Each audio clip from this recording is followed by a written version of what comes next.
Stan, for coaches who are on the hot seat, how in the world do they stay focused? Well, Kevin, I think, look, most coaches have very thick skins.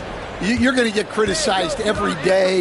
You have to know that when you get into the profession, and you just got to stay focused on the things you can control. And my brother always used to tell me, don't worry about criticism from people you wouldn't take advice from. Ah, that's pretty good advice in itself. It is. My goodness. Let's take a look at our starters for Portland. They've got Klingon and Fernie Simons out there with Avdia. Then there's Jeremy Grant, and it's Kamare in at the 4 slot. George against Grant. Maxey with it.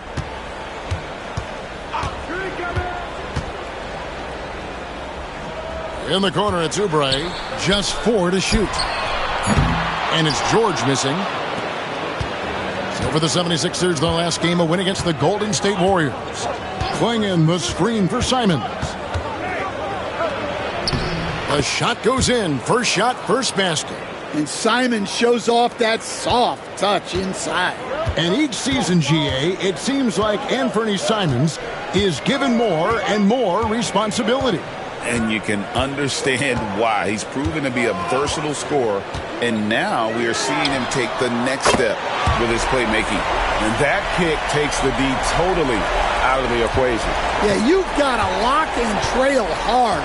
You can't allow him a clean look from that. Now, here's Simons. Scoring-wise, he's definitely making his mark. Right now, he's averaging about 19 points a game. Well, Simons is a sharpshooter. He wanted those 3 points back and went out and took them. On the wing, George. He's covered by Grant. High, arcing shot. George, no good. That's a defender doing just enough to cause a miss on the layup. Simons up top. He's covered by Maxey. And it's Simons missing. For Philadelphia, they've gone 1 of 3 from the field to start this one so far. Simons against Maxey. Oubre for 3. Portland grabs the miss. Last time they met was in Portland this season. Yeah, in this game, they'll want to approach things a little differently, I think. Got blown out last time due to being a little too aggressive on the defensive side. Yeah, look, those careless fouls will drive a coach nuts. You've got to be disciplined and tied together to have success. And we've got a timeout called by Chauncey Billups. Looking for a breather and maybe just 1 or 2 things to talk about.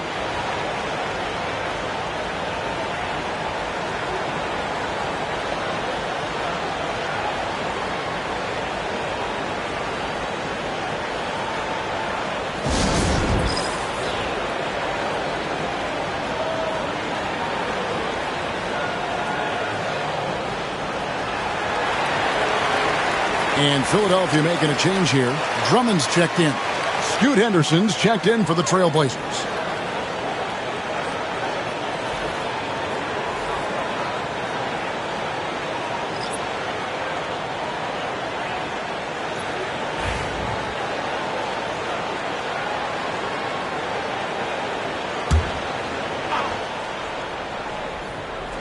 And here in the first, approaching 3 minutes played.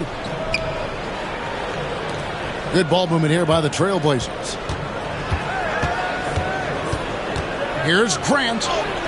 Off to a good start as he hits his first shot attempt. Well, a little aggressiveness pays off for Grant inside. And as a coach, you love to see that effort. And Nick Nurse, Greg, the 26th head coach in 76ers franchise history. And Kevin, known for his creativity and that outside-the-box thinking, I think it's a good fit with this forward-thinking front office. Maxey, no good. And Simons has got the ball here for Portland. Tough loss coming against Cleveland in their last game played. And look at what they did in the fourth quarter. Just totally out of sync and lacking in intensity. And that turned into that huge comeback. Here's Yabusele. The Blazers getting the bucket. Maxey looking it over. Avdia with the rebound. Trailblazers leading by 4.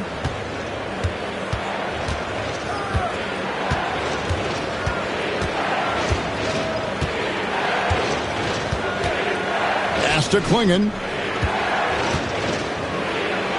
Nails the baby hook. Oh, this is the kind of start they were hoping for. Philadelphia's gone 1 of 3 from beyond the arc so far in the game. Here's Maxey. Drops it in from 11 feet. Maxey's got 5 points so far.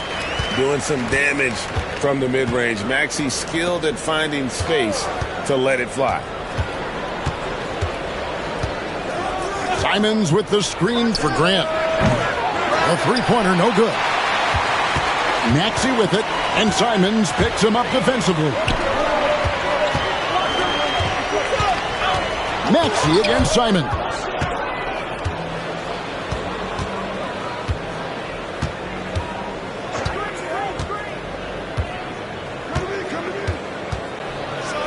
And the slam dunk by Simons. Wow, fancy stuff from Anthony Simons. Guys, they're looking for a way to score here. Yeah, they've had a tough time taking the lid off. Here's Maxey. Drills it from outside. Maxey's got his third basket of the night. And that's exactly what he's looking for, draining the triple. Abdi on the wing. Hasn't made one yet. And it's Simons missing. And he didn't punish them for the weak coverage there, but they can't count on him to continue missing. Let's go. Another miss by Maxey. The shot's there for him, and he's got to take it. I don't care if he doesn't convert. That's a shot he has to continue to take.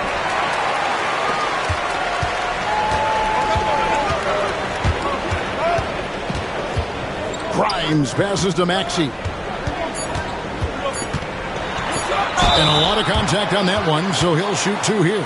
It goes on Donovan Klingon. No, I tell you what, he earned his money on that foul. The 76ers shooting their first shots from the stripe in this game. Take a break. Take a break. 2 shots.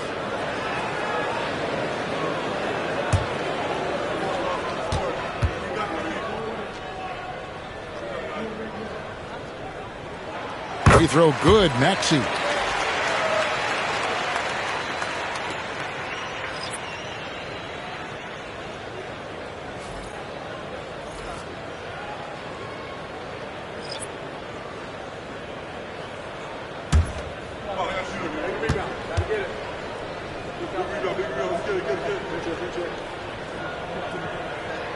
Maxey hits them both. I'm sure they don't want to send him to the line. That has to be in their scouting report. What a performance from Anthony Simons. He has been the story for the Trailblazers. He finishes with 9 points in the quarter. The D is having all sorts of problems with him. Don't go anywhere. We'll be right back.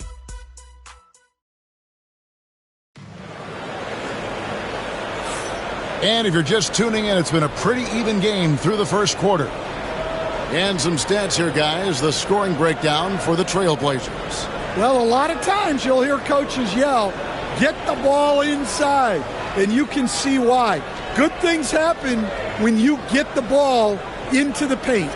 And also, they're doing something you don't see as much anymore, and that is converting time and time again from the mid-range. Here are the 5 Portland has to start the second quarter. We've got Henderson. Sharp out there with Williams. And it's Kamare in at the 4 spot. Able to get a layup out of that one. That's just soft defense there. Well, Stan, after 11 seasons with this Blazer organization, Damian Lillard traded away in 2023. What a run he had for Portland. Incredible, Kevin. Not only in terms of his scoring and his individual honors, but the success he brought to the team. While they didn't get over the top and get to the finals, they were a consistent winner. If you were a fan in Portland, you had a good team to come and watch for all of those years. And it's the 76ers with the ball after the Trailblazers pick up 2. Oubre, right side. And Scoot Henderson picks up the foul. That is his first foul of the game.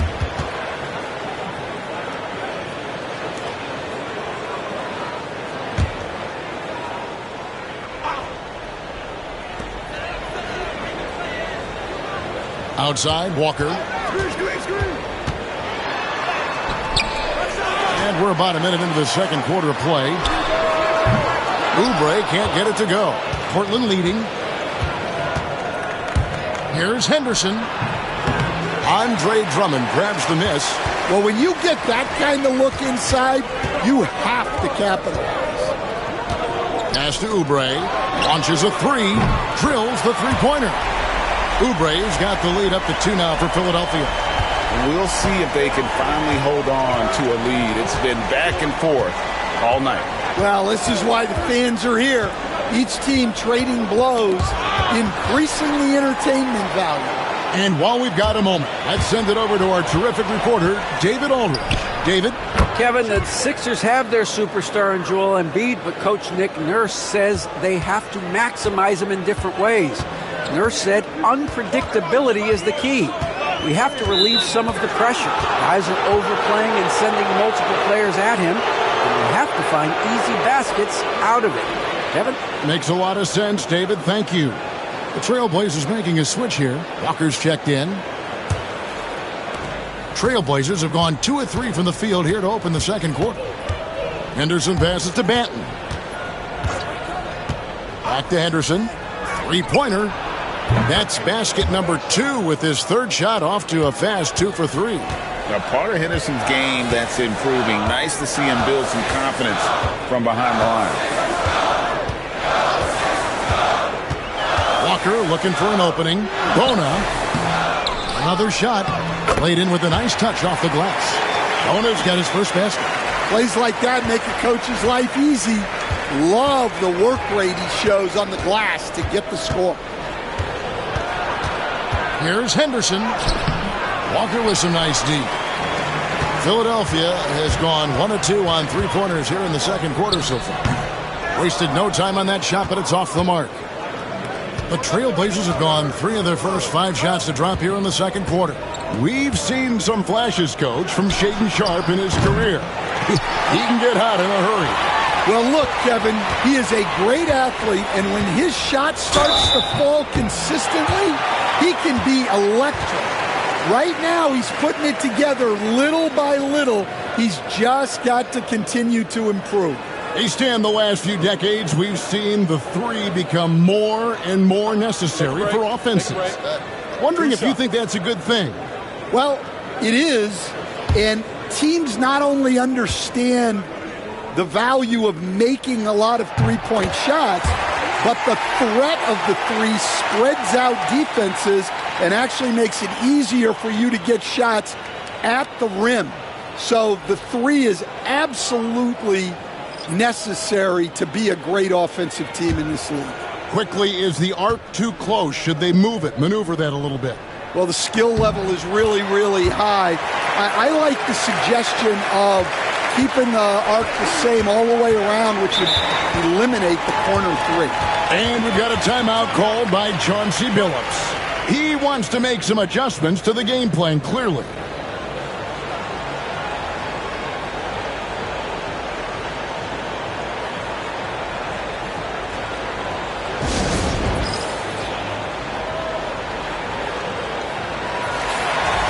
And here we can check out the story for Tyrese Maxey.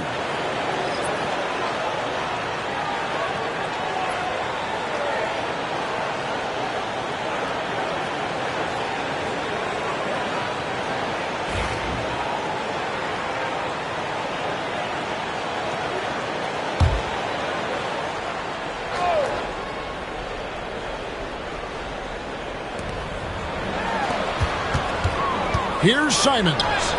A special move before the shot. And 11 points for Anthony Simons.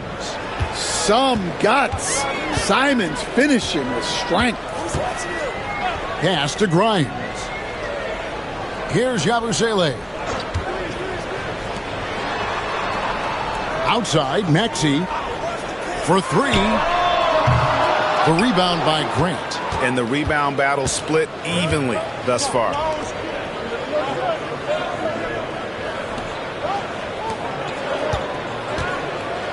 Outside, Avdia.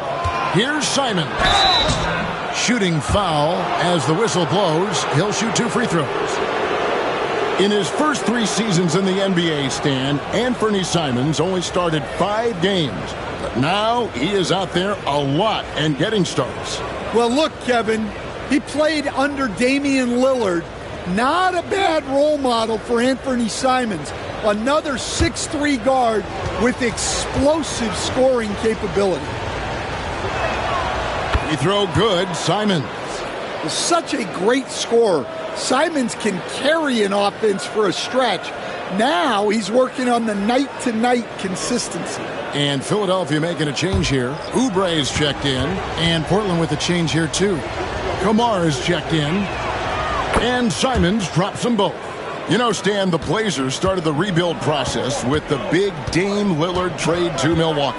Kevin, it takes guts for a GM to make a move like that, and it didn't go well early on. But they've got to trust the process and stick with the plan that they made. The pull-up. That's not going to drop for him. 5 of 9 with that miss. The 76ers trail by 3.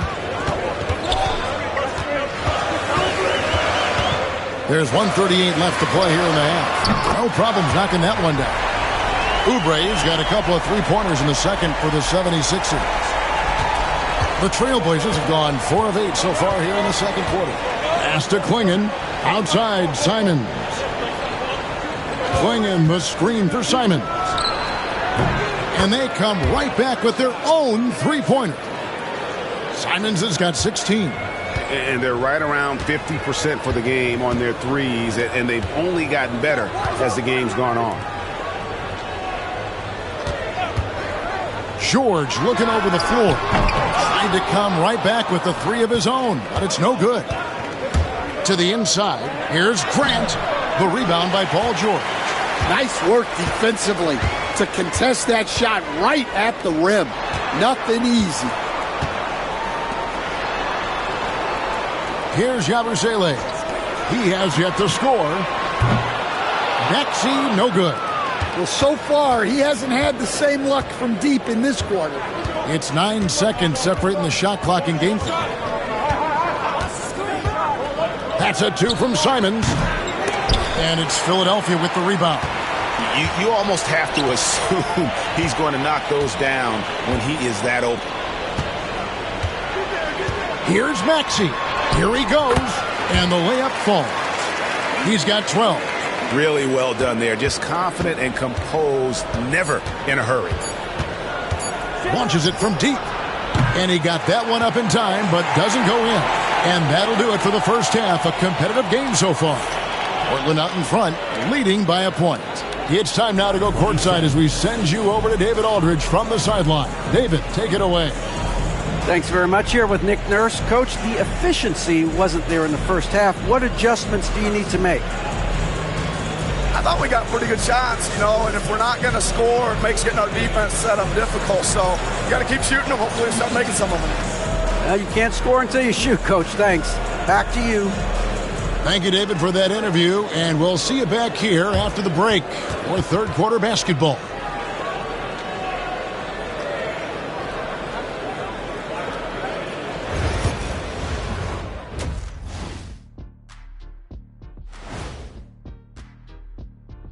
Hey everybody, it's Portland Trailblazer basketball on tap in a game that's proven to be a healthy matchup through the first half. They've been choosy when hunting for shots, guys. I like that. Trying to capitalize on every single possession. Yeah, you love the consistency in their approach. Really methodical. All right, guys, time to see what the fans are saying on social media. A question here from Miss 3 Purdy. Would you guys like to see the addition of a 5-point line? No, I get why people ask, but it would just be a distraction, and wasted shots. I think we should increase points for dunks. Those should also be three-pointers. Imagine what my scoring would be right now. Oh, what a surprise that you would want that kind of a rule change, but not going to happen. And that is a wrap. Now let's send you back to Kevin Harlan for the start of the third quarter.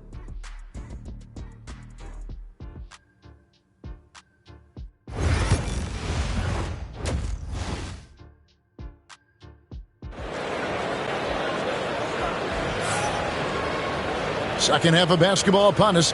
We may be in for an exciting finish based on how close of a game it's been so far. One of the stories here, Anthony Simons getting it done today. Man, he's been running wild on him through that first half. Absolute dynamite on offense. Yeah, and in terms of slowing him down, I think they're going to have to change things up. Give him some different looks.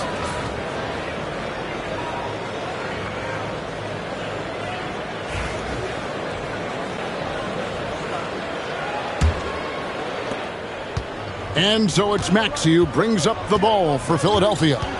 It's a one-point game. Paul George is out there with Kelly Oubre. Then there's Tyrese Maxey. And it's Yabusele in at the 5. That's Nick Nurse's 5 as we get into the second half. And here are the Trailblazers now. After the miss from Tyrese Maxey.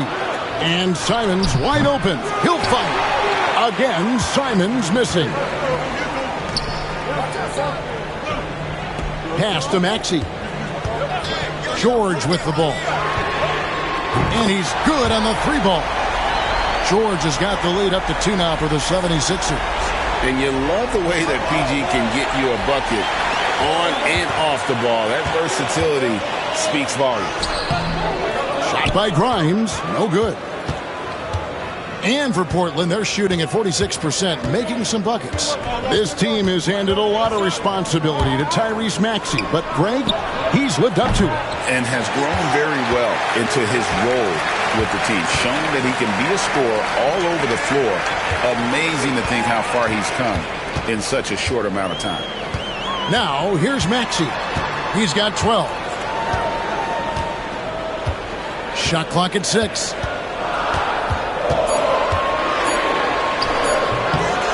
Rebounded by Kamare. Not a great start to the second half, just 1 for 4. Got to find ways to generate better looks here. And the wide open shot from Abdia. Gets it to go from beyond the arc. And the Trailblazers lead by 1. As we approach the fourth quarter, still anyone's ballgame. Yeah, neither team able to create much of a cushion. Oubre, a screen on Simons. Oubre outside. His 3-pointer's off the mark. Portland's gone 1 of 3 from downtown since halftime. Outside, Simons. To the paint. Here's Klingon. And it's Philadelphia with the rebound. Not quite 2.5 minutes played here in the second half. Maxey kicks to Oubre. Here's Grimes. The 76ers again can't hit it. Well, he's got a great stroke. That one almost dropped. That one drops for him. Now it's a 3-point Portland lead. For Philadelphia, they've gone only 1 of 6 in the field in the third quarter. Not how they pictured the half started. It's good from long range. George has got 6 in the quarter. And this is what Paul George does. He looks for any opening on the floor to create opportunities for his team. And we've got a timeout called by Chauncey Billups. He's going to have a discussion here on the sideline. Now let's check out some stats For Denny Abdia. Really been a key contributor over the past month, averaging about 16 points, 6 rebounds, and 4 assists. To have a scorer like him consistently deliver you points makes such a big difference for a team. Yeah, he gives you something to build around night after night. Reliability is huge in this league. Now, here's Avdia. He's got 5. Grant gets a wide open look. They get the rebound. Klingon, and it's Klingon with the jam. And talk about putting some extra on it. That dunk was way over the top. Close game or not, he's going to finish firm when he gets the space. Awesome display of athleticism captured by our AT&T 5G Slam Cam. And let's head over to the sideline and catch up with David Aldridge. Kevin, Anthony Simons came into the NBA at age 19, and he's paid his dues, working his way up from the end of the bench to a starring role. Coach Chauncey Billups says he just believes he's one of the best players in the NBA, and confidence is a big thing. Well, Kevin, he's certainly earned it. Back to you. I would totally agree with you, D.A. Thank you so much.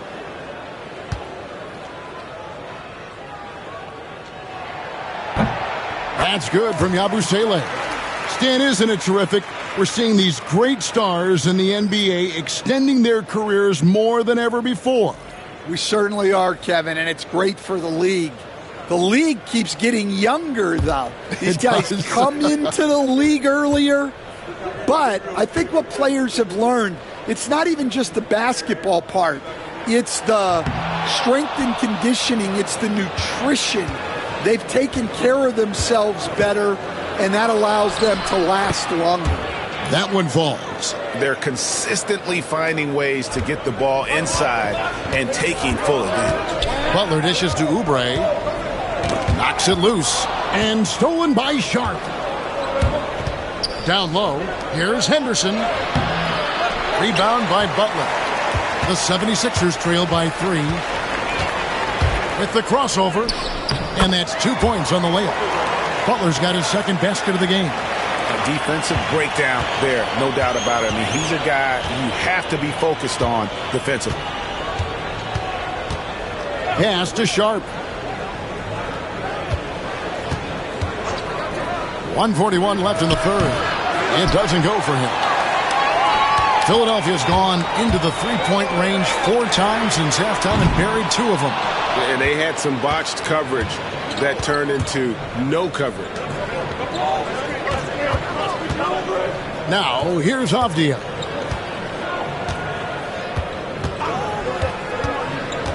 Henderson with a screen on George. Just 5 to shoot. Here's Avdia. Portland again missing. Philadelphia's gotten a three-point bug tonight. They've taken 15 shots outside the arc. 6 of 15. The shot by George, no good. And so Henderson will bring it up for Portland. They lead by 1. Drops in the layup for 2. Henderson's got 4 points in the quarter. And defensively, they are on their heels every time the ball comes inside. Butler finds Oubre. It's George on the wing, defended by Sharp. And there's the basket. Whistle blows and a chance for a three-point play going to the line for 1. Well, after that tough first half, you hoped he'd find his way to bounce back and get things going here in the second. And this is his first trip to the line tonight. Yeah, it's good to see him with his free throw percentage up over 80. Edwards, he's checked in for the 76ers. Walker comes in for Kelly Oubre.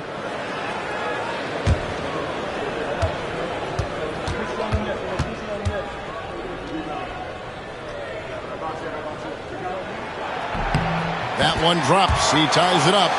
And you know, George is a tough cover. The length, the range, smooth athlete, very difficult to match up with. Here's Banton. Still yet to score. Here's Sharp. No good with the triple. Philadelphia shooting 38% from the field. A pretty weak showing for them. Now George. 9 points in the game so far. Cranes the three-pointer. George has got the lead up to 3 now for Philadelphia. Now that's a high percentage look when the D doesn't fight over the screen. Yeah, it's certainly worth it to disrupt the offense. Coaches notice that extra effort. It's still anybody's game as we've reached the end of 3. 76ers lead by 3. And fourth quarter basketball will be coming your way on 2K Sports right after this.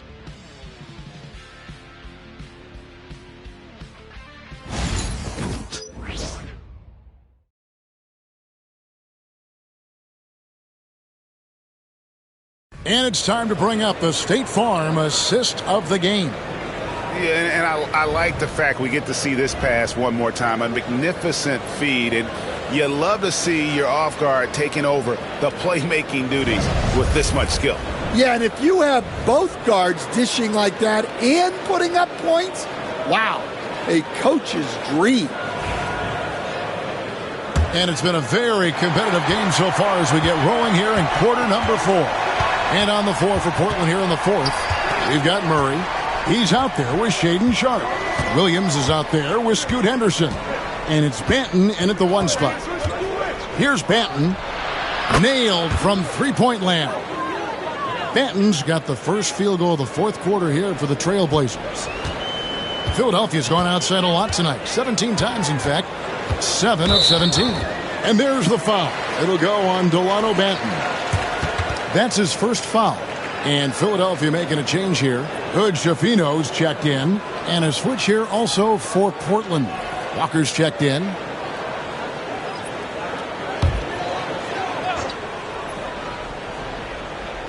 And it's the 76ers with the ball.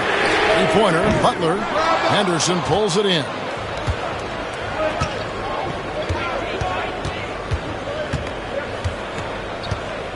Williams, a screen on Butler. Pass to Williams. On the wing, Walker. For three, Henderson. And Hood Schifino pulls it down. Well, so far in the second half, he hasn't been able to get another three to fall. Good, and Butler gets the assist. Hood Schifino's got his first points of the night. And that's about the worst defense I can imagine a team playing coming down the stretch. Yeah, there's no excuse for giving that up. That's the absolute last thing you want to happen. And foul on the shot. He'll shoot 2 at the free throw line. Wow, he got whacked on that one. Shouldn't be much debate there. And guys, what do you think about the offensive approach so far that we've seen for Philadelphia? Well, they've been absolutely on fire from deep. And until the defense offers more resistance, the coaches are going to keep encouraging them to let it fly. And their passing has been great as well. Ball movement is key in getting good looks, and they've had that down tonight. The 76ers making a switch here. Doughton's checked in.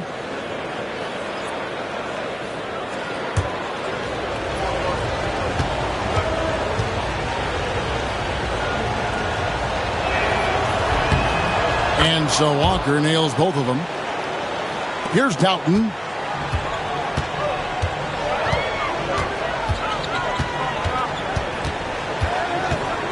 First minute and a half of basketball played here in the fourth quarter. Here's Banton, defended by Butler.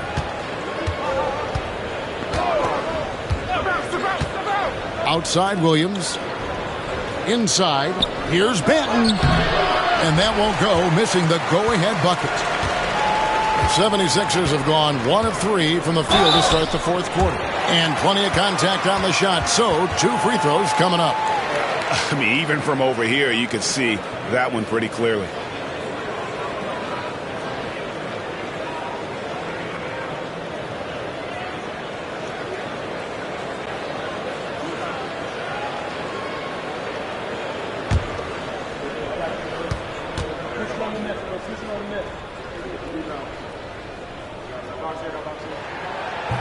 And he can't get the first one.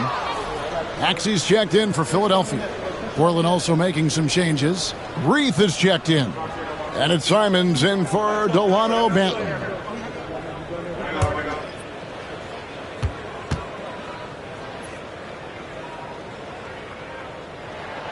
He hits the second from the line.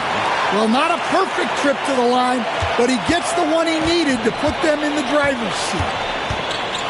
Simons with the screen for Henderson. Again, the miss by the Trailblazers. The 76ers leading. Right side to Walker. Three-pointer.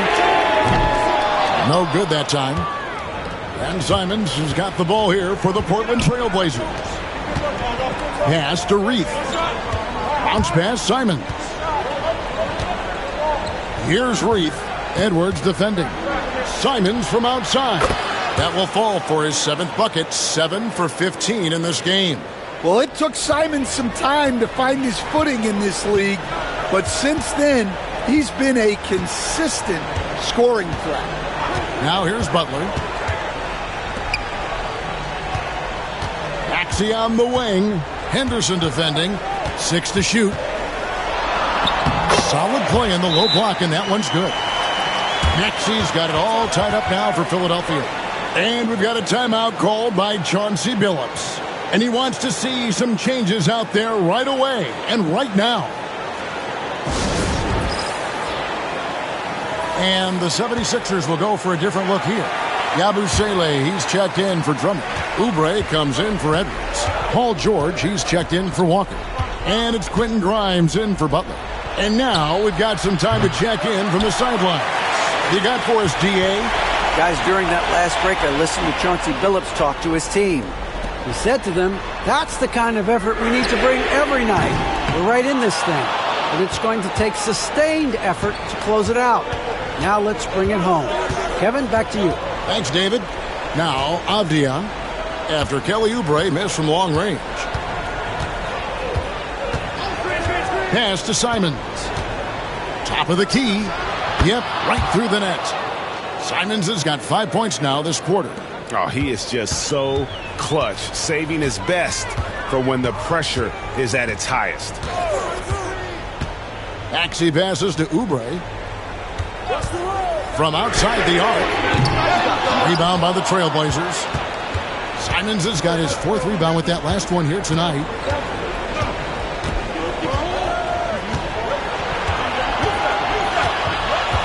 Lets it go with a 3. Good on the triple. And it's a 5-point Trailblazer lead. Well, those are some big points from Simons, delivering when they needed it. Clingan with the steal.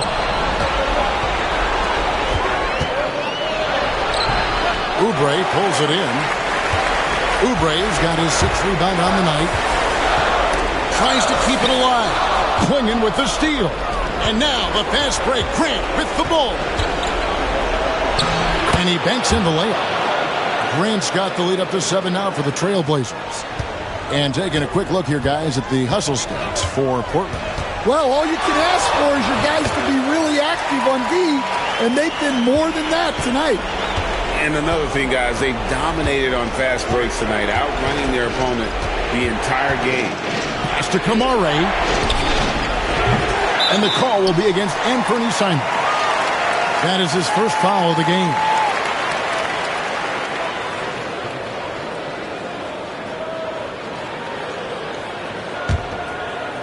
Philadelphia's gone ice cold from three-point land, 0 of 4 since the start of the final quarter. And here's George. Shoots over Grant. The shot by George, no good.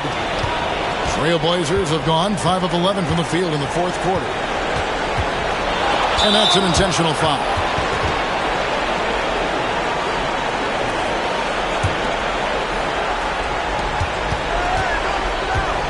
Doubled by Maxey. Back to Simons. Over Maxey.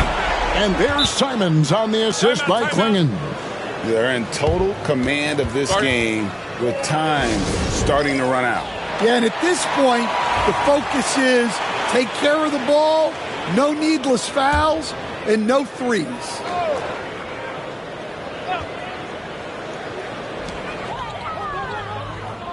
They set the pick. Here's Maxey. Money! And now they trail by just 4. Not one to turn down a challenge. Maxey, wow.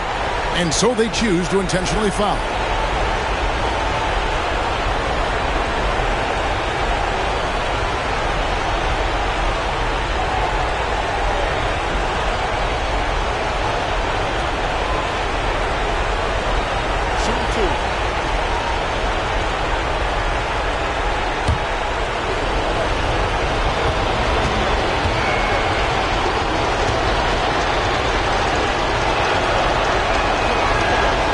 He doesn't hit the first, and that was the one they really won. He's got one more, though.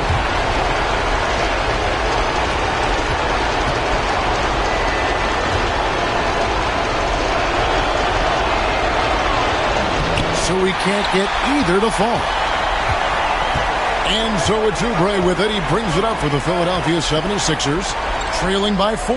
Now 8 seconds separating the 2 clocks. Here's Maxey. Got it! And that shot brings them to within just 1. Big-time basket at a big-time moment. Yeah, don't you just love to see a player embrace that kind of pressure? That's right. No other option but to foul and hope for some misses.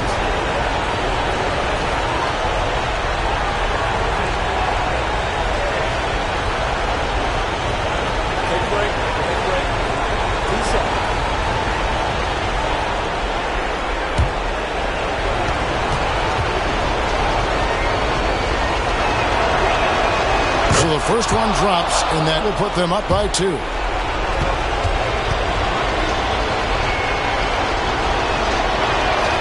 So he gets them both, and it's a 3-point game. Yeah, at this point, they're going to have to go for the 3 and try to force OT.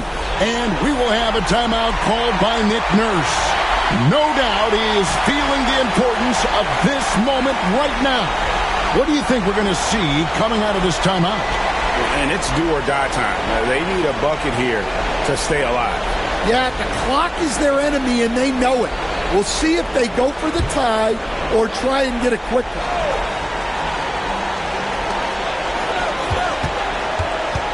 Grant against George. Shoots over Grant. The shot by George, no good. They foul intentionally. That's what they have to do at this point. No choice but to foul there, but he's probably the last guy you want to see on the line.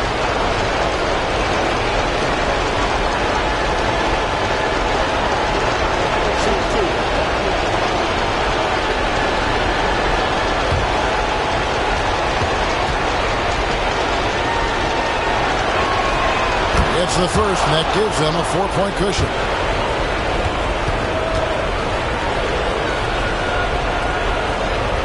And so he drops them both. It's a 5-point game. Great composure there. Calmly knocks them down to put this game out of reach. The 76ers with another miss. And so it's Portland winning this one.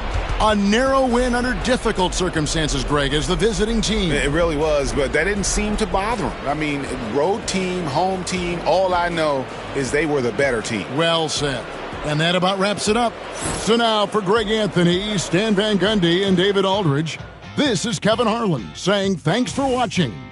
And as we leave you, let's take a look at our player of the game, Anthony Simons.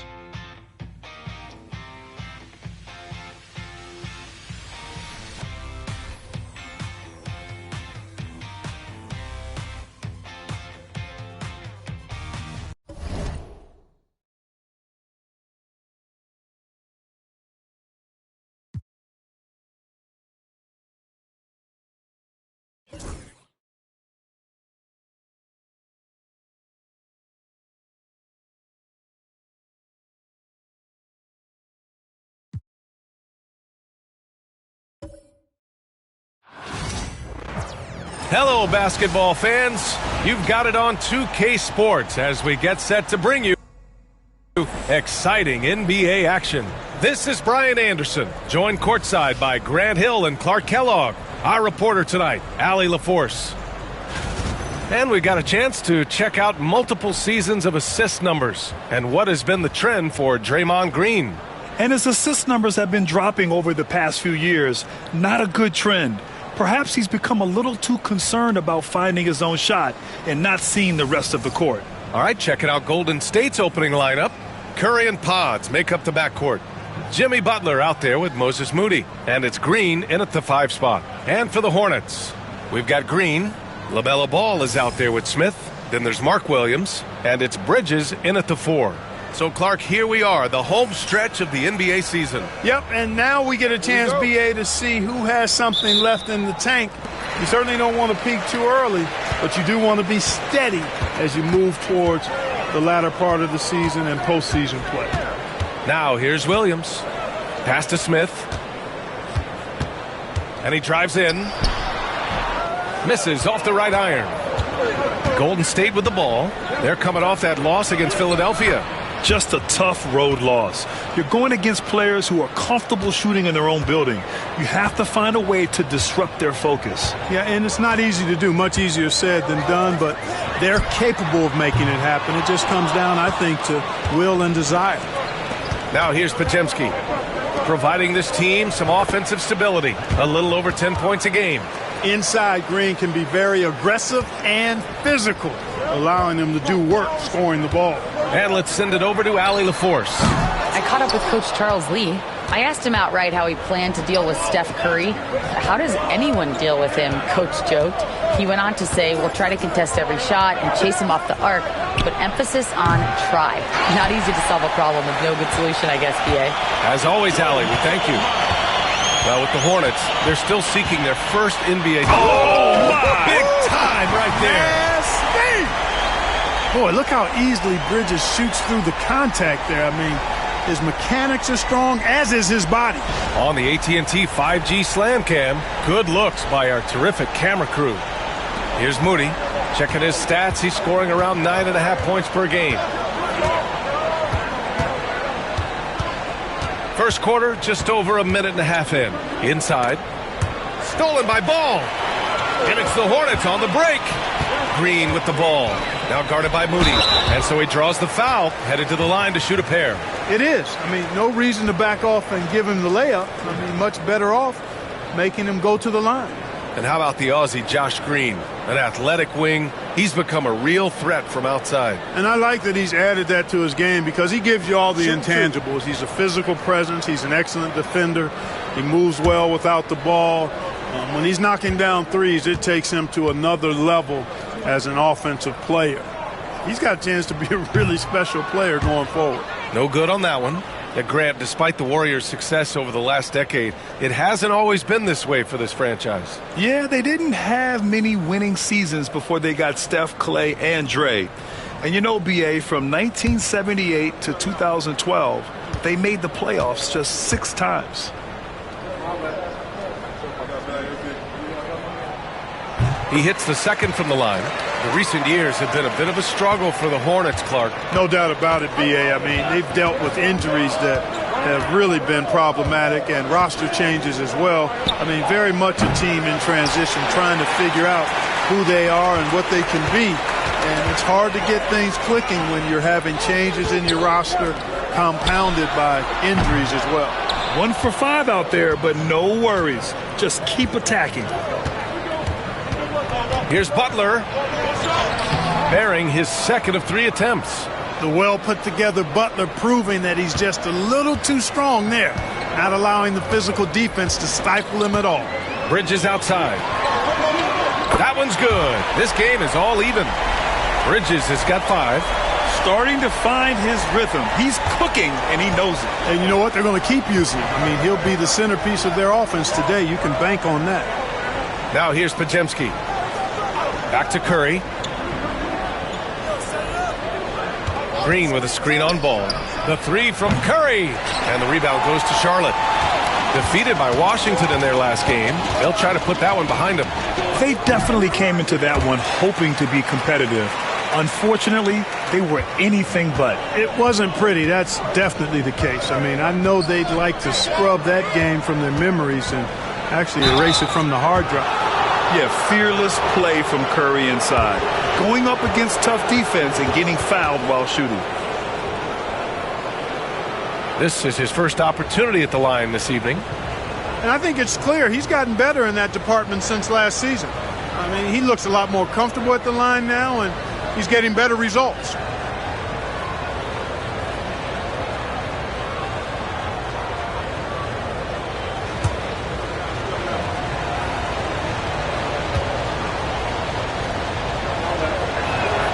First one falls for him. When you talk about shot mechanics, Curry is as close as you can get to perfect. I mean, you can tell he puts a lot of work into that part of his game, and it pays off.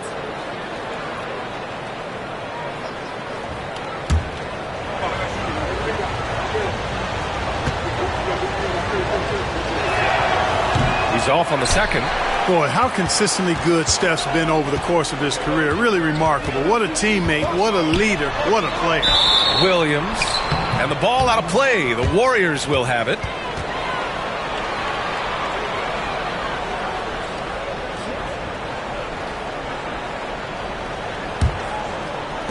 And it's the Warriors with the ball. They trail by 1. And first quarter, we're about 3.5 minutes in. Outside Butler. Pass to Green. Outside Curry. 6 on the shot clock. Takes the 3. Knocks it down from distance. It looks easy, effortless. Curry, natural from long range. And we've got a timeout called by Charles Lee. We might see him looking to make some tweaks to the strategy here.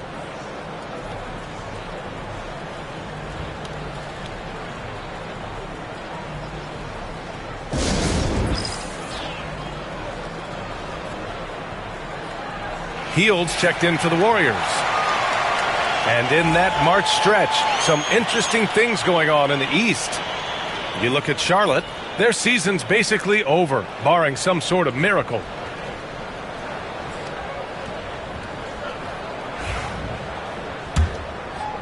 Just over 3.5 minutes gone here in the first.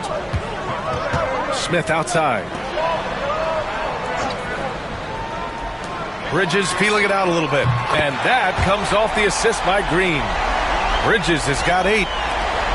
And it's Butler with the ball for the Warriors. Pass to Moody. Outside Hield. Here's Butler.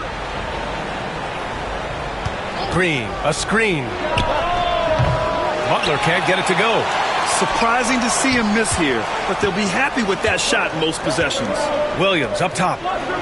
Now Smith. Over Hield. Smith no good. The Warriors trailing. Here's Butler. And the layup is good off the glass. He's got 6. Excellent job getting that strong position inside. Butler doing work. Really nice. Bridges outside. Smith outside. Three-pointer. Pajimski grabs the board. It hasn't been his best quarter. I mean, he's trying to shoot himself out of the slump. And from the sideline, let's catch up with Allie. Brian, the Warriors play a unique style predicated on passing and cutting off the ball. Stephen Curry said the main goal is to just force the defense to make as many decisions as you can. So with all that ball movement and body movement, they're going to mess up at some point. Brian? Well, it helps having a weapon like Stephen Curry. Thanks, Allie. Looks like we're starting to see a pattern here. Not afraid to get in the paint and get wet. Well, I agree with you. 4 of their last 5 baskets have been exactly of that variety. Here's Simpson. He's been productive, averaging just over 7 points a game. Oh, he tries a 3. Can't get a second shot to fall. Now 1 of 2. The Warriors have got 6 of 10 attempts to fall. And that one's good. Green. Put your head down and go to work. That's what they need to do. Yeah, these teams trading punches right now. I mean, it's table tennis. Back and forth we go. Here's Simpson. Pass to Smith. 5 to shoot. Here's Bridges. Butler covering. Second chance shot. And Bridges lays it in. Bridges has got 10. Well, I love the way he goes after it there. I mean, and you got to respect that. He's rewarded for his efforts of pursuing the ball. Miles Bridges has been on display for the Hornets. He put together 10 points in the quarter. We're coming right back. Don't go anywhere.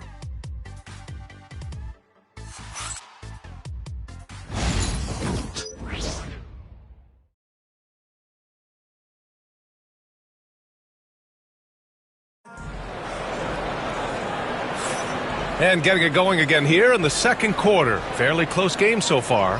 And before we move on, what do you guys think about what we've seen from Charlotte? Well, it seems like they went in looking to do damage from long range, and they faced little resistance. And you know what? That's what happens when you establish your three-point game early. Puts the defense right up against it. Well, Grant, you played on some very tight-knit teams. Talk to us about chemistry. Well, B.A., you know, in some sports, chemistry is not a big issue, but in basketball, it is huge. You have to trust and believe in your teammates, and it has to be a unit, not 5 separate individuals. So, on the floor for Golden State to kick off the second quarter. Curry and Hield to the sharp-shooting backcourt. Gary Payton II is out there with Trace Jackson-Davis. And it's Post in at the pivot spot, manning the middle. Shot's good by Simpson. Here's Curry. 29 points for him last game against Philadelphia.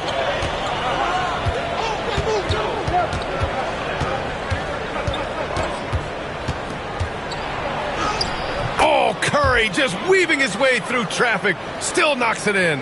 You know, the defense has been very slow to adapt. I mean, that's 10 straight points now inside. Pass to Nurkic. From 8 feet away. Tried to bank it in, but it misses. The Warriors leading. Outside Hield. Outside Curry. They set the pick. From deep three-point land. The Hornets pull it in.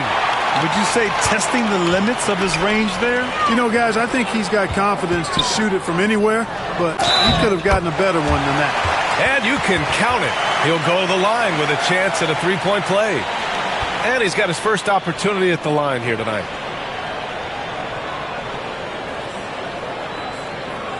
One shot.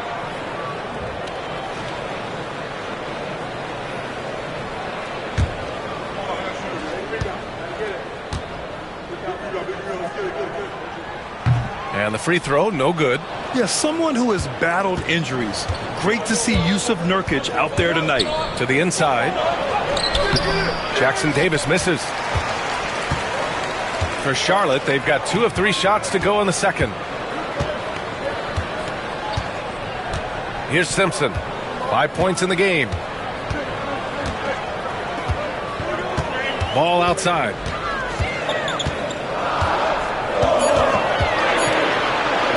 Over Hield.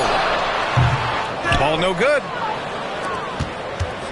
And Curry's got the ball here for the Golden State Warriors. It's hard to question the energy LaMelo Ball brings to the court every night, Clark. It certainly is, and it's contagious, B.A. That's what I like about it. He elevates other guys. As a teammate playing with LaMelo, he elevates your energy level because you've got to match his. He gives the team, I think, a nice edge in being able to perform on a consistent basis. And we've got a timeout called by Charles Lee. He wants to give him a breather and talk things over. Green's checked in for the Warriors. Pajimski comes in for Peyton. Here in March, things are heating up. Let's check out the teams in the West. Taking a look at Golden State. If the postseason were to start today, they'd be the 7 seed. Well, I think for Golden State, they're really doing their best to rise through the rankings. Time will tell whether they can pull it off. You know, it's really hard to figure out exactly what's been missing, but there is something missing. It perhaps could be the system they're playing in. Here's Salone. Still no points. All no good. Outside Hield. And the rebound goes to the Hornets. Williams has got 6 rebounds in the game. Pass to Smith. Here's Diabate. Up top ball. Shoots over Curry. Pajimski grabs the board. I think he's gone completely dry.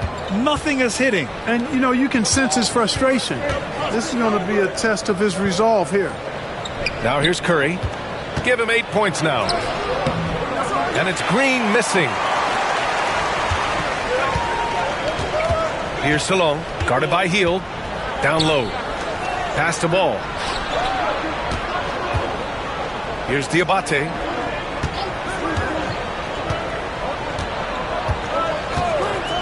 Now here's Smith. Williams with the screen. The putback. Controls the rebound and the putback. Huge putback. Timeout. This guy plays with so much energy. I don't know anybody that goes after the boards harder. And night in and night out, that's what he provides. And Steve Kerr calls timeout here. He wants a few moments to regroup with his players.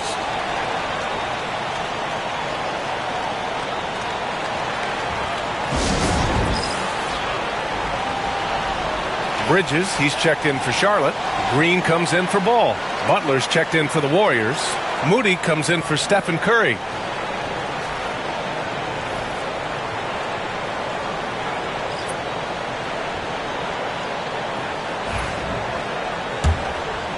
And just over 3.5 minutes played here in the second quarter.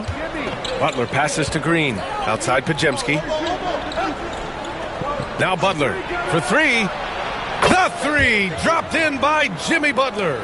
This team does a good job of keeping Butler involved in everything. Boy, they'd love if anyone could get a bucket. Yeah, their offense has been grinding to a halt.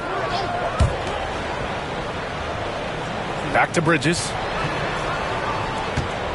They set the screen. Shot clock at 6. Here's Diabate. Butler covering. For 3, Smith sinks it from distance. Smith's got his second bucket on the night. A dead-eye shooter. Nick Smith is great from three-point land. That might be his biggest asset to this team. Now here's Butler. He's got 11.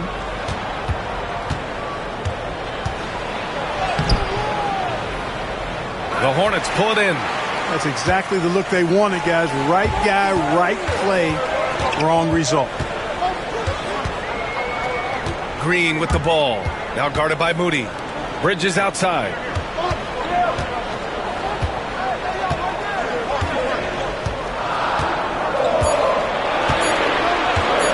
Beyond the arc. Jimmy Butler with a rebound. Started out strong from three-point land. Hit 2 in the first quarter, but he's gone dry since. Can't get it to fall. Charlotte's gone 1 for 3 from downtown here in the second.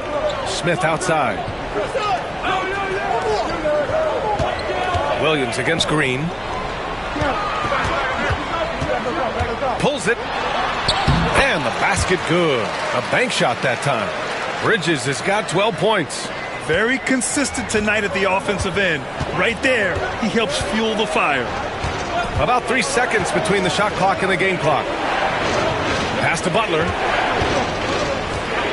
And here is Green. The three. Good. And Butler gets the assist.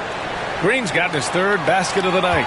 You've got to respect Green at the arc. If he gets open out there, he can make you pay. No good with a layup. And the first half comes to a conclusion in a game that's been very close so far. Warriors ahead, leading by a point. And join us right back here after the break for the start of the second half.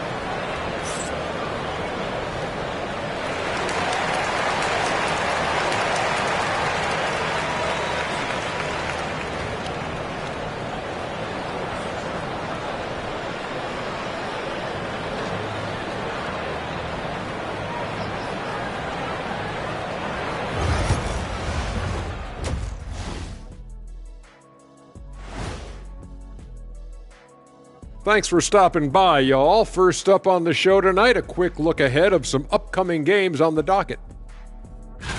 And for that matchup with the Timberwolves, it should reveal a lot about themselves, where they are currently, and where they need to improve.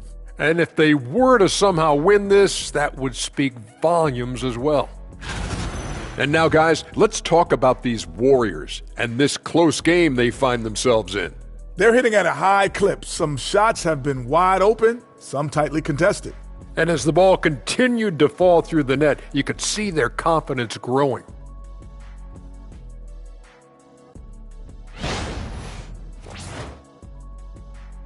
And that is going to do it for us. Let's get back to some second half action with Brian Anderson and company.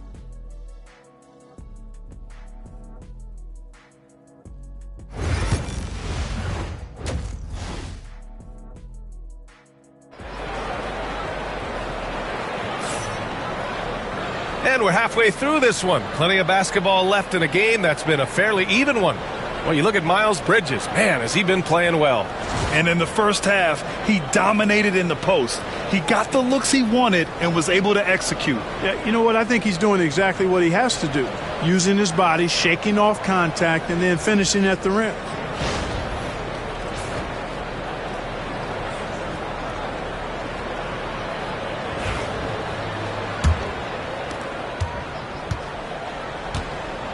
Curry against Ball. Smith out there with LaMelo Ball. Then it's Miles Bridges. Then there's Josh Green. And it's Williams in at the 5, roaming the paint. That's the Hornets 5. Time now to hear from our reporter, Allie LaForce. Jimmy Butler's such an all-around player. He said, I don't need to be a 40-point scorer. My role is to impact winning. I just control what I can control in the end, play the right way, stay aggressive, and do whatever it takes to get my team the win. And Brian, he is good at his job. Well, playoff Jimmy is a real thing, whether he'll admit it or not. Now here's Bridges. Williams a screen on Butler. Bridges passes to Williams. To the left wing. Pass to Bridges. That's tipped. Oh, it's stolen by Butler. To the paint. Here's Green. And it's hammered home by Green. Green showing you some real attitude on that throwdown. Hornets trail by 3. Things just don't seem to be clicking for them offensively. Yeah, they really need to find a way to get back on track. Here's Bridges. It's rebounded by Jimmy Butler. Butler's got his 4th rebound in this one. And with a little over a minute gone by, the second half is underway. I don't think you can get too physical with Butler because he's so smart and clever in how he gets into the defender to draw the foul. These are his first free throws of the game. You know, his free throw percentage has dropped this year, but not really enough to raise any red flags or to become alarmed about it.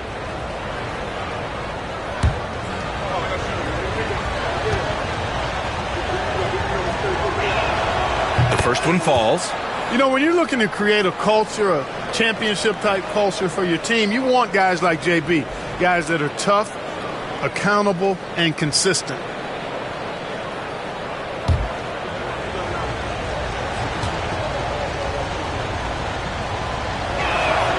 Butler hits them both. Now Smith. 5 points in the game. Nice shot from 10 feet out. Smith's got 7 points. First minute and a half of basketball played here in the third quarter. Curry passes to Moody. Here's Butler.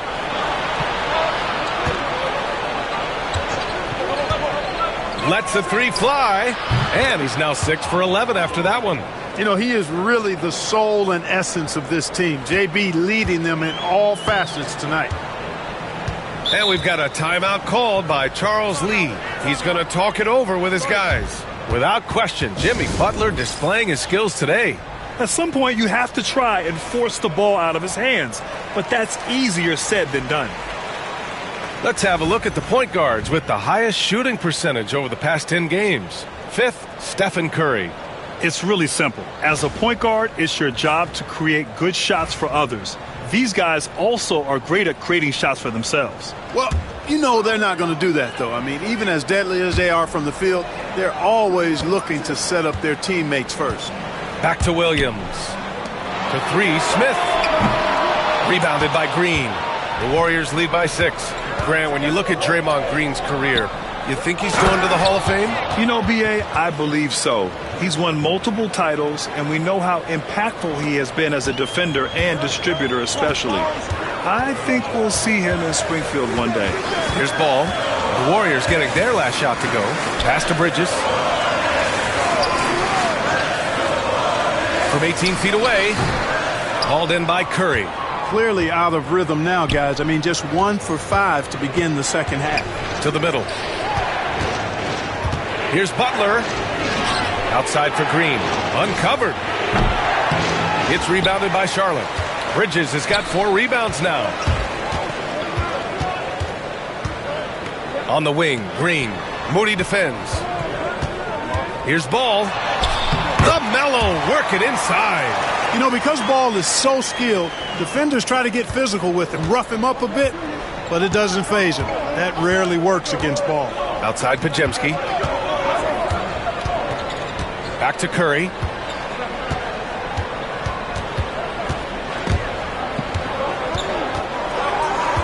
Pajemski with it. Still without a bucket. Off target with the 3. A little under 3.5 minutes off the clock now in the third quarter.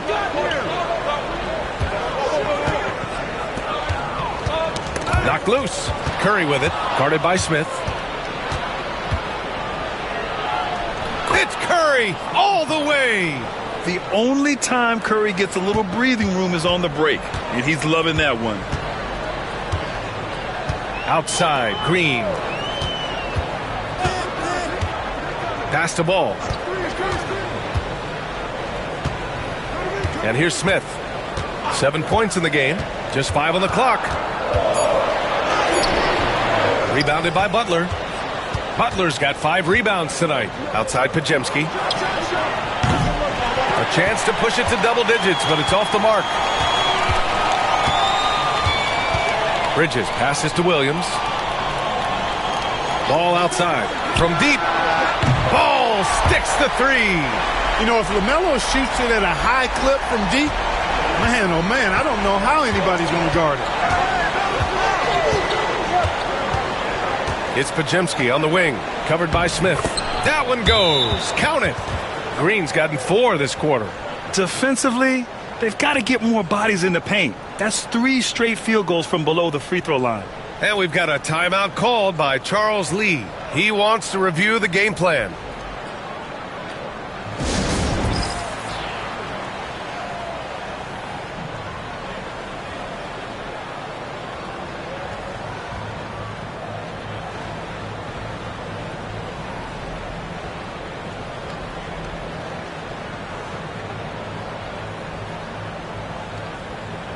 And a new group getting ready for the Warriors.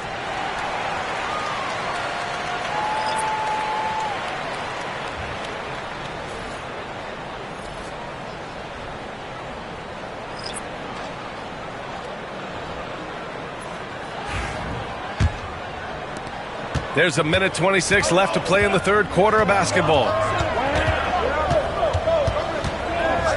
Now here's Curry, averaging around 6 a game. Pass to Simpson. To the inside. And it's going to be out of bounds. The Hornets will retain possession. 4th in assists, and they are in the top 10 in steals. This is a team that will force turnovers if you're careless with the ball. And you love how they've controlled the glass at both ends. It takes a huge effort to out-rebound this club. Payton's checked in for Spencer. Just 5 to shoot. And here's Curry for 3. And there's the call on Jusuf Nurkic. That's his first foul of the game.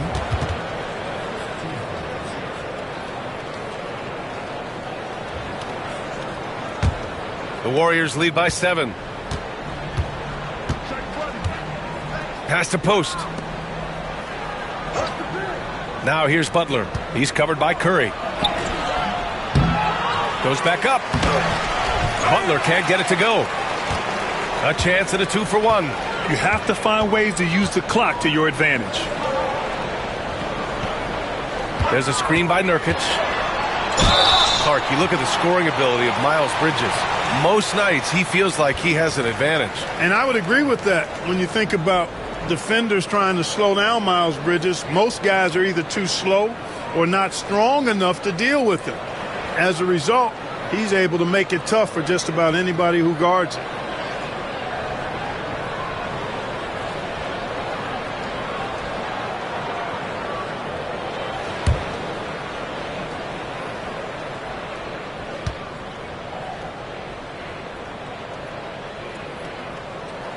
That's good from Bridges. In addition to being a talented scorer, Bridges also gets a good amount of board work done, too. He's a terrific all-around player.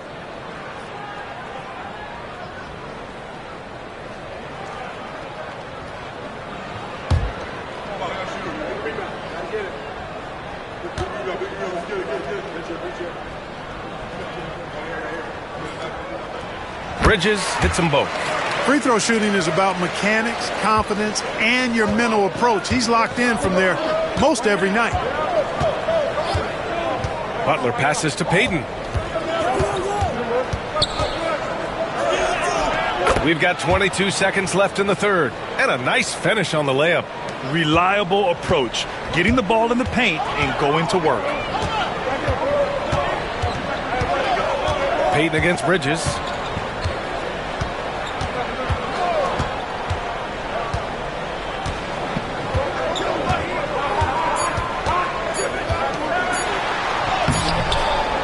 And that'll do it for the third quarter. Warriors ahead, up by 7. After a quick break, we're coming right back with the start of the fourth quarter.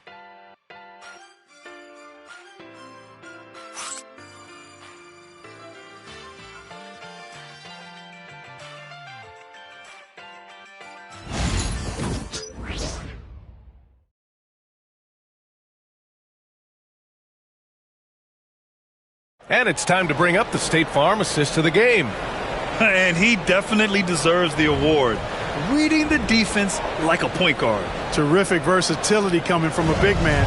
Not something that the majority of big guys possess.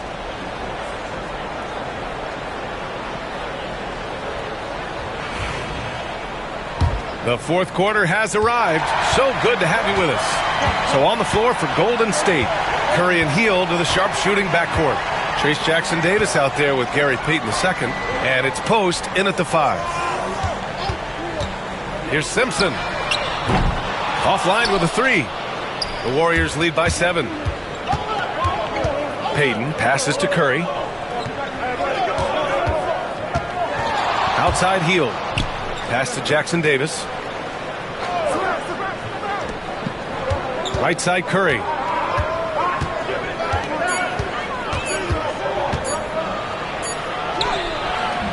And the rebound goes to Charlotte.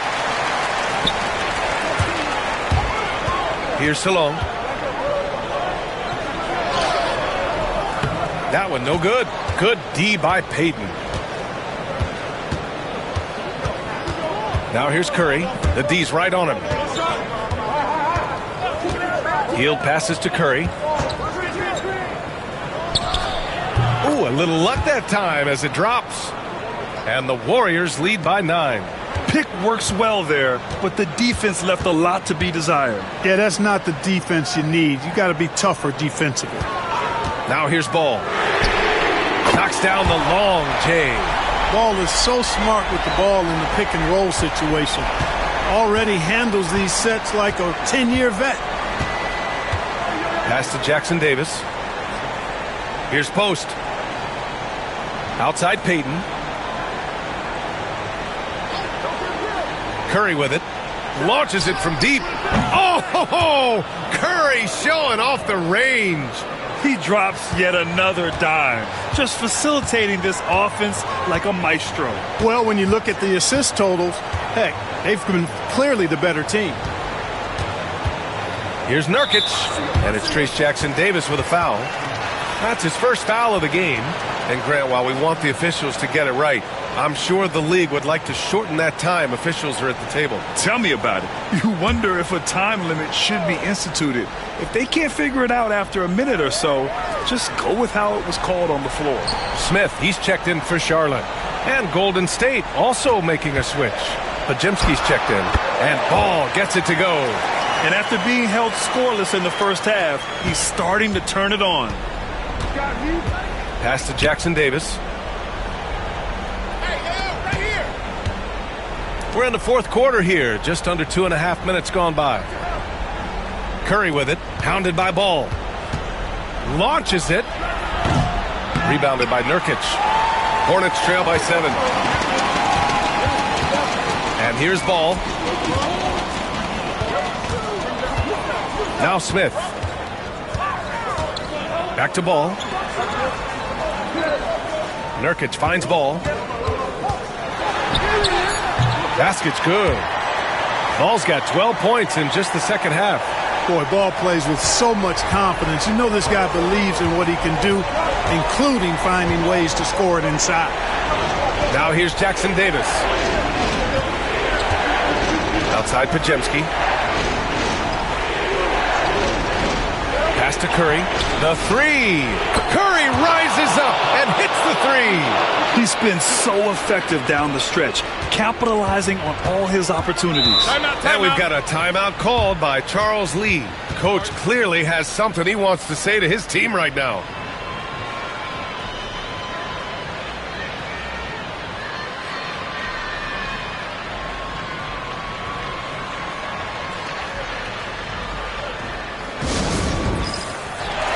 And the Warriors making a switch here.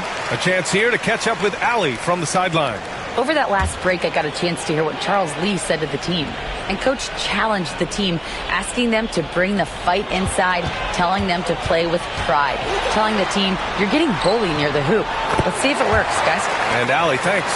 Boy, making it look very easy. Ball has been unguardable tonight. Pass to Green. Back to Moody. Outside Butler. This one for 3. And the rebound goes to Charlotte.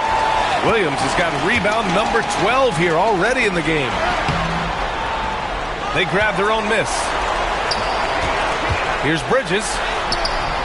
Rebounded by Butler. The Warriors lead by 6. Podziemski with it, and the layup falls. Podziemski's got his first 2 points of the night.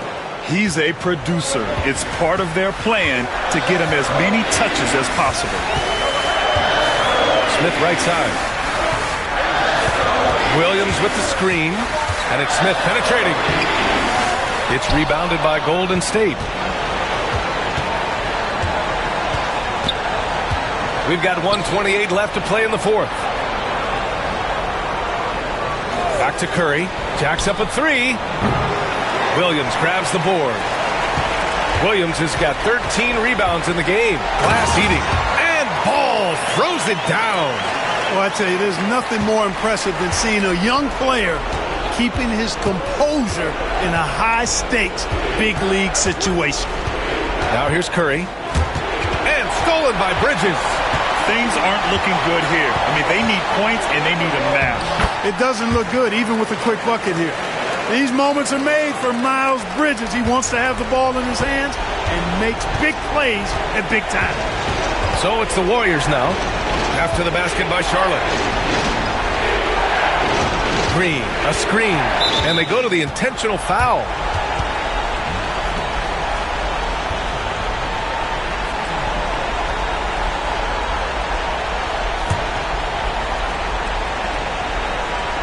And it's the Warriors with the ball.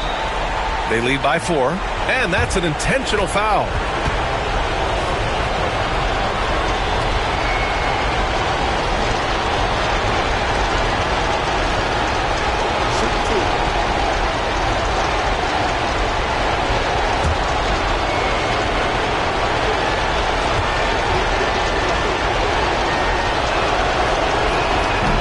He doesn't hit the first. That was the one they really wanted. He's got one more, though.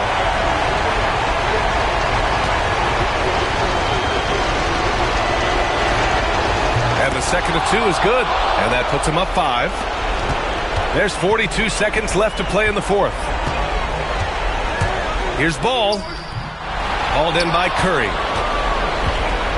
And Curry's got the ball here for the Golden State Warriors.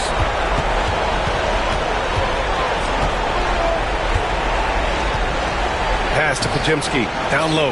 Here's Butler. Can't connect from short range. Now a timeout called by Charlotte. 19 seconds left to play in the fourth quarter. What do you think is going to be their best move at this point? And they're going to have to work fast coming out of the timeout. Yeah, they're going to draw up a play here, I think, to get a shot right off of the inbounds pass and not waste too much time at all.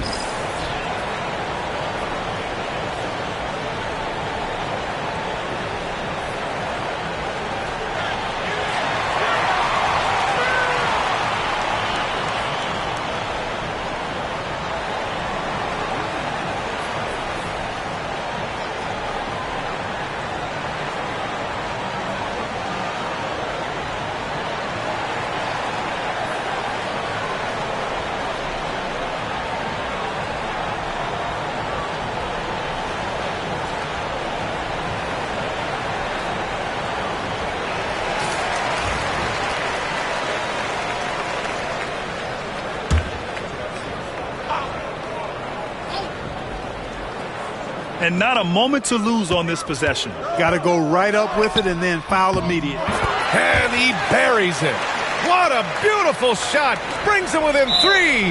I see you, LaMelo, because if you want to be a star, you better continue to knock those down. Yeah, just trying to keep this game alive. Not a bad foul right there. Sure, it's not over. The clock is as much a problem for them as the score is right now, so they've got to try to manage it.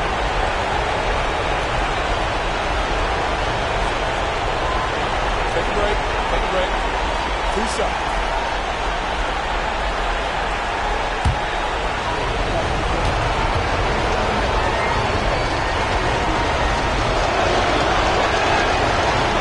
Oh, the first of 2, no good. A heartbreaker.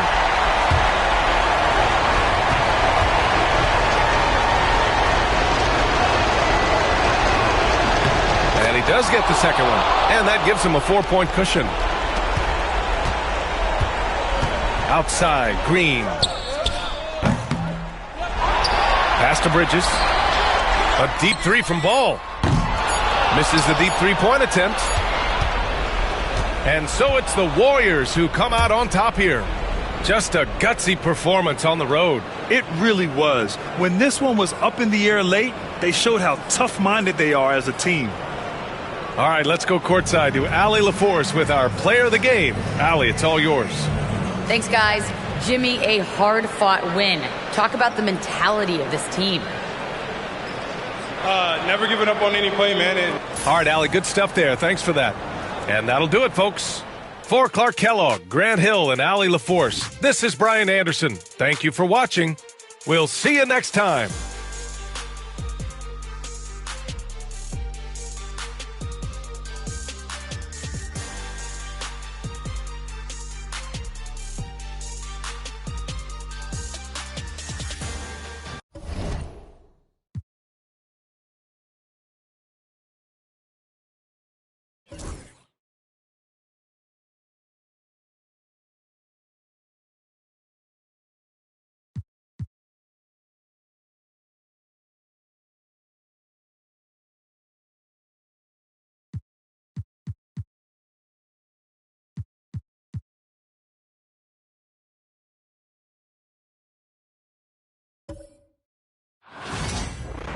Hi, everyone. We're coming to you live on 2K Sports, bringing you the NBA.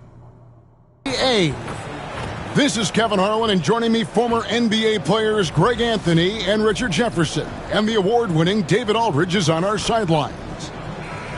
And this is what the schedule looks like coming up for Memphis.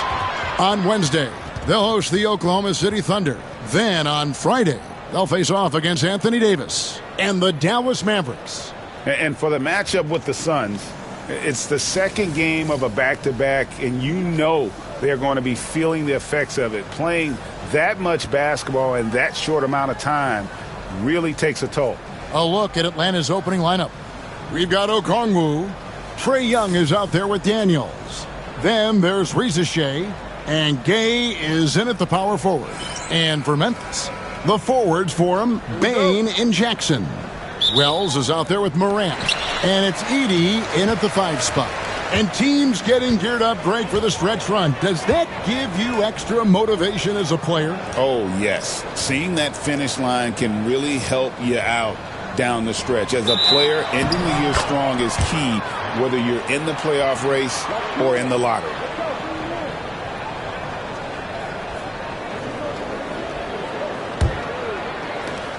And the Grizzlies, they come in off a loss to the San Antonio Spurs.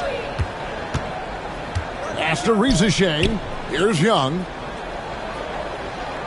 And here is Okongwu. Daniels with it.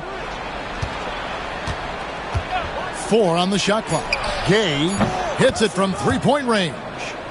Gay's got the first points up on the board for Atlanta. And good to get him going early. That shot should give him some confidence. It makes a difference for them if he can establish his three-point shot as a weapon. Now here's Jackson. Right now, checking his stats, he's averaging over 23 points a game. Morant with the bucket. Closer in look. Let me just tell you, Morant, he's going to find a way to score. He just has such a fantastic touch around the rim. Young outside, driving to the basket. And good that time. And once he got to the 10, I think he was surprised to find himself that wide open. Easy possessions like that literally are just a gift. You just dream of them. He'll gladly take those. Now here's Jackson. Last game out, we saw him pour in 42. Outside, Bane. Pass to Edey. Here's Wells. From outside, off the mark. And Reza Shea, the prototypical size and skill for a wingman. Yeah, he's got some jelly to his game. Handle, touch. At his size, that becomes very tough to contain. Here's Young. A dependable source of points for his team, averages just under 24 points a game. Driving inside. The shot by Wells, no good. Had enough room to finish, and that's one he'll usually make. Pass to Okongwu. Banked in off the glass. I know what they say, defense wins championships, but you need some bucket getters too now. Now let's send it over to David Aldridge, who was able to talk with Taylor Jenkins. Now, I asked him about trying to slow down Trae Young, and the coach said you have to get the ball out of his hands. He can hurt you with the pass and with his shot. I'm not going to be surprised if you see them blitzing and doubling him a good portion of the game. Back to you. All right, thank you, David. And they don't want to get in a habit of giving him open looks from three. First quarter still, but not who you want to leave open. And we'll have a timeout called by Quinn Snyder. He wants to check in with his team and regroup.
Santi Aldama's checked in for Memphis. And a switch here also for Atlanta. LeVert's checked in.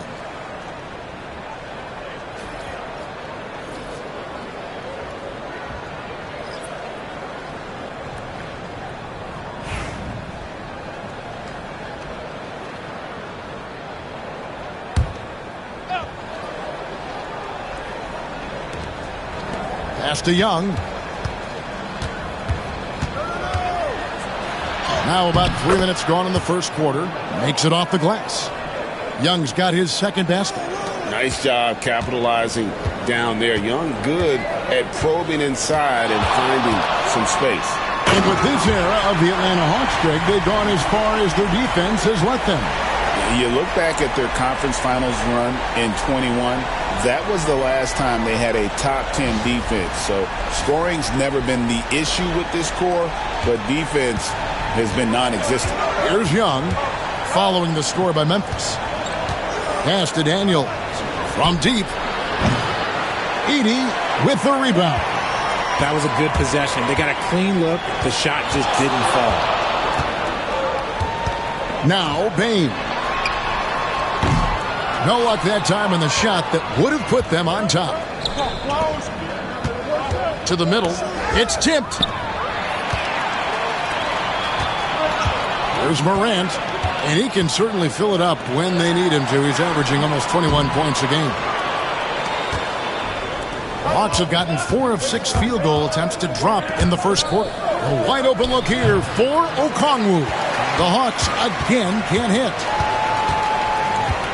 In the corner, it's Bain. Buries the long-range jumper. This isn't Bain's preferred spot on the arc, but he's got the skill to knock it down. And here's Young. He'll bring it up for the Atlanta Hawks. They trail by 1. Their last encounter was in Atlanta. And they'll want to show that they're a much better team than they demonstrated last time out against these guys. At the very least, avoid another blowout. If they can clean up the turnovers and make better decisions, it should be a much closer game this time around. Memphis has gone 2 of 4 from beyond the arc to start the game. Pass to Edey. And they double up Jackson. Outside, Bain. 6 on the shot clock. To the right side. Here's Aldama. That 3 off target had some space there after the little pump fake. LeVert the pass to Okongwu. That's good. And it's LeVert with the assist. And a nice job here early of establishing an inside presence. Pass to Jackson. Outside, Bain. Off the mark there with the three-point shot. Atlanta's gone 1 of 3 from beyond the arc so far in the game. LeVert kicks to Young. Here is Daniels. Young outside. Now here's LeVert.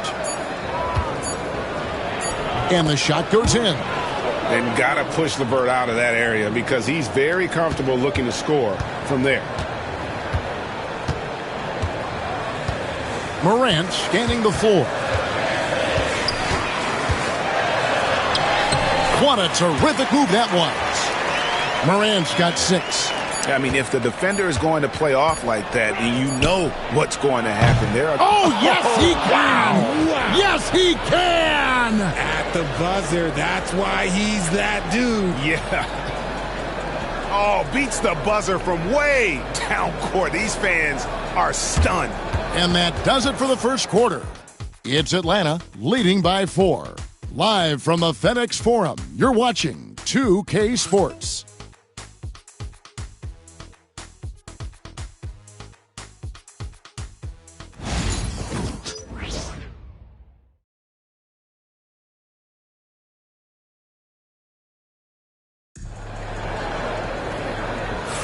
And if you're just joining us, we've played through 1 quarter in this one.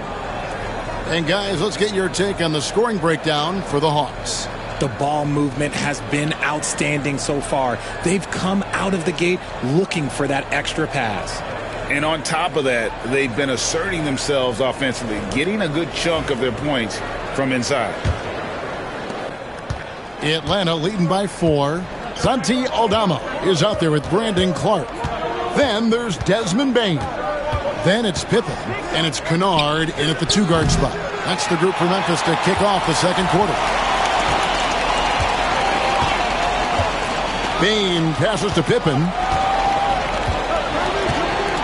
Back to Bain. Fires from deep. Rebound by the Hawks. They come into this one following a loss to the Thunder. Painful to watch, guys.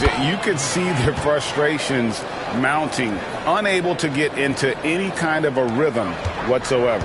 It seemed like any time they strung together a few baskets, they just went ice cold so quickly. And so it's Memphis with it, following the bucket by the Hawks. Pippen with a wide open look. A three-pointer off the mark. Shocking that he just bricked that one. The defense got real lucky there. Kennard against LeVert. Niang passes to Capella. Hawks passing it around. LeVert kicks to Wallace. Pass to Rizachet. Over Kennard. And it's Rizachet missing. The Grizzlies trail by 6. And you look at the Grizzlies defense the last few years, RJ extremely disruptive. Yeah, they've been top of the league in steals and blocks. That's just a part of the DNA in Memphis. It can be exhausting playing against guys like this. The Grizzlies shooting their first free throws. First trip to the line in this one.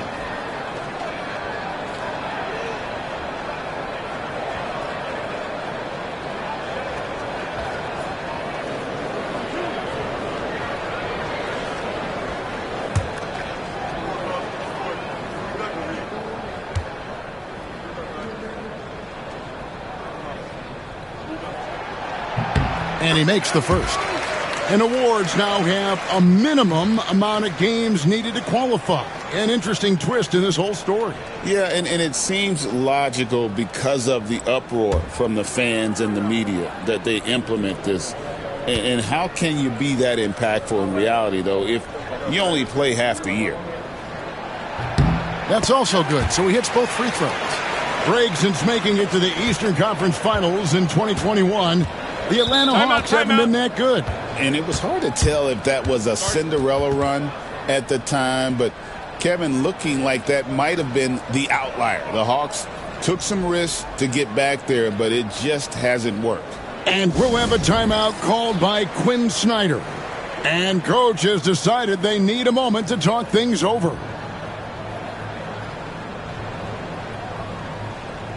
And the Grizzlies making a change here. Jackson's checked in, and a switch here also for Atlanta. Mann's checked in for Rizachet.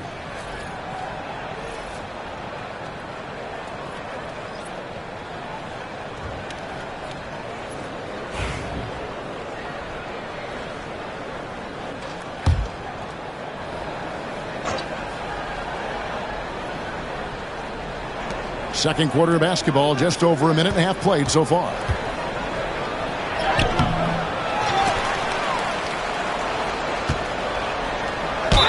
And oh boy, a lot of contact there, but he gets the call and will shoot two. And the sharpshooter, Mike Miller, watching his former team, the Grizzlies, here in Memphis. And if his presence inspires them, you wouldn't know it from the scoreboard. But make no mistake, one of the great players in their franchise history. Take a break. Take a break. 2 shots.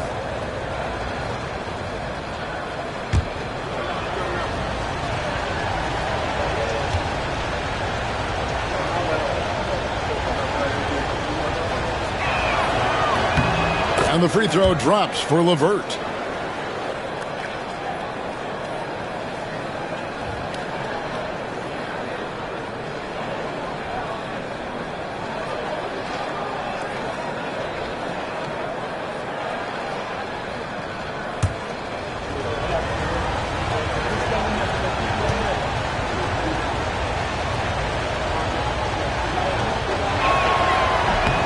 LeVert hits both of them. The Grizzlies trail by 6. Pippen kicks to Jackson. Second quarter of play with around 2 minutes gone so far. The shot's good. Such a forceful drive by Jackson Jr. Defense doesn't want to get in his way. And Richard, when it comes to Jaren Jackson, there's a lot to appreciate. My goodness. Oh, I love that he can guard 1 through 5. Really a modern defensive NBA big man. He can go back to the basket or he can face up. He doesn't need the ball to make a huge impact. He gives up a bit of size at the center position, but his leaping ability, well, let's just say that makes up for it. Outside Jackson. Payne for 3. The rebound by Niang. A slight advantage for them in the rebound department, but that oftentimes is all it takes. Now Wallace. Nothing on the board. Lets it go from 11, and the jumper is on the mark. Wallace has got the lead up to 8 now for Atlanta. And so it's Pippen with it. He brings it up for the Memphis Grizzlies. They couldn't put the pieces together, losing that last matchup with San Antonio. Well, I felt like they were never on the same page defensively in that one. Gave up way too many easy shots. Boy, they looked like they were asleep on that end of the floor. No one was talking. No one was paying attention. It was rough. A chance to extend the lead to double digits, but it's no good. And almost 4 minutes gone here in the second quarter of play. Outside, Payne. That falls nicely on the feed that time from Pippen. Payne's got 6 points. Well, Bane is an efficient three-point shooter, so you have to turn up your perimeter coverage when he's on the floor. To the inside. A nice shot by LeVert. LeVert's got 4 points in the quarter. And they've repeatedly probed inside in the first half, guys, and it's paid off. And it's Taylor Jenkins calling timeout here. Wants to talk some things over, might be seeing some things to adjust. Kennard, he's checked in for the Grizzlies. Ja Morant comes in for Pippen for the Hawks.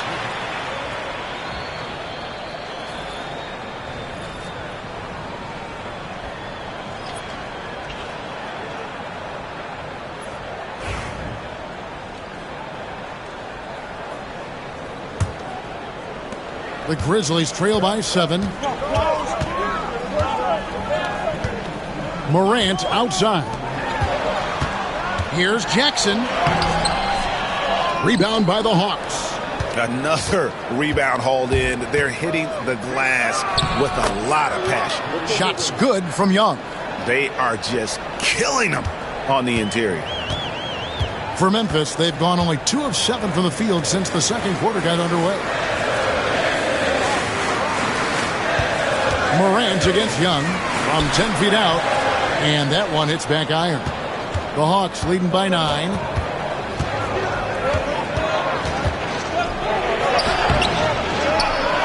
Pass to Daniels. It's no good from outside. Memphis has gotten into trouble with the 3 ball in the second quarter, only hitting 1 of 5 attempts. Wells' shot is good. I'm not sure who was supposed to be on him that possession. I mean, apparently neither did the defenders. Now, here is Young.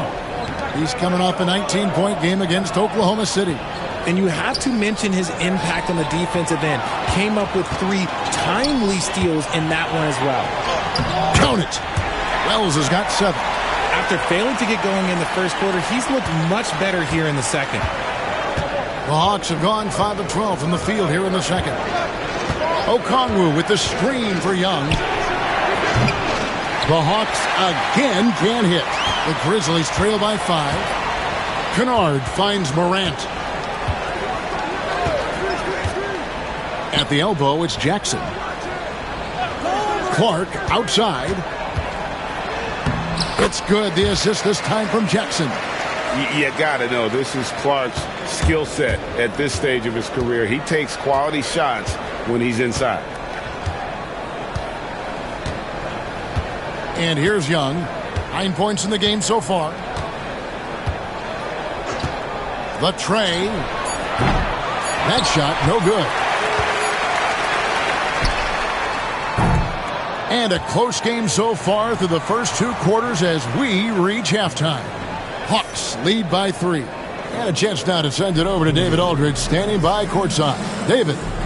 Thanks very much. With Quinn Snyder, Coach, great offense in the first half. What made it possible? I think we're executing pretty well. Moving them around a little bit with some fakes. And guys are just playing aggressive as much as anything. But we get a few more stops. It's been good so far, Coach. Thanks for your time. Back to you. Okay, David, much appreciated. And now time for halftime. So we'll be back in just a bit to get the third quarter underway.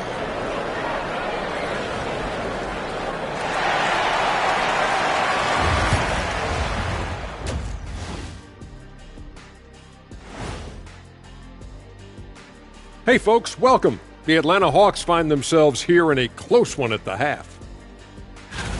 I love the depth of this team, man. Their subs have been huge tonight, giving them a scoring punch that they needed most. And credit their coach for a rather liberal substitution pattern. He mixed and matched beautifully in that first half. Okay, now we've got some time to take a look at the Eastern Conference standings as the postseason comes into view. When I look at Atlanta, they've played okay, but unfortunately, that's not getting you into the playoffs. They were hoping to take the next step this year. That led to a lot of frustration for everybody. Their fans are hangry. They wanted to eat. Thank you for being with us. Now let's send it to Kevin Harlan for the second half tip.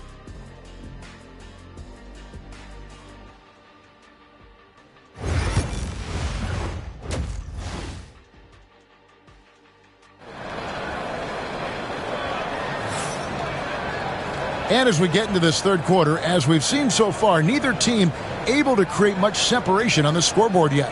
Without question, Trae Young displaying his skills today. No problems fighting his way to the rim in this one. A lot of points in close. And you love that mindset he has going at the rim. He hasn't settled for anything, and he's been the aggressor all game long.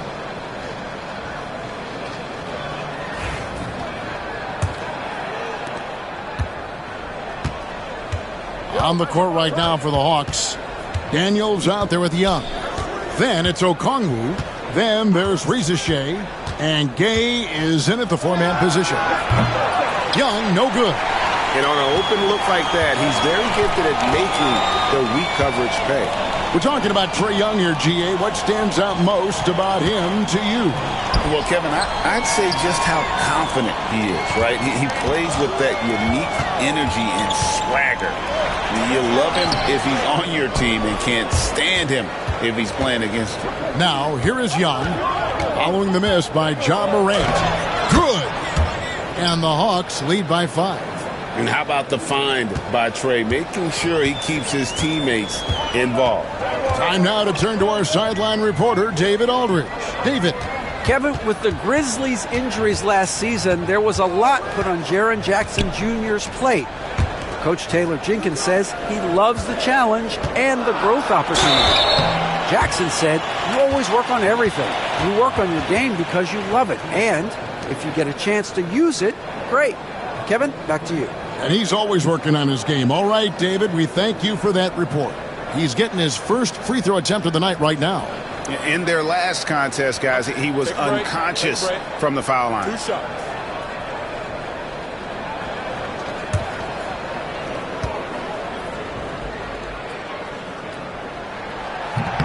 No good on that one. And what really distinguishes Jackson, the soft touch of his shot. Most young bigs are still developing that.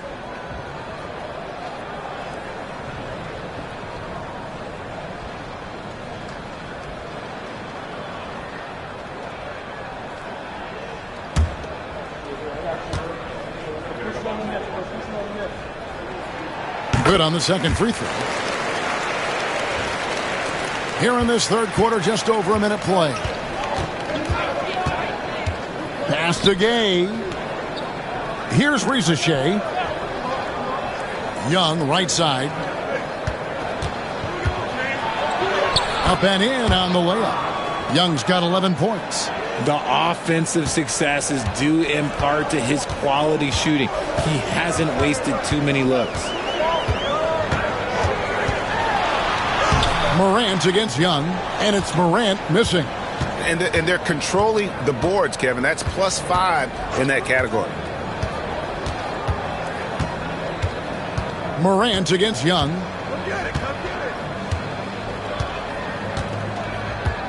Clock at 6. Pass to Daniel. Here's Gay.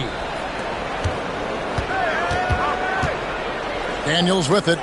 The scoring numbers have been solid for him. He's averaging just under 14 points a game. And to put things simply, this has not been his quarter. Wells kicks to Bain.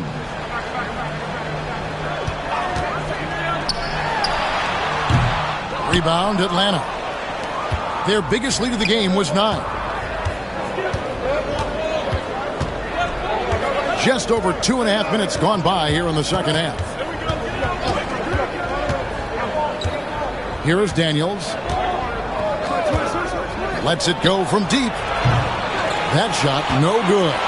The Grizzlies trail by 6. And he's fouled pretty hard on that shot, but he's got the chance to pick up the points at the line. That one on Ricochet. You can't be overzealous when guarding Bain, or he will find ways to draw the whistle. Even dating back to his high school days, Desmond Bain was overlooked as a prospect. Yeah, he wasn't even ranked by any major recruiting services. That just lets you know that the scouts don't always get it right. Then he fell to the 30th pick in the 2020 draft. He's made a lot of teams regret passing on him. And he knocks down the first one. And every year, and Greg, we agree, Bain seems to get better and better as a playmaker. Doesn't overdo anything with his passing. Looks more and more comfortable creating off the drive and kick. He's become a large part of this offensive engine. And Bain drops them both. For a star like him, you get lots of opportunities at the line, and he's great at cashing them in. And we'll have a timeout called by Quinn Snyder. He's ready to talk things through with the team.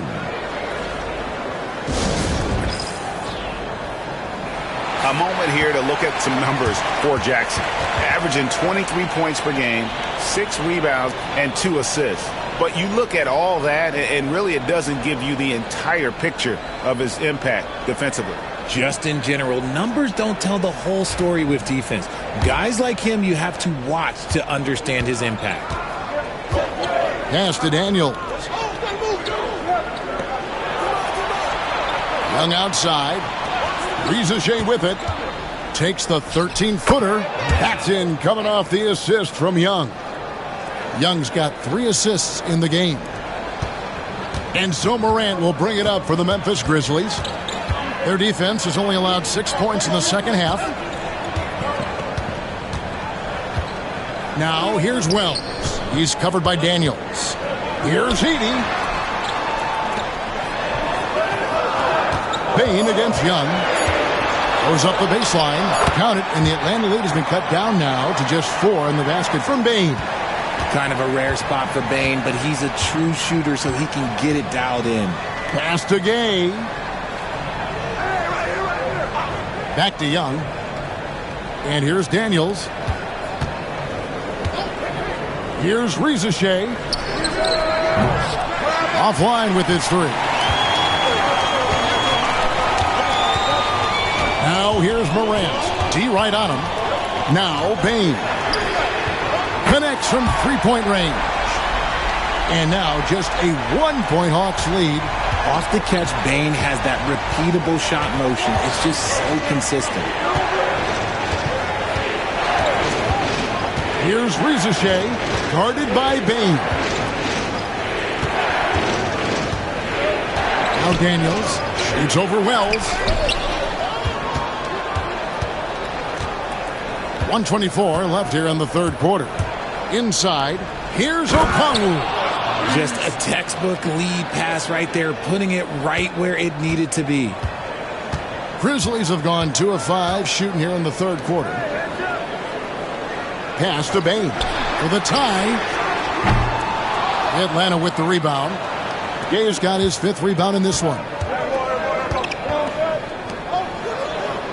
Young looking around.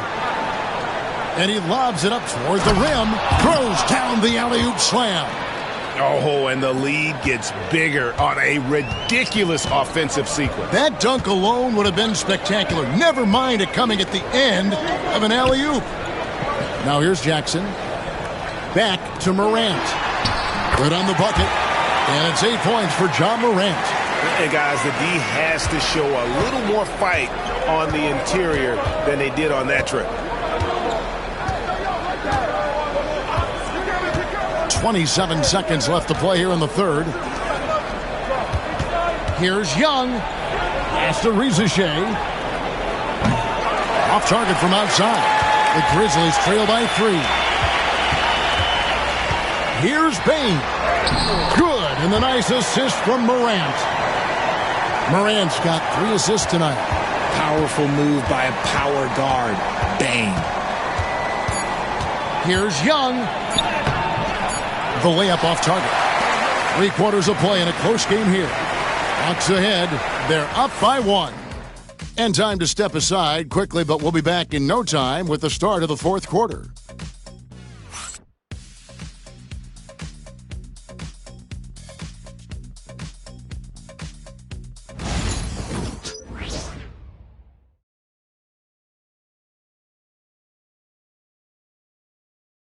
And how about a look now at our assist of the game? Brought to you by State Farm.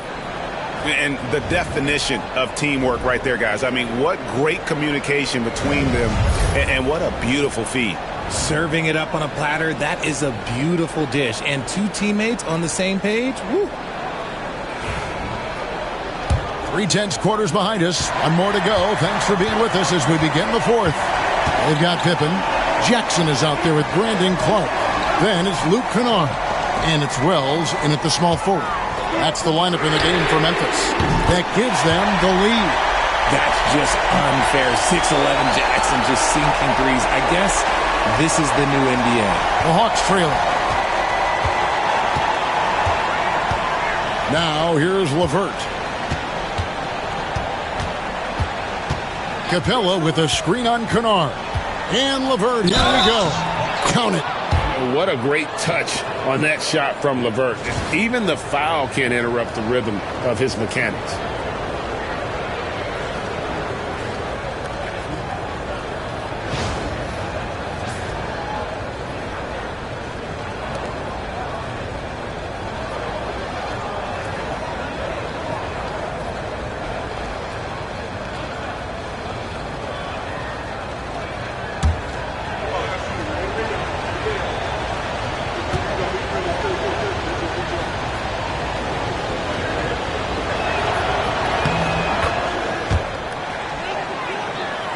Here's Pippen.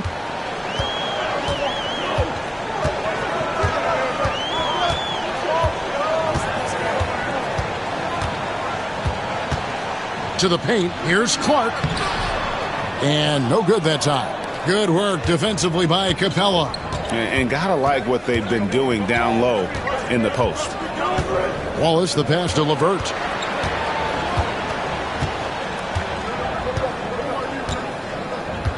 Capella with a screen on Kennard. Shot clock at 5. And the dunk by Capella. And Capella has run pick and roll so many times, adept at knowing where to cut after the screen. Final quarter of play, about a minute and a half off the clock into it. Jackson dishes to Clark. And the 3 off target. Not quite enough defense that time around. Just lucky he was off. Mann with it. Screen by Capella. Mann gets the bucket. Mann's got his first 3 points of the game. Pick works well there. Not much resistance from the D. Yeah, that just comes down to a lack of effort. The defender has to do a better job fighting through the screen. Now, here's Clark. Here's Jackson. And another miss by Memphis. And the Hawks with possession. They've got an 8-0 run. Wallace kicks to LeVert.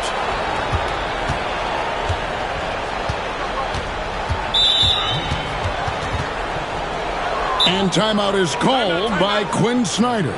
He's not taking any chances and wants to huddle them up right away.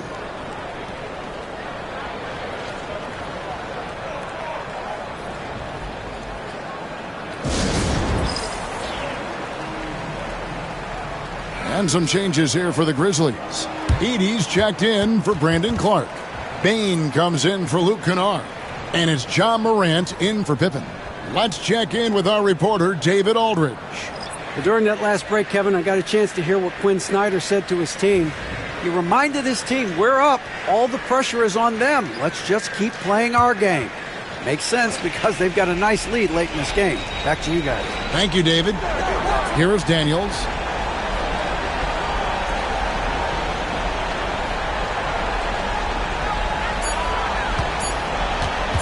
From the arc. Offensive rebound. Pass to Young. From past the arc.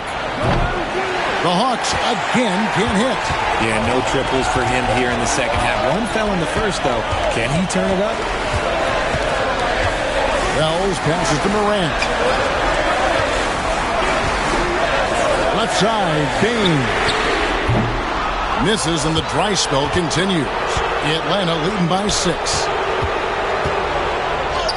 And Rizashek, the bucket on the assist from Young. Young's got his 5th assist in this one. And Morant's got the ball here for the Memphis Grizzlies. They've been struggling here on offense. Yeah, a bit of a dry spell for sure. Yes, that goes in. If Morant knocks those down consistently, you got zero chance on defense. Pass to Okongwu. Rizashek with it beyond the arc. He can't get it to go.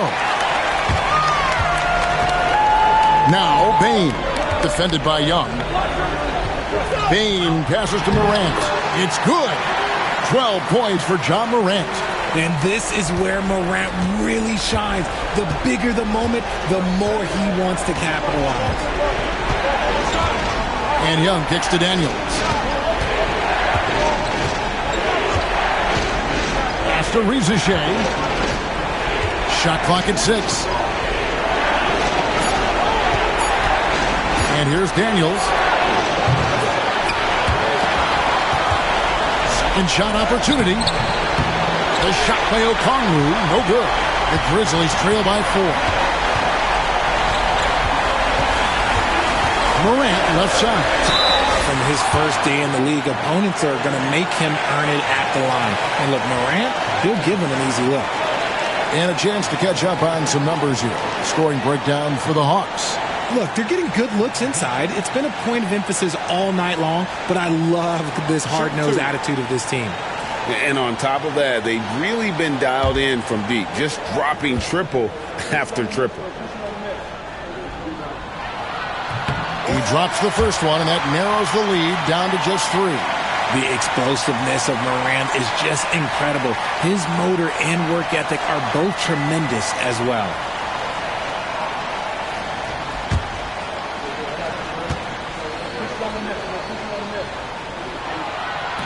Both free throws good from Morant.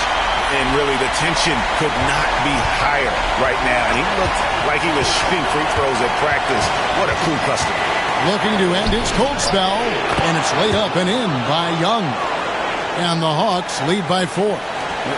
This is why people are just so high on Young, because he comes through with big shots in the game. Down low. Here's Heaney, and down it goes, jamming that one home. Well, check out that assist. That's a pair of teammates that are clearly on the same page. And we'll have a timeout called by Quinn Snyder. Coach clearly feeling the necessity to regroup with so much at stake here.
There's 1:17 left in the fourth quarter. Here's Young. Sinks the 15-footer. Ice in his veins. Young excels at stepping to the plate and delivering in the clutch. And it's sent back by Okongwu. Here's Rizichet, guarded by Bain. Here's Young. Not going to go that time. Morant with some nice D. Got a hand on it. Outside Jackson. Pass to Morant. Off target from three-point range. And now they decide to foul intentionally.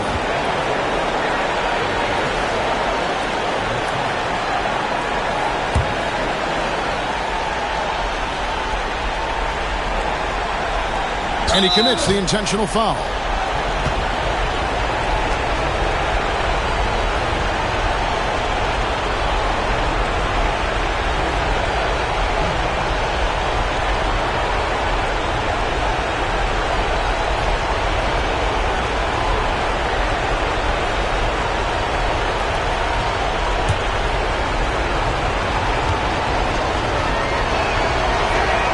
First free throw is good, and that puts them up by 5.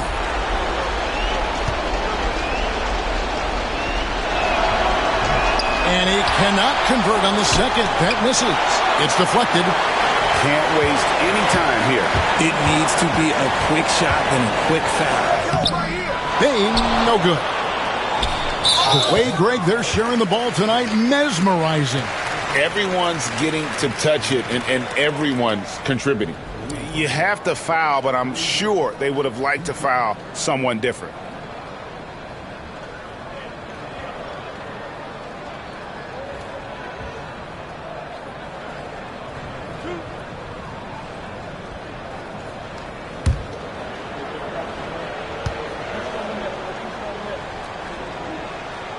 Good on the first, and that increases their lead to 6.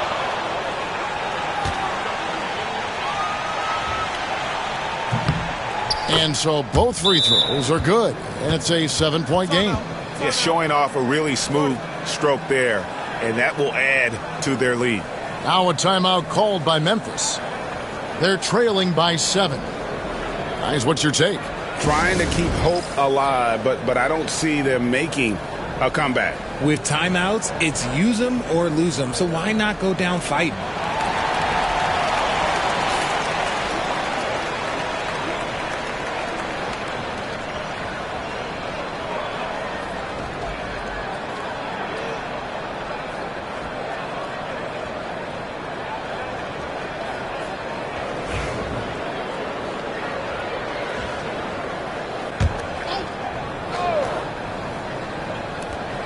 "17 seconds left in the fourth quarter.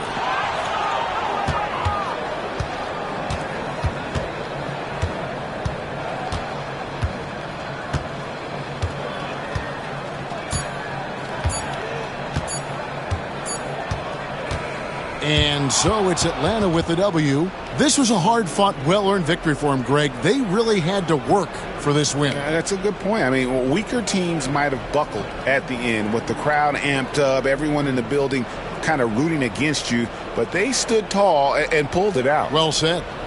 And now we'll go to David Aldridge, who's standing by with our player of the game.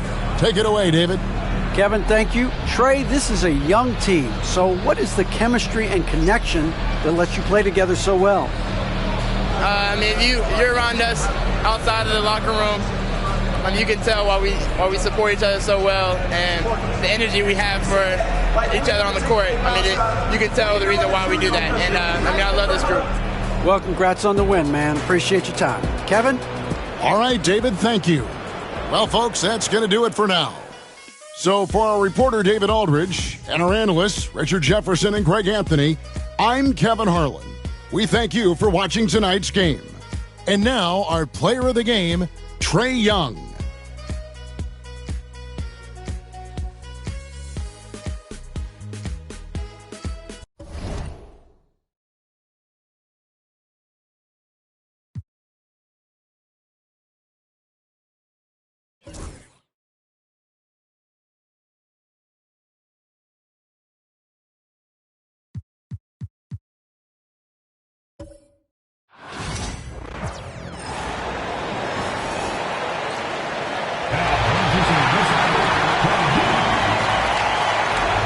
Grant, looking at these two teams, my attention is drawn to the front court matchup. Oh, yeah, this should be a battle on the baseline.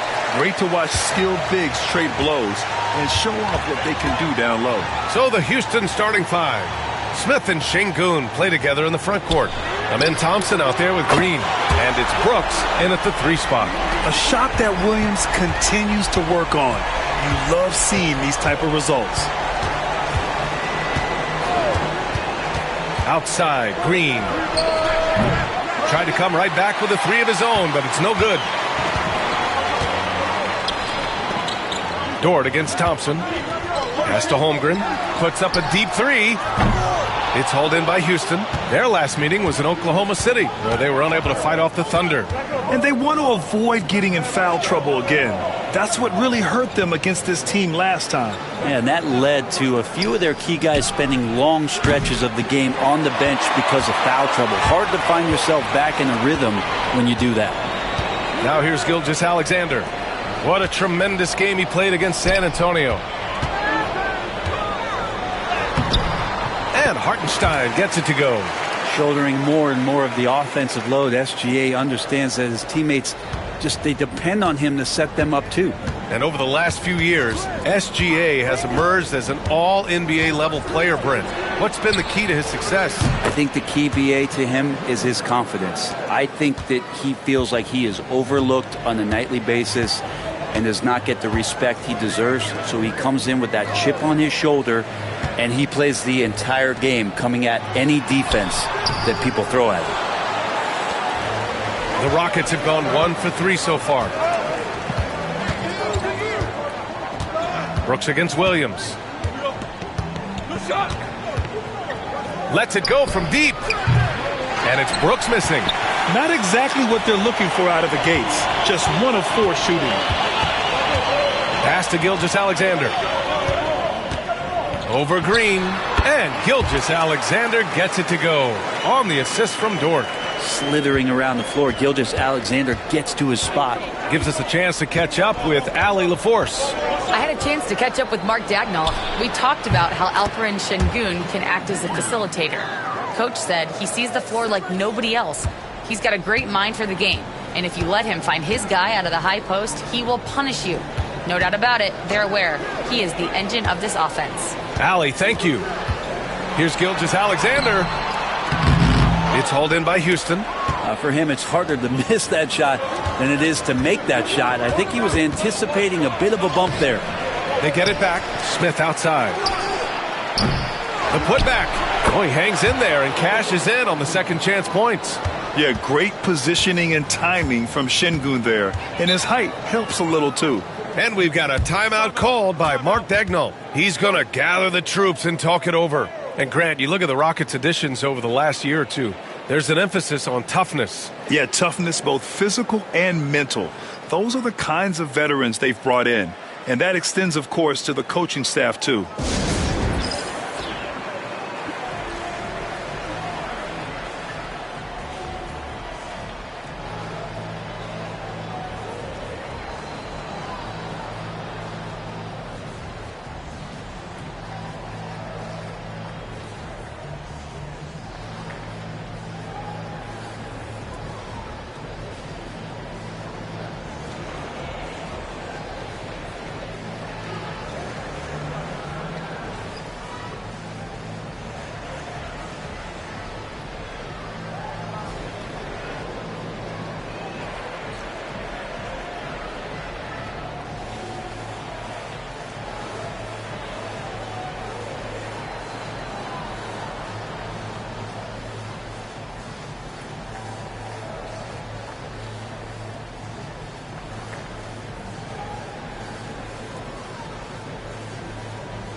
And Houston making a change here. Van Vliet's checked in. Here we have the teams that really hustled for those second chance looks the last 10 games. Oklahoma City, second. This squad's been attacking the offensive glass with a ton of energy lately, and it's paid off with a nice pile of second chance points.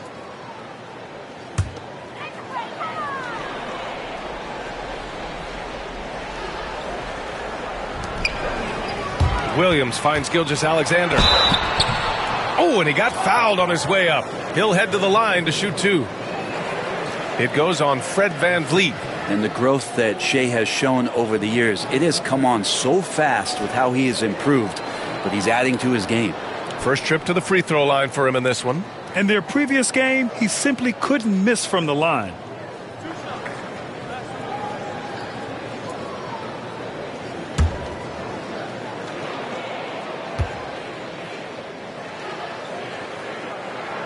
That free throw good from Gilgeous-Alexander. And I know this is the part of the schedule where the grind of the regular season can wear players down, Brent. Well, one of the things, BA, that can really help you out to accelerate this point of the year is go on a nice little winning streak. Win 4 or 5 in a row. And it kind of takes away what it is that the last maybe month has been in terms of the grind, because you're celebrating some success that just pushes you towards the playoffs. He's established himself as an MVP candidate. But what is the ceiling of SGA in your mind, Brent? Well, if he's there now, isn't that good enough, BA? I mean, this guy has a chance to win an MVP award in the next 6 or 7 years and is going to be considered that caliber of player for that stretch. That's pretty awesome. He can put up big numbers, which is more impressive. Now here's Hartenstein. He's coming off a 10-point game against San Antonio. And the foul on Jabari Smith. That's his first foul of the game.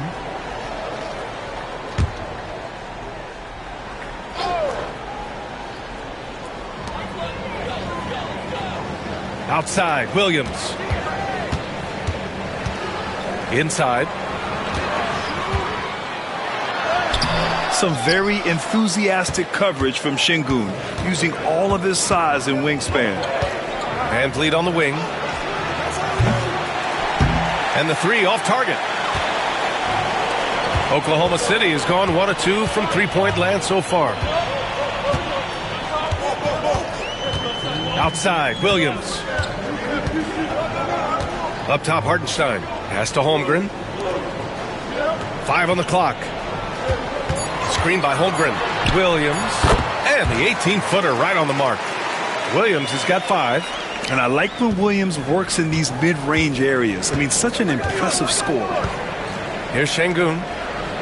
Van Vliet outside. Şengün, a screen on Gilgeous-Alexander. Van Vliet misses. The Thunder have gone 4 of 8 and looking in control. Gilgeous-Alexander passes to Hartenstein. Some room here for Dort. Smith with the rebound. He loved to make them pay for giving up that wide-open jumper, just unable to do so. Out of bounds. It'll be Oklahoma City's ball. And keeping us updated from the sideline, Allie LaForce. Chet Holmgren makes up for his light frame with aggression. He said, quote, "You don't have to take a second look at me now to know that I'm not the biggest dude width-wise, so I have to hit first. Otherwise, the game's not going to go in my favor when things get physical," unquote. Brian, you agree? I do, and you can tell he just refuses to back down, Allie. Eason's checked in for Houston. Tate comes in for Thompson. It's hauled in by Houston. This game coming after the loss versus the Kings. And they got to the line at a good clip, but couldn't cash in, and it ruined their chances. Yeah, drawing fouls is tough, but the important part about that is when you get to the free throw line, you got to turn those into points, and it might have cost them in that last ball game, missing all those chippies. And it's like Green doesn't have an off switch. He's consistent at attacking defenses and drawing whistles. Houston shooting their first free throws of the game now.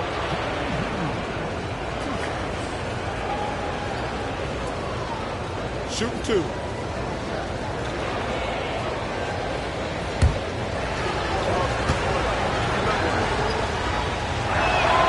First free throw is good. And for Green, it's about trying to be consistent. He has talent, and he needs to play to his strengths. Gilgeous-Alexander's checked in for Williams. Adams checked in for the Rockets.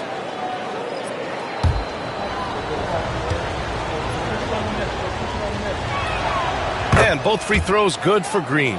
He's making the most of every trip to the line, providing for his team. Gilgeous-Alexander feeling it out a bit. Double team on Gilgeous-Alexander. Good on the shot. Gilgeous-Alexander's got 6. When you have a guard like Gilgeous-Alexander that fights inside, it can add some spunk to your team. Van Vliet against Gilgeous-Alexander. Van Vliet outside.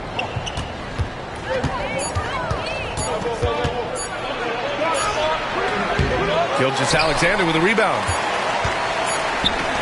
Fires from way outside. That shot off.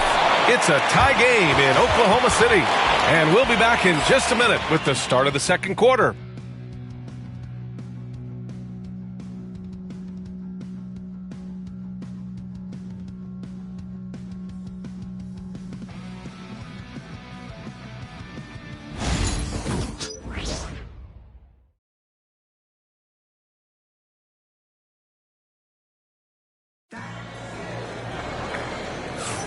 Some good action already in this one, but a fairly even matchup after this first quarter of play.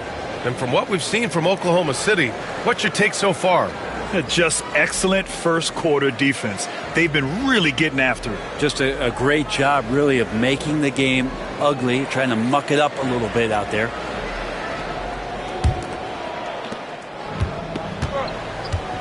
Alex Caruso is out there with Aaron Wiggins.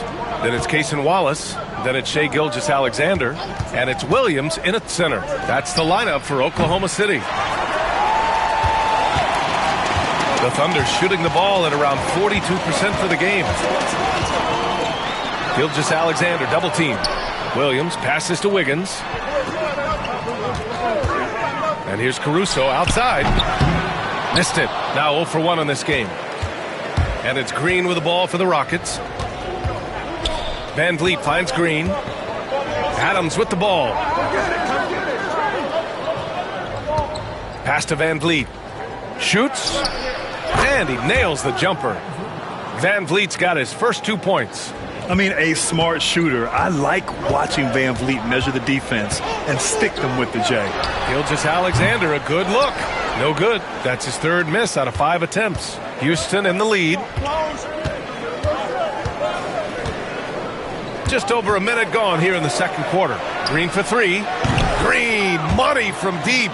Yeah, and Green has tons of confidence in his three-point shot, and it was on display right there as he knocked it down. You know, Grant and Van Vliet, they've got a guy who's been through everything in this league.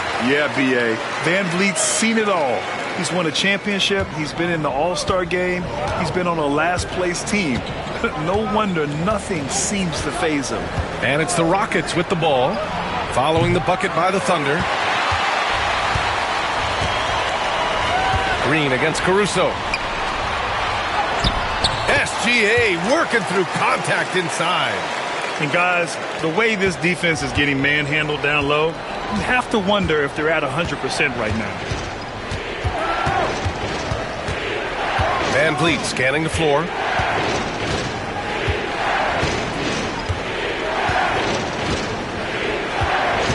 Down to 5 on the shot clock. And Gilgeous-Alexander with a block. And the wingspan coming into play for SGA, just getting on top of that one. And here in the second quarter of action, just a hair under 2.5 minutes played. That gives them the lead. Gilgeous-Alexander's got 6 in the quarter. They have no answer defensively inside. Now Van Vliet, a steady force on their offense, recording around 14.5 a game. And there's the foul. It's on Cason Wallace. That's his first foul. And we've got a timeout called by Ime Udoka. A moment to rest and confer on the game plan.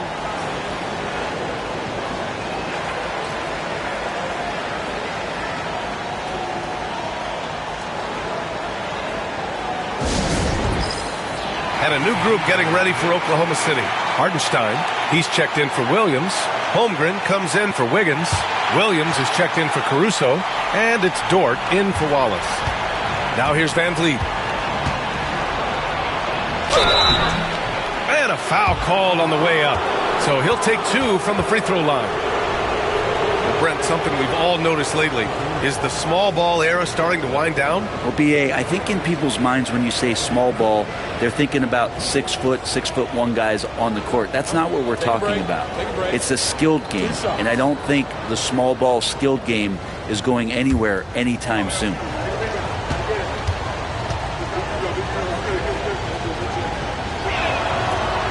And he can't get the first one. And the big X factor Van Vliet brings to the team is leadership. He's very talented at setting a good tone out on the floor and organizing his guys.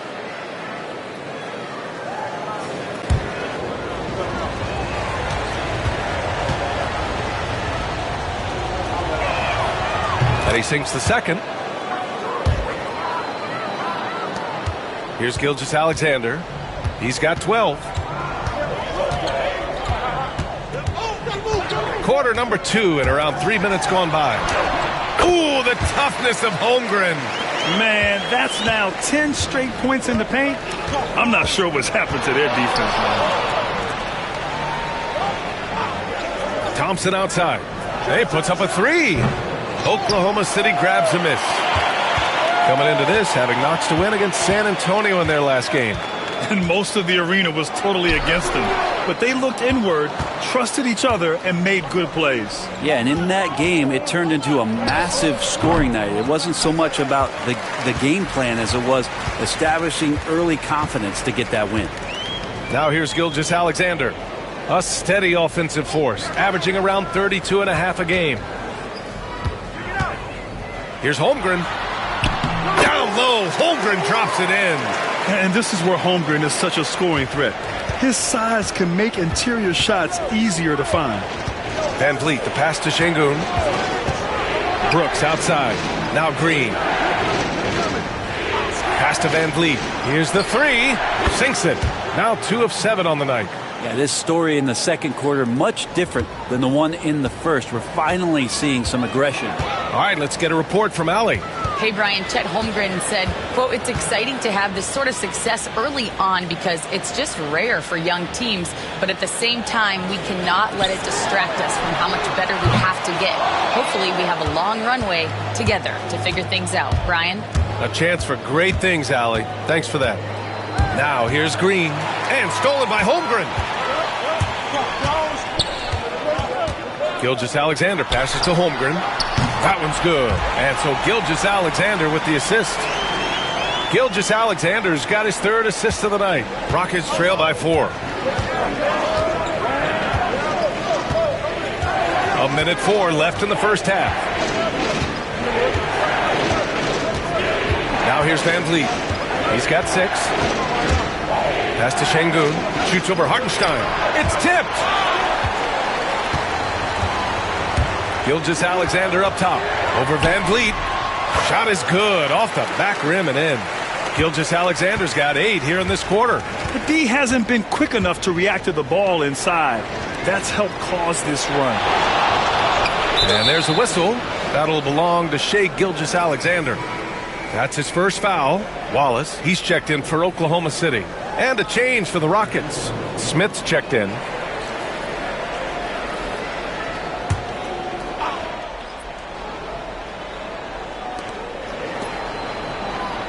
Pass to Thompson. Now here's Green. Watched by Wallace. He gets it in there. Green's got 16 points. And this is Green's role, an active scorer who doesn't lack confidence firing from the mid-range. Just 1 second separating the shot clock and the game clock. Holmgren with it. 7 points in the game. Clock at 6. Out to the right wing. Here's Wallace. Off with the layup. What a performance for Shai Gilgeous-Alexander. He has been the story for the Thunder. 8 points in the quarter, showing how effective he can be. And don't go far. We'll be right back.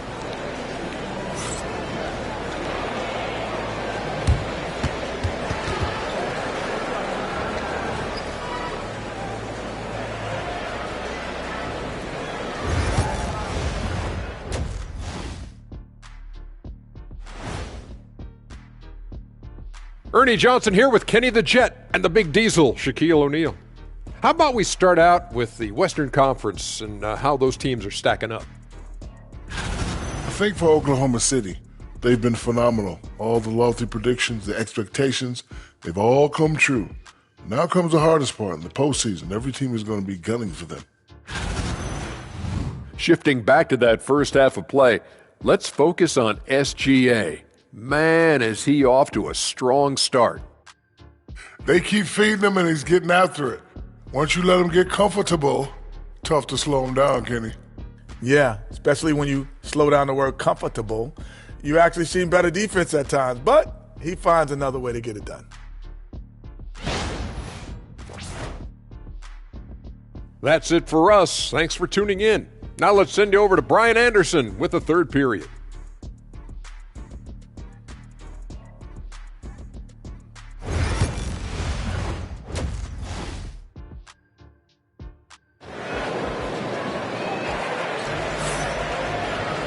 And if you're just joining us, we've played through the first half in a game that's been fairly even so far. Nice game. Great performance by Jalen Green. And the bulk of his production has been generated along the perimeter. Yeah, he keeps tracking down those spots behind the three-point line and finding some open opportunities.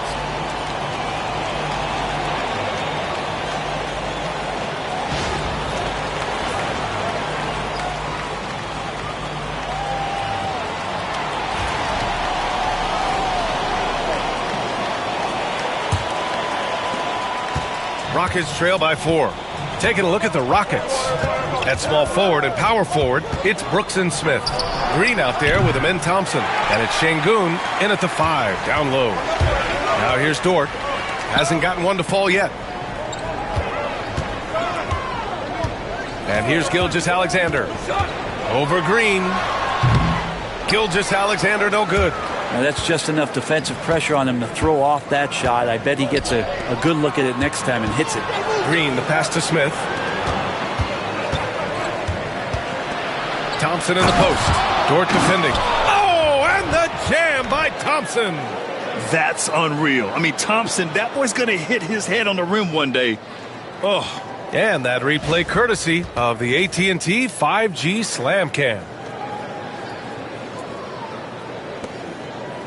Now Gilgeous-Alexander. 14 points for him. Pass to Holmgren. Back to Gilgeous-Alexander. Hartenstein with a screen on Green. From deep, Gilgeous-Alexander. That shot is off. Miss number 6 of the day out of 12 attempts. Since being selected in the 21 draft, Alperen Şengün has really improved. Yeah, from 9 points per game as a rookie to over 20 in his third year. Şengün has averaged about 5 assists per game over a season. A huge number for a 6'11 post guy. He is so skilled. Now, Gilgeous-Alexander, with that height at his position, allows him to do so many things other guys really pretty much dream of. And Ime Udoka has called timeout. I think right now he must be looking at some adjustments. You have to like what we're seeing from Shai Gilgeous-Alexander. They got to be using this timeout to think about a personnel change or a game plan change to try to slow him down.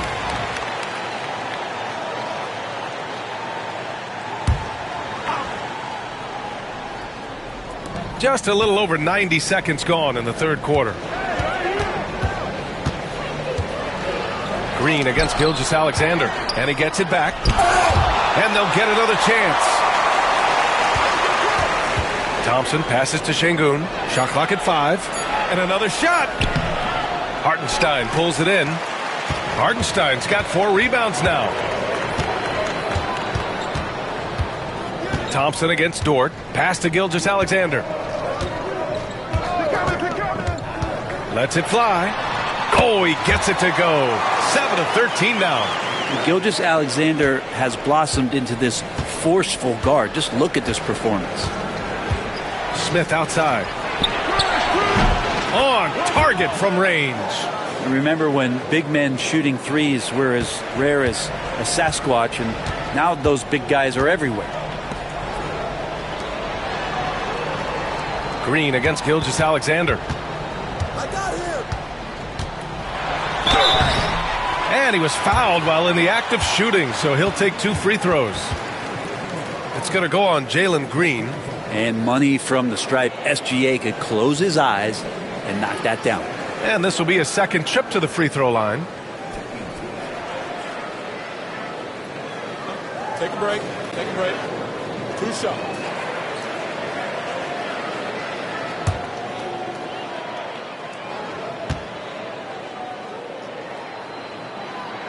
And he knocks down the first one. The Thunder making a switch here. Caruso is checked in.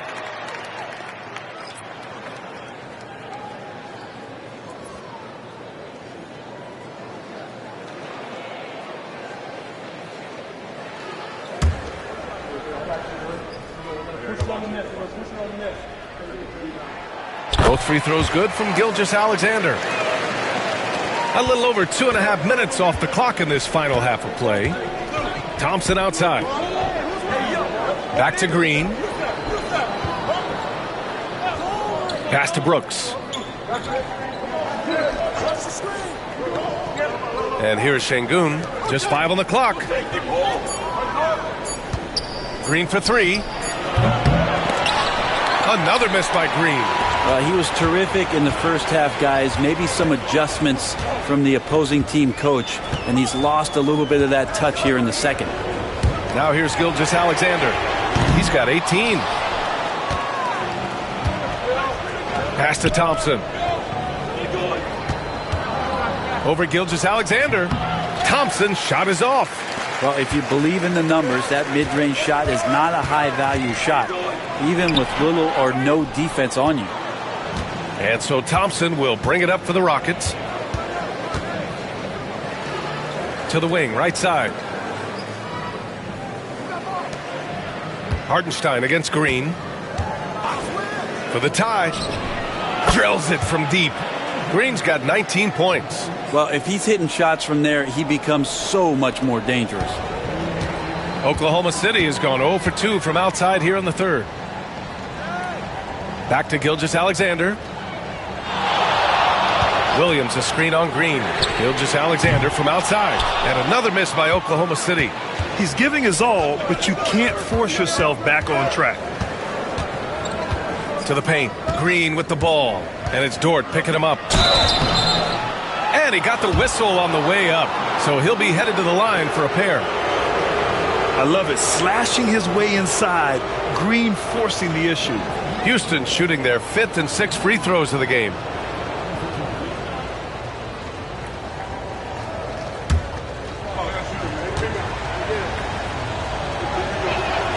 And now they lead as the free throw drops in for him. Williams is checked in for Oklahoma City. Wallace comes in for Gilgeous-Alexander. Van Vliet's checked in for the Rockets.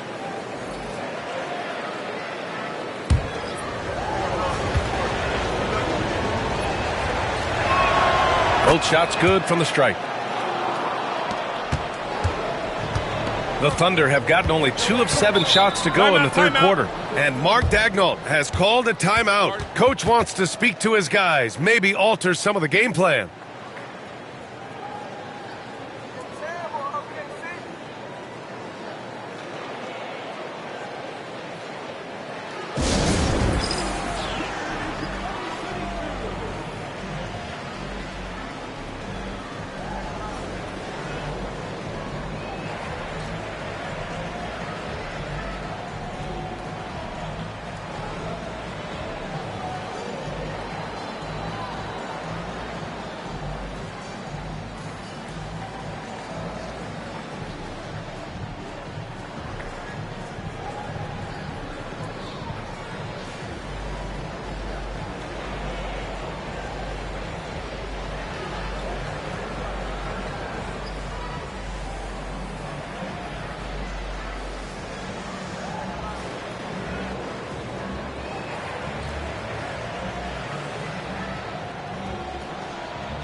Looking now at some numbers for Aaron Wiggins.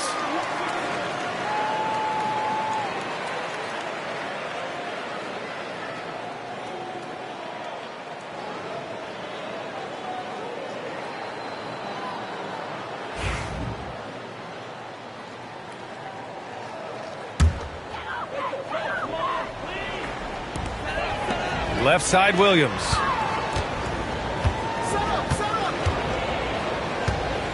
Over Smith. And another miss by Oklahoma City. You gotta love how they've been crashing the boards, fighting hard for every miss. Thompson finds Smith. Down low. Here's Green. In close. Green puts it in. Yeah, showing a little versatility with their offensive attack. In the first half, it was about the 3-ball. In the second half, they've emphasized interior scoring. Williams against Smith. Williams' shot is good. We talk about Williams' versatility as a scorer. He can get his points from just about any spot on the floor. Smith outside. Thompson outside. Off the mark there with a 3. Not his best night from the field, but looking for other ways and finding them so he can chip in. Williams against Smith. And it goes out of bounds. Last touch by Şengün. Wiggins, he's checked in for Dort.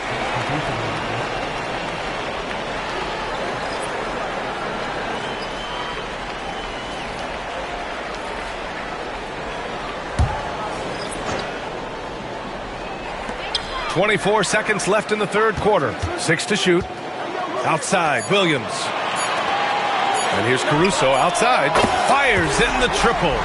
Caruso's gotten himself going here. His first points of the game on the deep ball. Caruso against Van Vliet.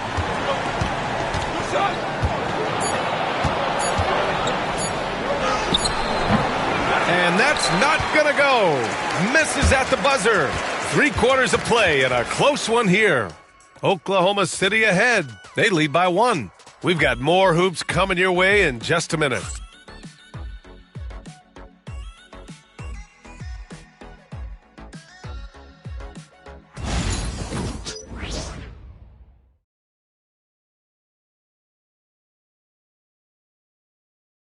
And now we have a moment to reveal our State Farm assist of the game.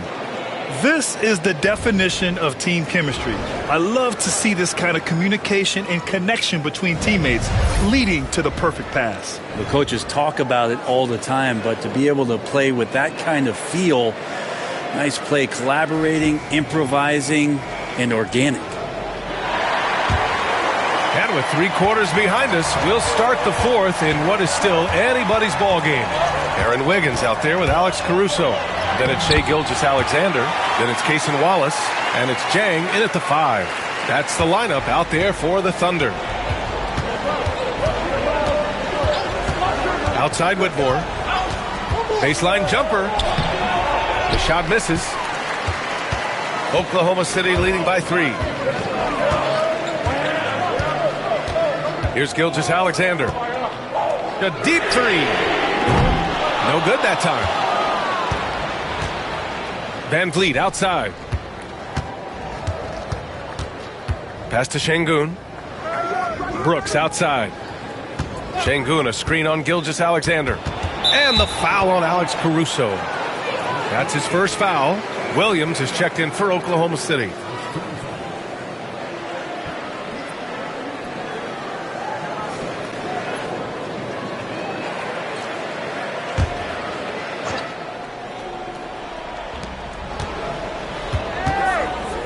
Gilgeous-Alexander against Van Vliet. Clock at 6. Over Gilgeous-Alexander. And Gilgeous-Alexander with a block.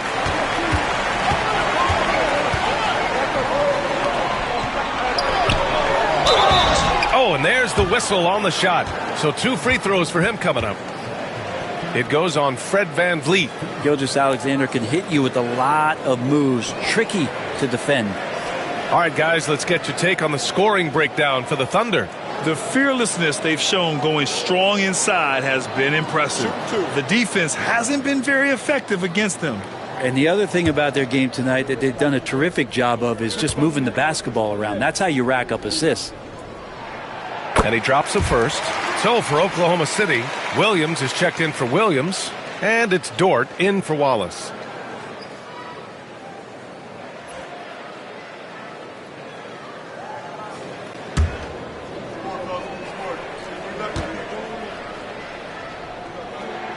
Both free throws good from Gilgeous-Alexander. Rockets trail by 5. Now here's Brooks. We've gone about a minute and a half into this 4th quarter. Ooh, lots of contact on the shot. So 2 free throws will follow that whistle. Well, Brooks is one hard-working man. He runs into a foul and still gets a shot off.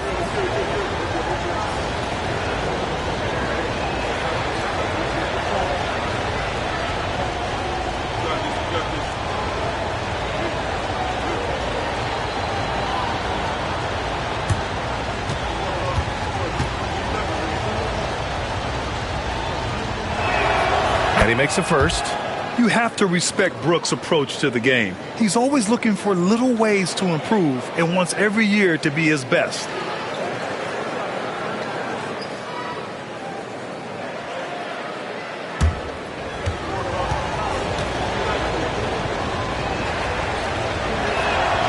And that one goes in. 2 from the line that time. They're doing some good work at the line this half. And Gilgeous-Alexander's got the ball here for the Thunder. It's a 3-point game. Gilgeous-Alexander sinks a big one. And they're just taking what the defense gives them. And right now, that's the interior. And Ime Udoka has called timeout, rallying his guys to make sure they all know the plan.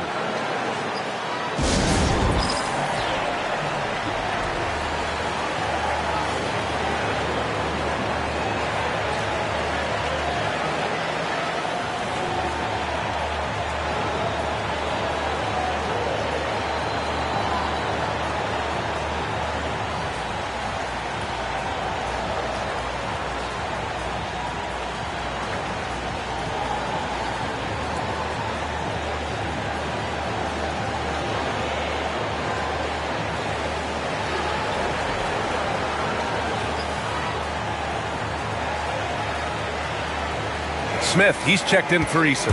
And let's swing it over to the sideline and hear from Allie. Well, over the break, I listened to Ime Udoka's huddle.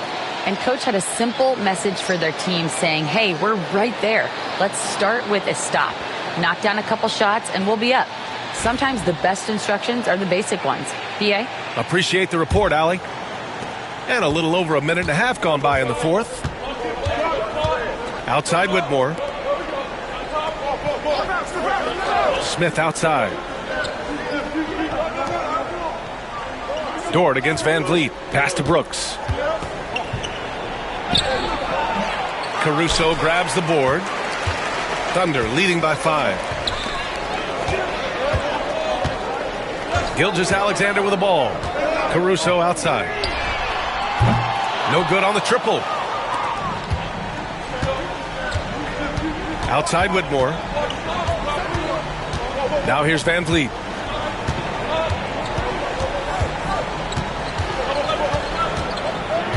Spins. Just 4 to shoot. From behind the arc. Oklahoma City grabs the miss. Gilgeous-Alexander's got 4 rebounds now. Hate to say it, but if they're still trailing at the final buzzer, a lot of this is going to be felt by him. His shooting tonight has just been atrocious. Williams passes to Gilgeous-Alexander. Ooh, Shea showing no fear inside. Looks like we're starting to see a pattern here.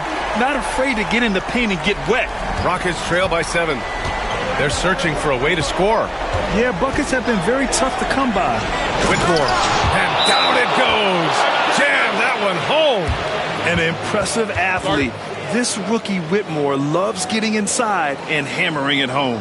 And we've got a timeout called by Mark Daigneault. He was quite emphatic, demanding the timeout, clearly wanting to address strategy with his team.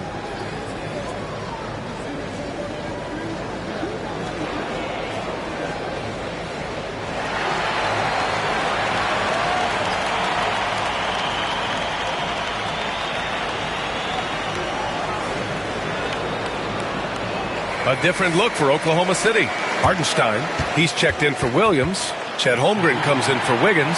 And it's Jalen Williams in for Caruso. Thompson, he's checked in for Houston. Green comes in for Van Vliet.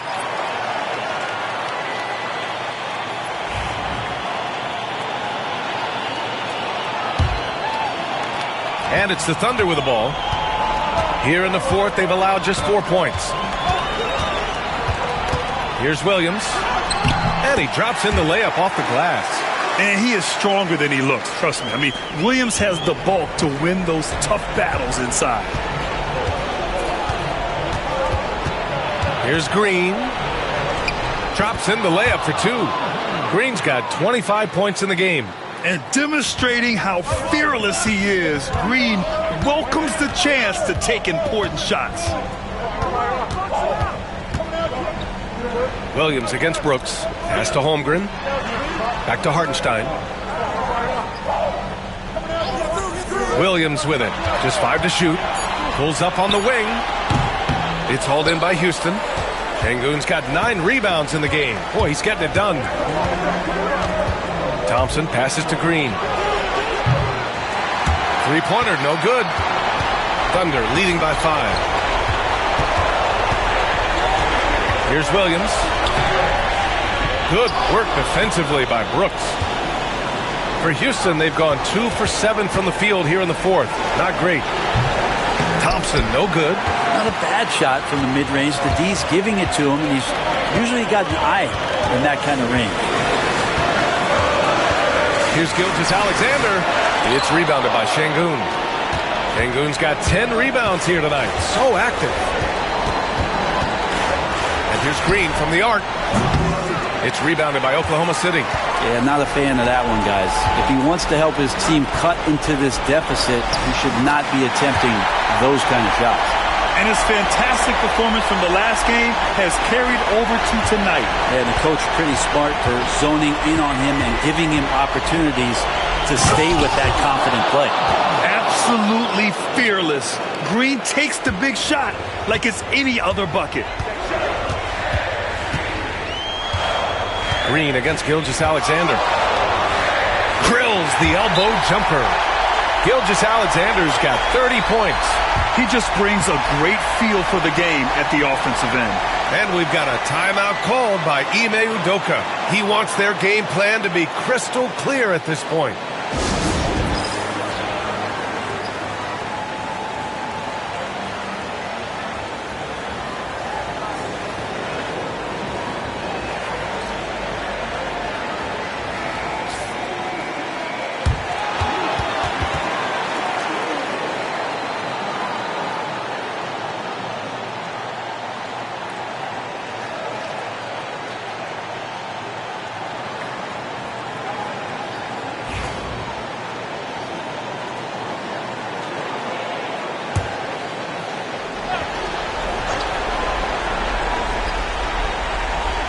Thompson outside. Pass to Smith. To the inside. Money! Oh, and that cuts the lead to just 5. And fighting his way through. Green not afraid in there with the big boys. And now we've got an intentional foul.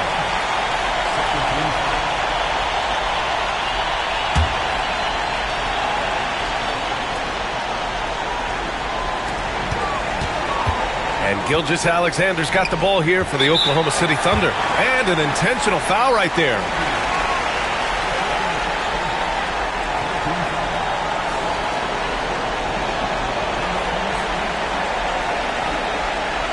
Take a break.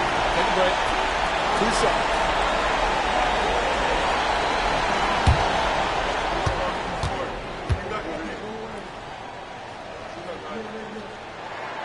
He gets the first, and that increases the lead to 6.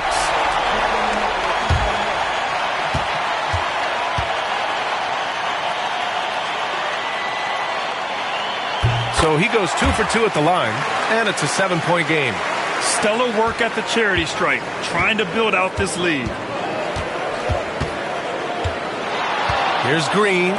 Blocked! 6 seconds separating the shot and game clocks. Williams passes to Holmgren. And that's a veteran move from the young fella, as Holmgren draws contact on that shot.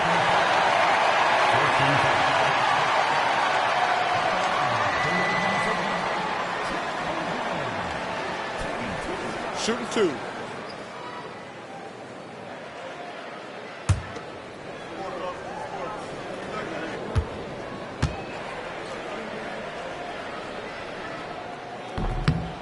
And no good, as the first free throw misses. We'll see if he can hit the second. And what you immediately notice about Chet Holmgren is his uniqueness. He's got size, but also tremendous agility. He can hit outside shots or battle down low.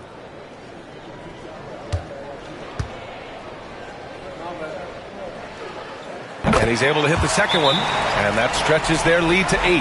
Timeout call, Houston. 23 seconds left in the fourth quarter. All right, guys, what's your take? Too little, too late. Making a change won't save them now. Well, I'm going to use the cliche here. You can't take your timeouts with you, so they're going to use it.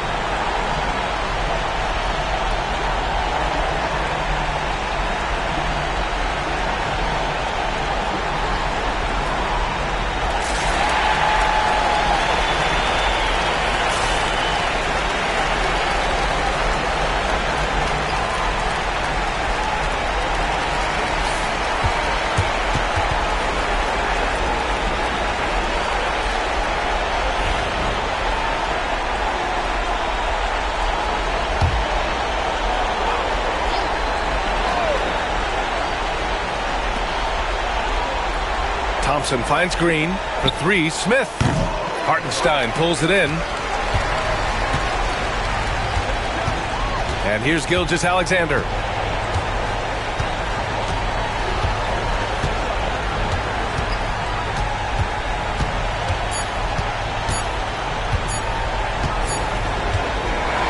And so it's Oklahoma City winning this one. This one was a fun one to watch. They were clearly in the driver's seat down the stretch. They really were, B.A. They played with great intensity on both ends of the floor, and they didn't allow their mistakes to get the better of them. Thank you for joining us. That'll do it for now.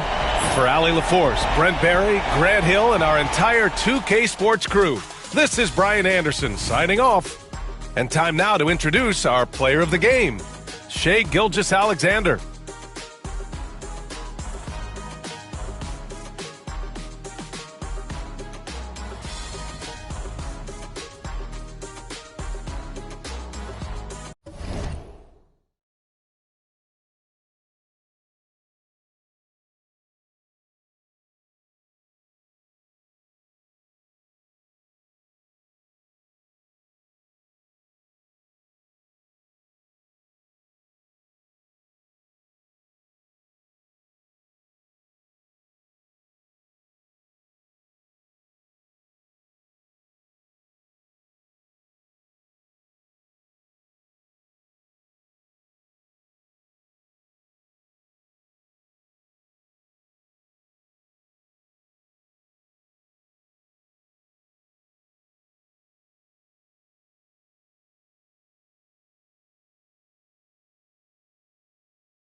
And a look behind the curtain here. Final preparations for the challenge ahead. Hoping to come out of the gates strong.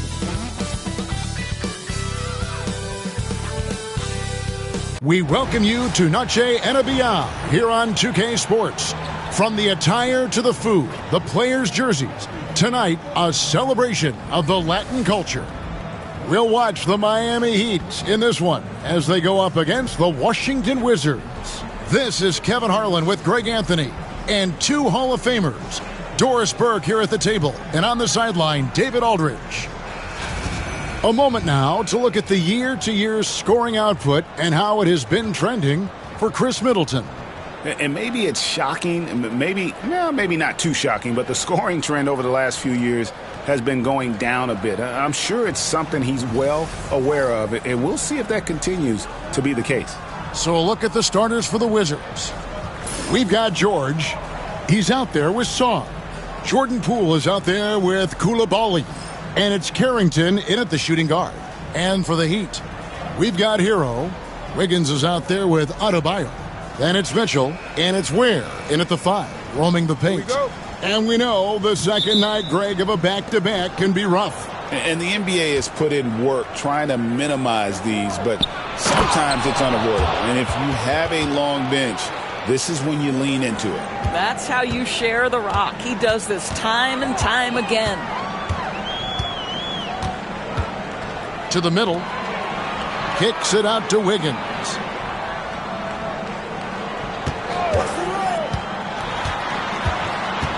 Just 5 on the clock. From down in the low post, it goes. How about that concentration from Andrew Wiggins? He refuses to give in to the defense. What a finish. Pass to Koulibaly. Inside. Sarr gets the bucket. Sarr's got his second bucket. Well, deliver the pass where your teammate can do something with it. Nice. Hero passes to Adebayo. Hero against Poole. Hero no good. Well, if the defense gives him that shot next time, they could get burned. I think he's just a little bit out of rhythm. Out left to the wing. Here's Carrington. 11 points last game. And a miss there on the triple. And the way the Wizards like to play, Greg, you can expect them to get out and run. Yeah, they're young and they can fly, right? They've got speed and athleticism to get up and down the floor. They'll push the tempo as much as you allow. Well, there's an unpredictability to his offensive game. He is always keeping the defense off balance. Outside, George. Pass to Carrington. Now, here's Poole. And they call an illegal screen here. And not the most common call you'll see in the NBA, but hard to argue that pick wasn't illegal. It is really difficult to get your feet completely set, to stay completely still. It's almost surprising to me that it isn't called more often. Now, Hero. Great numbers on a nightly basis as he averages over 24 points a game. Kept alive. Fires the 3. The shot missing. He is too good a shooter, guys, to be left open like that. The defense just dodged a bullet there. Here's Poole. Good D by Mitchell. For Miami, they've gone 2 of 5 here, making 40% so far to start out the game. Good ball movement here by Miami. Pass to Adebayo. Hero with it. For the 3. Hero can't get that one to fall. Here's Poole on the mark with the 15-footer. Yeah, a problem from the mid-range. Jordan Poole understands how to shake free and get to that spot. And so it's Wiggins with it. He'll bring it up for the Miami Heat. Trailing by 2. They went to Washington for their last meeting with the Wizards, and they came out with a win. And the last time these two met, they were able to get a big win because of that bench production. Second unit might be a factor in this one as well. Certainly something to keep an eye on. We'll see how the rotations go this time out. Every night it seems to be different. It's time now to hear from our Hall of Fame reporter, David Aldridge. What's the latest, David? Well, Eric Spoelstra gave me a few minutes to catch up. We got to talking about Jordan Poole and how you deal with a player like him. Coach smiled and said, we want to be as disruptive for him as possible. Anything we can do to prevent him from getting into a rhythm, we'll do it. Keeping Poole off balance is the plan here. Guys? Thank you, David. And it's Brian Keefe calling timeout here. He's made the decision. He wants to huddle up with his guys.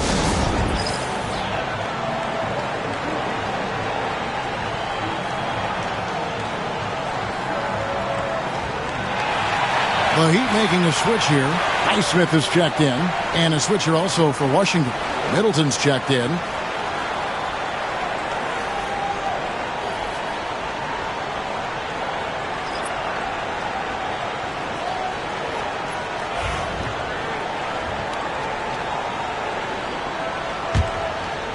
First quarter play and just over 3.5 minutes in.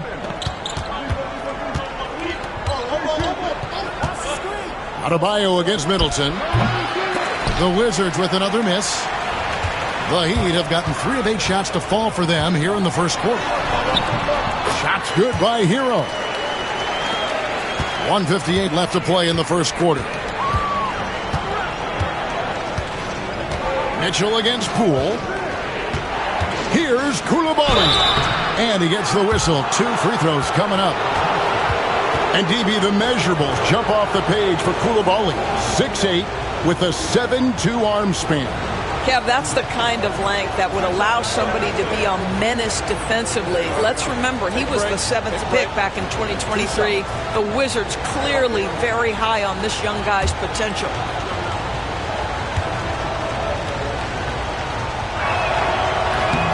First free throw is good.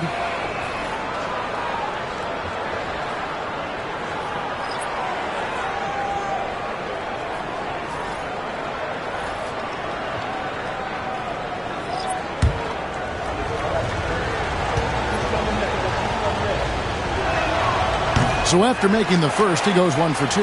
And Dwayne Wade is the first Heat player to be honored with a statue. And, Greg, that's pretty significant for a very successful franchise.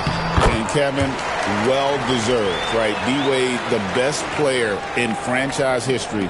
He helped bring 3 championships to the city. Plus, he's already got a street named after him. And contact on the shot, so he'll be shooting free throws here. GA, when it comes to the Wizards, they have a pretty spotty track record over the past decade. Kevin, it's tough to get things right in the draft. Plus, they have just had poor lottery luck, only selecting higher than 8th once in the last decade. But they have passed on some superstar-level talent.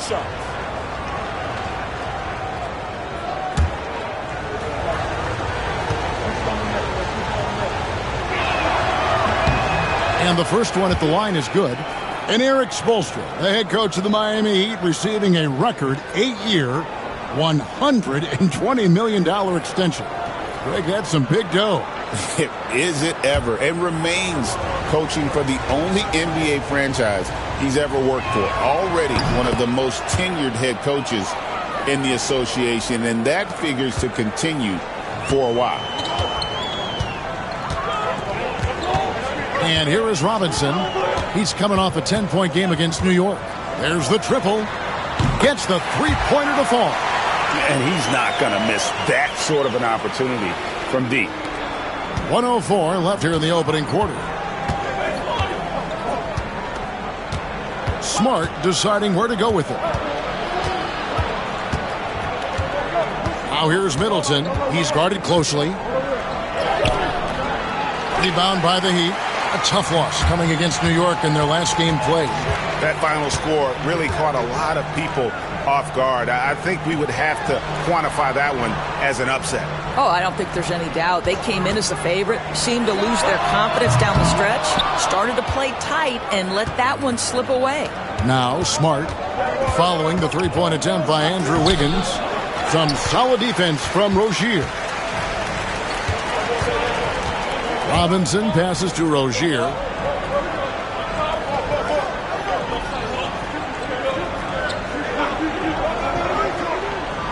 Back to Robinson. Misses the three. And that concludes the first quarter of play. Heat out front. They lead by 5. And back in a moment as we'll get underway with quarter number 2.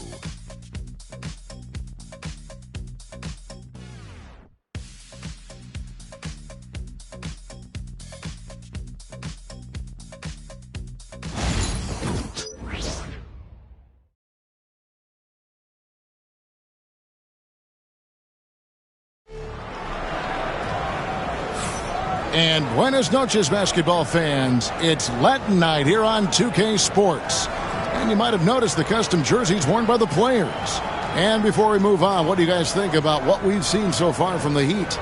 What we saw in that first quarter, they won their matchups defensively. I think across the board, a number of guys who've done a great job guarding multiple positions. The Heat leading by 5. They've got Wiggins. Robinson is out there with Rozier. Then there's Kevin Love.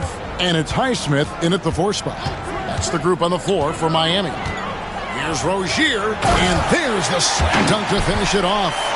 Oh, my goodness. Terry Rozier showing big-time hops. And the Wizards with possession. Looking ahead, they've got the Jazz coming into town for the next game. That game is the first and last of their homestand.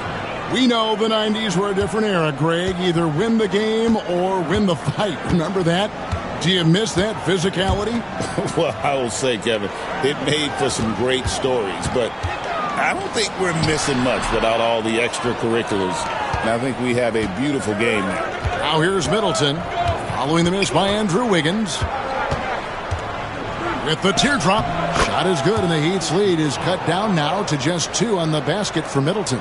It's difficult trying to throw Middleton off his rhythm. Remarkable job staying with that shot. Here's Highsmith.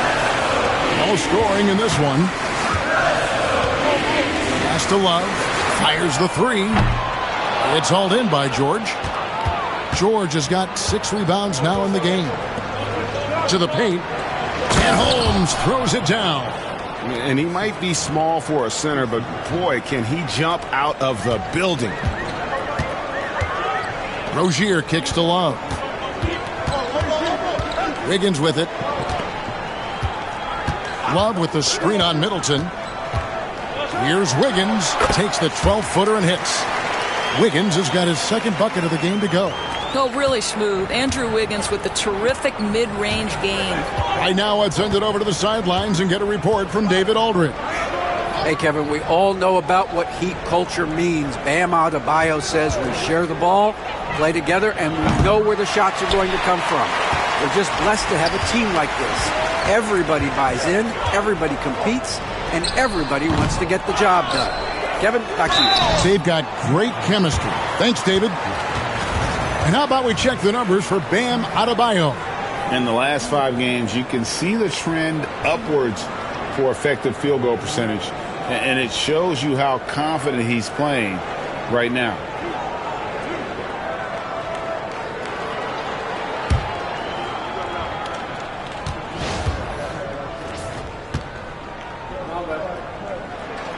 First free throw is good. We know, Doris, at one point the Wizards had one of the most unique pairings in NBA history. Think back to 1987, 1988, the year you're talking about, when the 5'3" Muggsy Bogues was a teammate of Manute Bol, who stood 7'7" tall.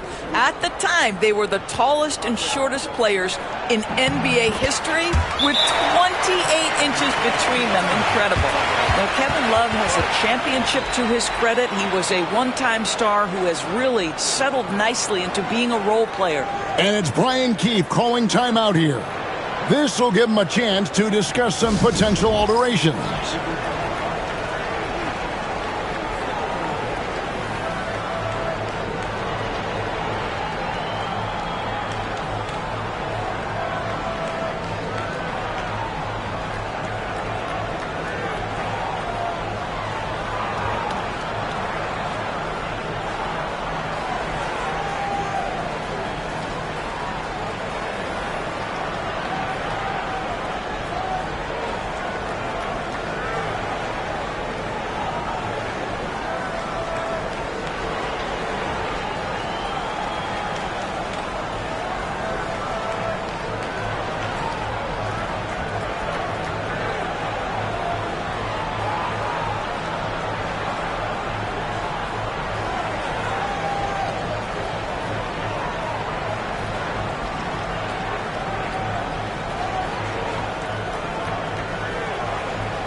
Kyle Anderson, he's checked in for Kevin Love. And now let's find out which teams excelled from the free throw line in the season's second half. In fourth, the Heat. They are really dialed in at the line, especially since the break. I mean, really shooting an impressive percentage from the line. Wizards trail by 4. Pass to Song. Quarter 2 and just under 2.5 minutes gone by. And Poole gets it to go. That was big because they dug a big hole in the first quarter, but starting to show signs of life. And while the offense is developing, Alex Sarr is already a huge presence at the defensive end. Yeah, along with being a great rim protector, he's a 7-footer who can really slide his feet on the perimeter. He can switch on the guards and make them work for their opportunities. Boy, he won't miss many from that spot. The defense gets lucky there.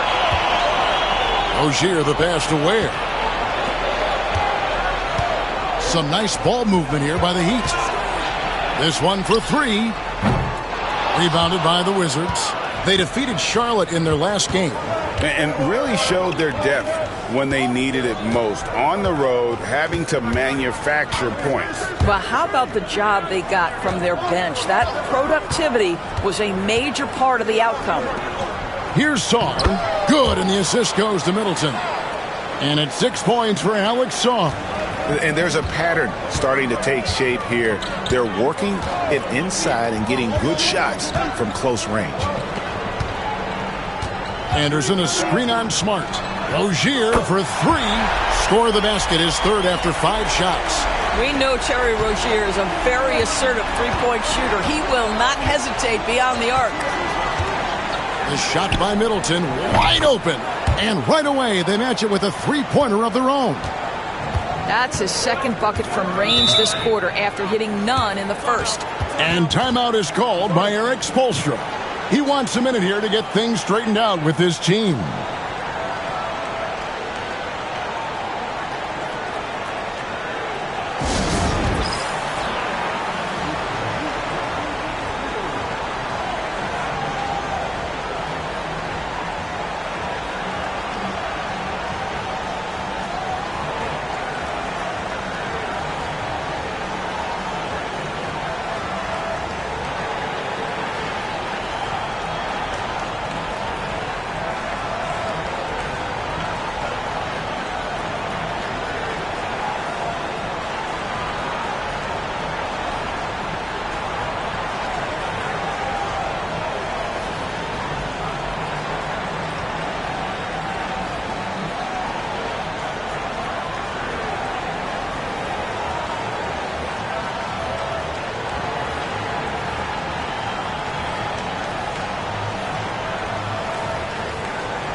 Both teams deciding to change it up.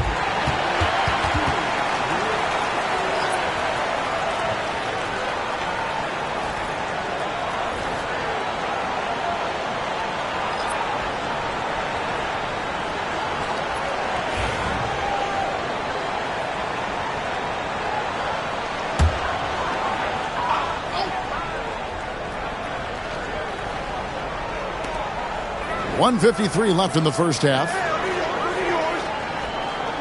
Adebayo kicks to Hero.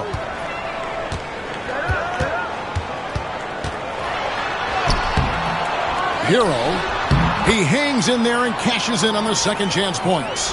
Well, this guy flat out carrying the load for them offensively. He is taking and making good shots. What a terrific job. Pass to Carrington. Now Sarr. No good on the 3. Something that's kept this game close is the fact that the rebound stats for both teams are almost identical. Here's Hero, and he could not get that one to go. A lot of contact, and he'll go to the line for 2. It's going to be on Alex Sarr. And Hero, one of those guys in the league that can nail free throws with his eyes closed.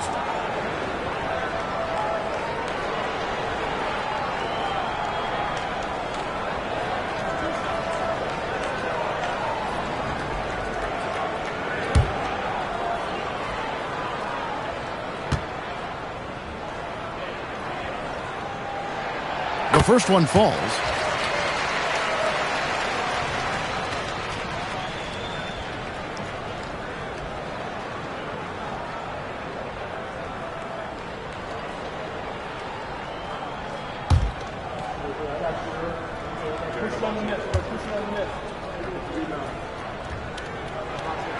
And he makes both free throws.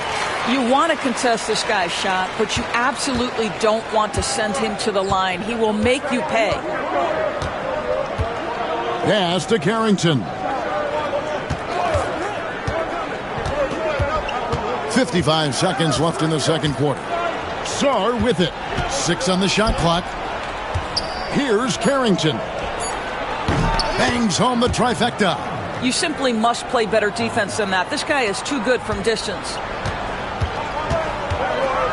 Mitchell outside. Back to Hero. Adebayo with a screen on Poole. Hero no good. Wizards trail by 3. 4 seconds separating the shot and game clocks. Outside, George. Poole a screen on Adebayo.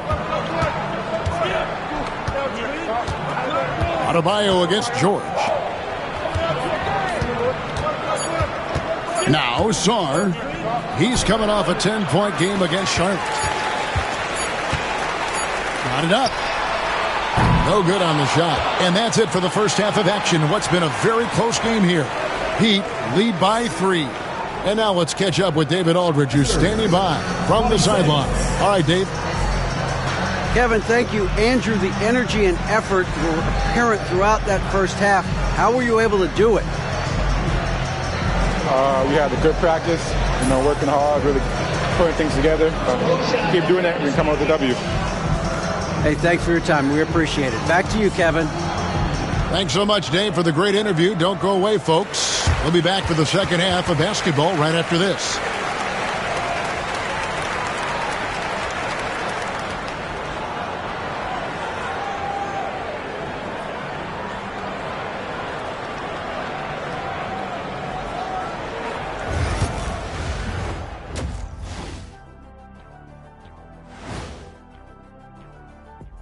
Welcome to halftime, everybody. Before we go any further, a look ahead to the games yet to be played tonight. Out in Philadelphia, it'll be the 76ers against the Trailblazers. 7 p.m. Eastern is the tip-off. Both teams could use this win, fellas. I expect this to be very close. Yeah, you feel like better execution will prevail. Moving right along now to the Miami Heat, they find themselves in a close contest at the half. Their bench has been strong. Guys coming in, accepting their roles, playing well in the minutes they're getting. I'll take your word on this one, Kenny. You're the backup expert. And that's a halftime wrap. Let's get back to the second half with the call by Kevin Harlan and the crew.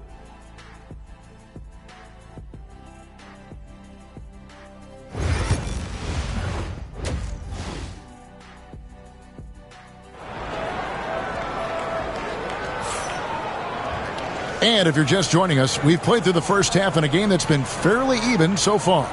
You gotta like what Tyler Hero has done in this one. Man, he's been running wild on him through that first half. Absolute dynamite on offense. Boy, he has been shouldering the load. Aggressive, skilled, talented, and thus far unstoppable.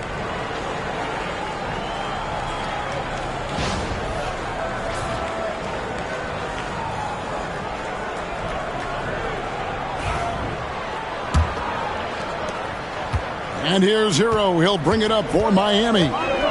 3-point lead. Their next game is in Cleveland, taking on the Cavaliers. That'll be just one game played away from home for them. So on the floor for Washington, they've got Sarr. George is out there with Koulibaly. Then there's Jordan Poole. And it's Carrington in at the 2-guard position. And now the latest from our reporter, David Aldridge. Kevin, thanks. Bam Adebayo talked about how his mentality has evolved over his career. He said, shoot the ball. I feel like that's been my evolution. It sounds very simple, but I came into this league as a defender. I feel like the progression's been shoot the ball, worry about everything else later. Kevin? Certainly, DA is a two-way threat. Miami with the ball, following the bucket by the Wizards. And it's Wiggins missing. Here's Koulibaly, covered by Wiggins. Pass to Carrington. The Wizards working the ball around now. The 3 from George.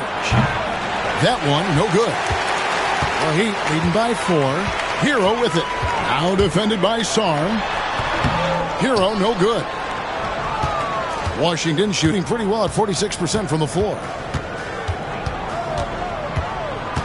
Here's Carrington. Pass to Poole.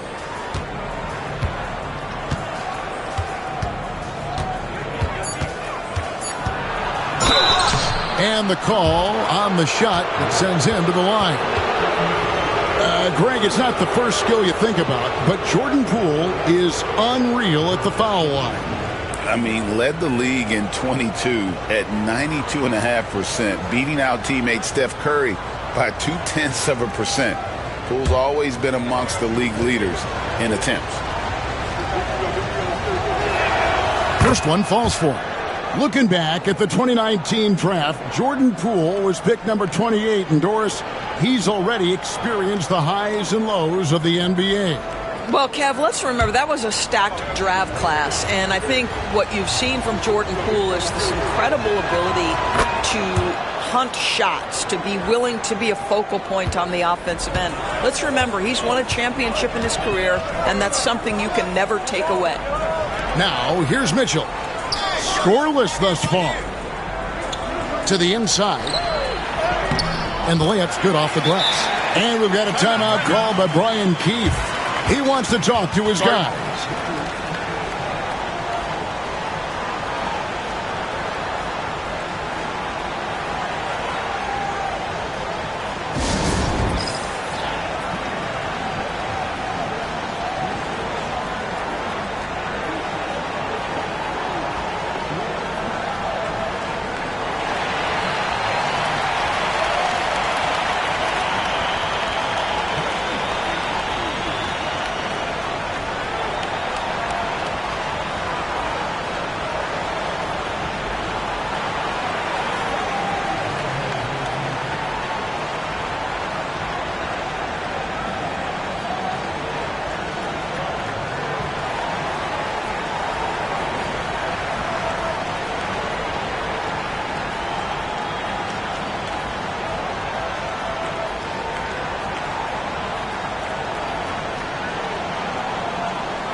As we get a break in the action, now let's take a look at the East and how the teams are stacking up. Look at the Heat. Right now, if the playoffs started, they would have the 7th seed. And, of course, the Wizards. Not really any threat right now, as their record showing a lot more losses. And we're just about 2 minutes into the second half now. It's George on the wing. There's the pick. In the corner, it's Koulibaly. Sarr sets the screen for Poole. Great look, but off the mark. And even without that 3-ball dropping for him, the defense should have done more on that last play.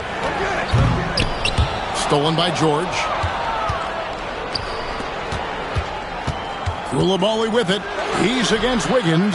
Well, trying to find themselves in the second half here. Just 1 for 4 from the field. Can someone in the group get hot? Let's see. Now, here's Adebayo. Still scoreless. Off with the layup. Wizards trail by 4. 3 minutes gone now in the third quarter. Pass to Song. Fires for 3, and the 3 ball is good. Koulibaly's got 6. Not too much respect shown to him by the defenders. Hero kicks to Wiggins. And here's Adebayo. Wiggins surveying the floor. 6 to shoot. Adebayo the screen. Hero from long range. And you could tell he thought that triple was going to fall. Here's Koulibaly. He's covered by Hero. And it's going to be out of bounds. The Wizards will retain possession. Let's take a second look at that fantastic block. And that is a huge block. Given how close this game is, a stop like that was right on point. Robinson's checked in for the Heat. Rozier comes in for Tyler Hero. Chris Middleton's checked in for the Wizards. Marcus Smart comes in for Poole.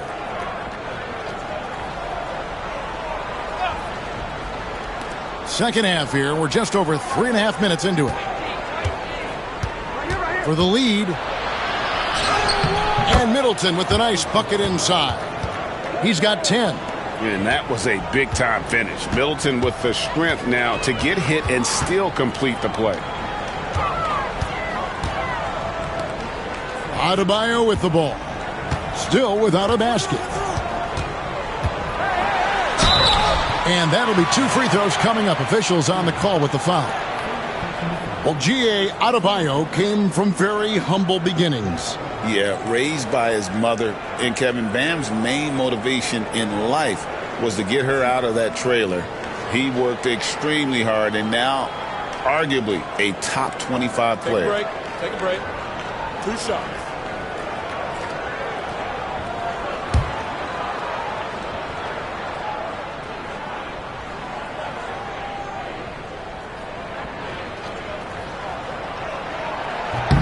And the first one drops. And attitude plays such a big role in Adebayo's game. This guy is a worker. Doesn't mind getting his hands dirty if it means getting his team ahead. Richaun Holmes, he's checked in for Washington. Kisper comes in for George.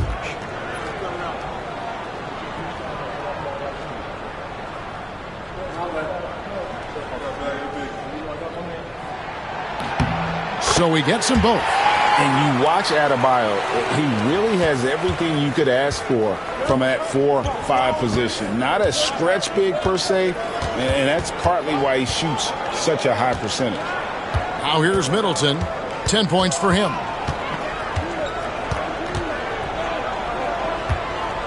5 on the clock. From deep three-point land. And Rozier pulls it down. And when you are as good a shooter as he is, you have to have the confidence to take that shot. It might not always fall. And for most guys, I think you only want to take that shot if you've hit a few in a row. That is absolutely a heat check. Adebayo the screen. Here's Highsmith. Good work defensively by Smart. And typically he has the touch to finish when he's in tight, but not sure on that possession. Koulibaly, no good. Boy, a really tough quarter for this guy. Just struggling to make shots right now.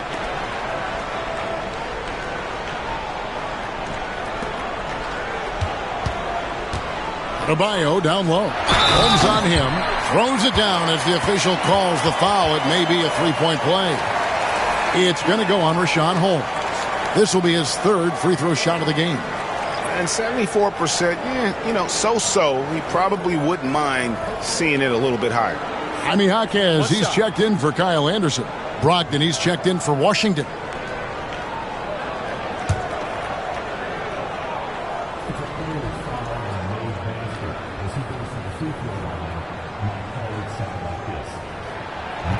And Adebayo, no good on that one. Wizards trail by 3. They need a bucket in a big way here to regain some confidence. Middleton can't get it to go. 2 seconds separating the shot clock and game clock. Highsmith the pass to Jaquez. Rozier looking around. Pass to Adebayo. Good work defensively by Holmes. Puts up a deep three. And he was able to put it up in time, but doesn't fall. And we just finished the third quarter, and we've got a tight ball game here. Heat out front, leading by 3. We'll be back shortly live from Miami Arena.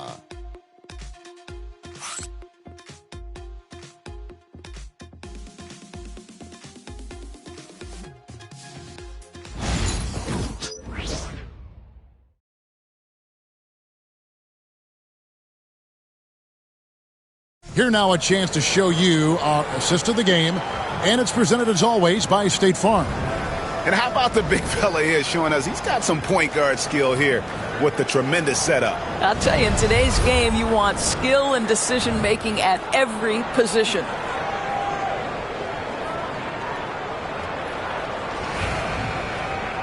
And with 3 quarters behind us, we start the fourth quarter in what is still anybody's ball game. Duncan Robinson out there with Terry Rozier. Then there's Anderson. Then there's Jaime Jaquez. And it's Highsmith in at the 3. That's the group on the floor for Miami. Kispert, no good. So Rozier will bring it up for the Miami Heat. It's a 3-point game, and he makes good on the layup. Rozier's got the fourth quarter going with the first basket of the period here for the Heat. And we continue to see Rozier taking on more responsibility offensively. Nice finish inside. The shot by Brogdon wide open, and he buries that one, drilling the rim on the way down. Pick works well there. Not much resistance from the D. It takes incredible effort to stay connected to the hip of the offensive player. You've got to want to work. Well, they'll be happy with that look, even though it didn't fall. I think expect them to go back to it, because that's the kind of shot this offense is designed to generate. Yeah, Middleton is a talented scorer from anywhere on the floor. Goes to the paint and does his thing. Here's Rozier. The rebound by Malcolm Brogdon. For Washington, they've gone 2 of 3 from the field to get the fourth quarter started. Middleton can't get it to go. The Heat have gone 1 of 3 from the field to start the fourth quarter. Right side, Rozier. Takes a 3. The rebound by Brogdon. Well, he hasn't proven to be much of a floor spacer for them. He had the 1-3, but that was back in the first half. And there it is for him. Brogdon's got 4 this quarter. Well, the dribble drive from Malcolm Brogdon is one of the key aspects to balance that pretty perimeter game. What a nice move. Rozier against Brogdon. And the basket by Rozier. Neither team here in the fourth generating a lot of separation. Yeah, it's been a close one. 5 times the lead has switched hands thus far. Fourth quarter of play, and we're about 2.5 minutes through it right now. Smart passes to Middleton. Good, and Smart gets the assist. And the Wizards lead by 2. His first triple of the second half. That makes 3 for the game. And timeout is called by Eric Spoelstra. And clearly an important juncture. He's going to have some choice words with his team.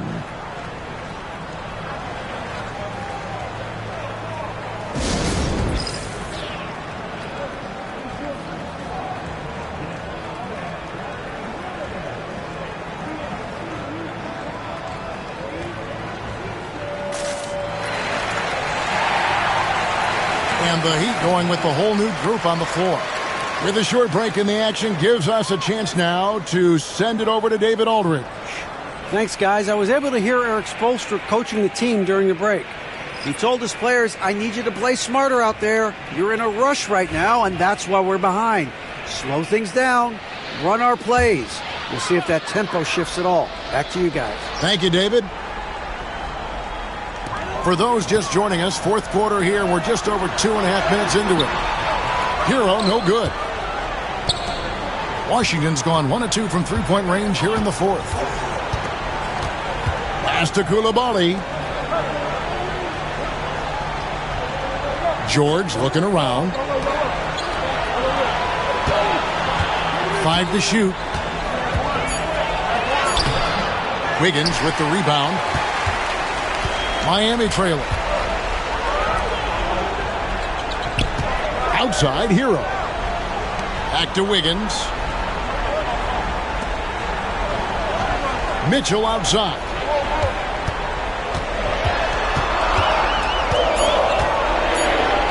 Miami needs to get a shot off.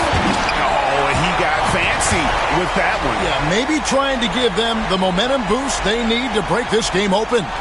And that's life above the rim, courtesy of our AT&T 5G Slam Cam. For Washington, they've gone 4 of 7 from the field since the beginning of the fourth. Pass to Carrington. Here's George. No good on the triple. Hard to figure out how he doesn't knock that one down. No defender in sight. Stolen by George. And here's Poole for 3. Wiggins with the rebound. Wiggins has got his 4th rebound with that last one here tonight. Here's Hero. Rebound, Washington. 1:52 left to play here in the fourth. Pass to Poole. Got it. Good job in the low post. Poole's got the lead up to 2 now for the Wizards. Oh, they needed that one, and Jordan Poole steps up in a big way. Shot's good by Hero. And, you know, some guys shrink as the game tightens. Hero calls for the ball. Clutch.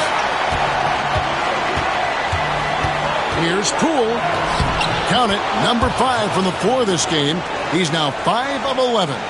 And you want him taking big shots for you in big moments. That one was as easy as it gets.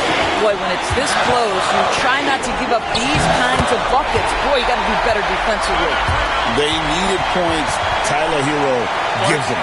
And we've got a timeout called by Brian Keefe. The magnitude at this juncture in the game clearly warranting a timeout.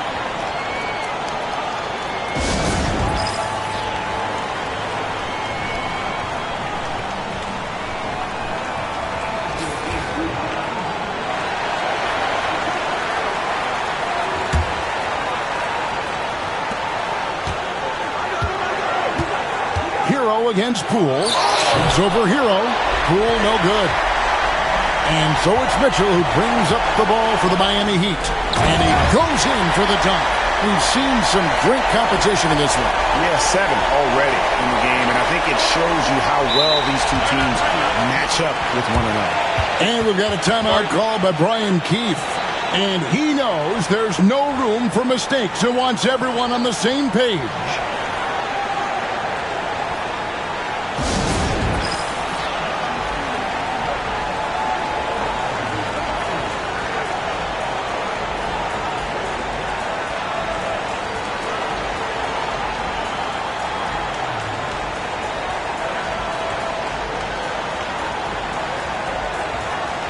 Chris Middleton's checked in for Washington.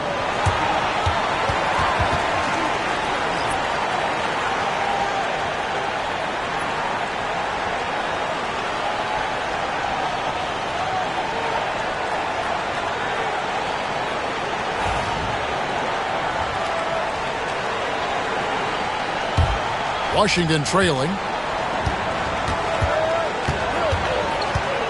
59 seconds left to play in the final quarter. And the ball travels out of bounds. It was last touched by Wiggins.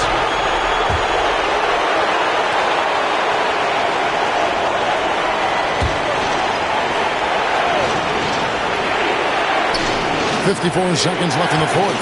Takes it down to Middleton. Over Wiggins. Good!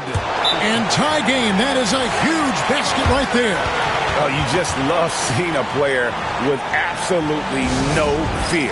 To me, more often than not, when you attack, good things happen.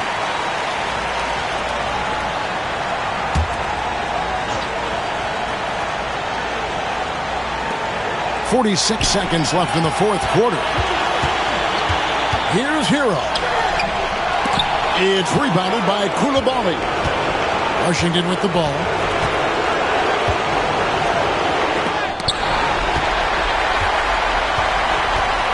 Now Hero. Pass to Adebayo.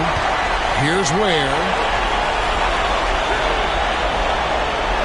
Back to Adebayo. Down to 5 on the shot clock. Over in the corner, Hero. Over George. No good. Here's Middleton. Oh, it's off the mark. And we're going to overtime.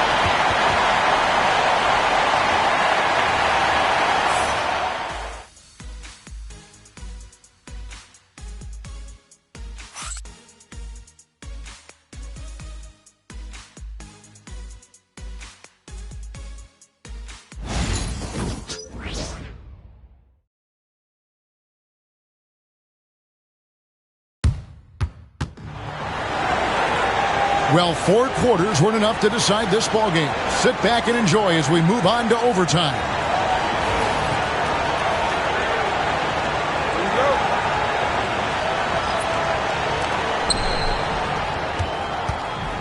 George is out there with Koulibaly. Then there's Jordan Poole. Then it's Czar, and it's Carrington in at the 2. Now, here's Poole. And foul on the shot, so he'll get a chance at the line. And you have a talented scorer like Jordan Poole is. He is gifted at finding his way to the free throw line.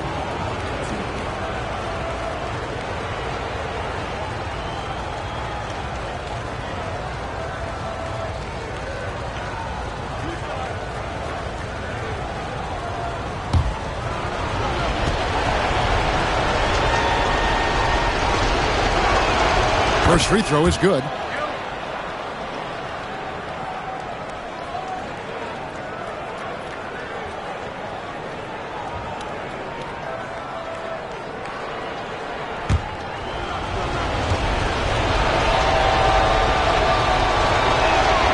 Both free throws good from Poole. Miami trailing. And now let's check in with David Aldridge to see how Jordan Poole's doing. David.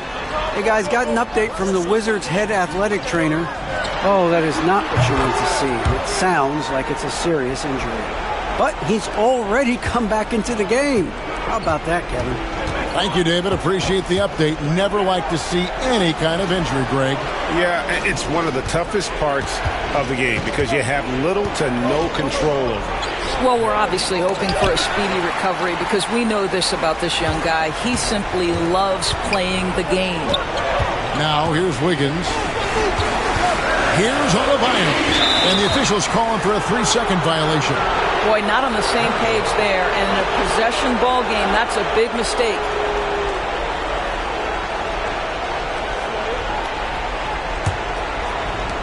Wizards shooting 40% from the field. Pass to Carrington. Koulibaly with it. That falls. Nice feed that time from George. And the Wizards lead by 1. This is what we call highly efficient play. Working off the screen, getting to the cup. Here's Hero. And he drops in the layup off the glass. Hero's got 22 points. And this is why many are high on Hero. Possesses ability to kick it up a notch and just take over. And it's Brian Keefe calling timeout here. Clearly, he's got something his players need to hear. And immediately.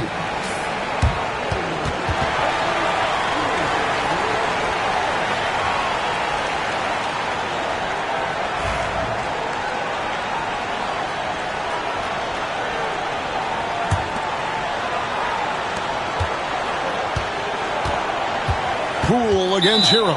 And out of bounds as the Heat gain possession. Boy, how big might this sort of mistake play out? You never know, but sometimes these are game changers. And here's Hero. He'll bring it up for the Miami Heat. They lead by 1. A little over a minute and a half gone now here in overtime.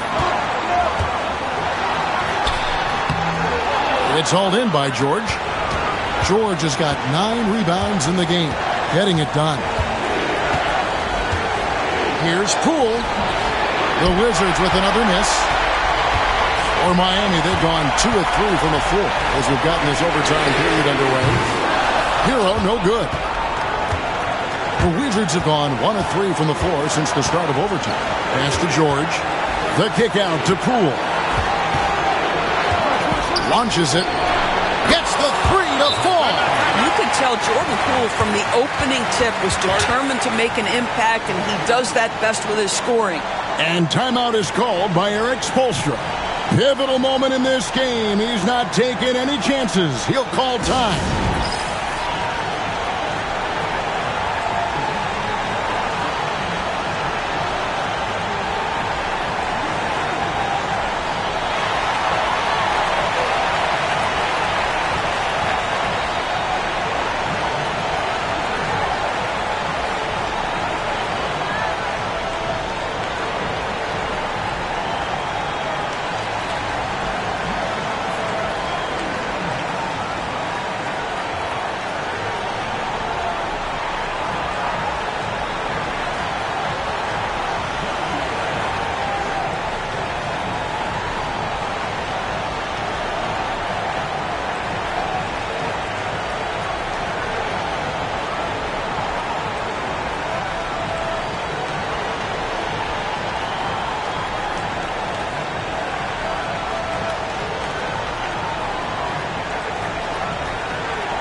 Poole against Hero.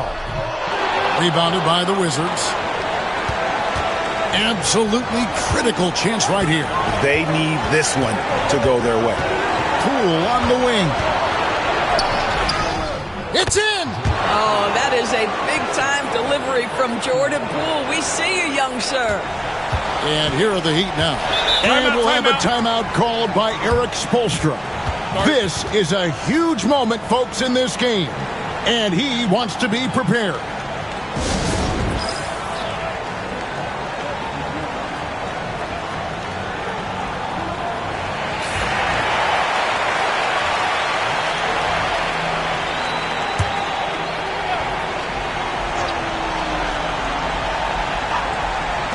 Bounce pass from Adebayo. Here's Hero. Yes! And he has brought them to within 2 points. And how about Harrell's body control, capable of still scoring even when the defense ups the ante in terms of physicality.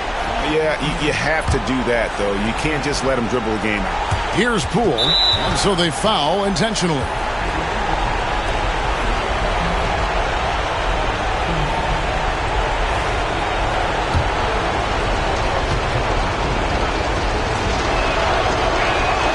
He hits the first one, and that makes it a 3-point lead.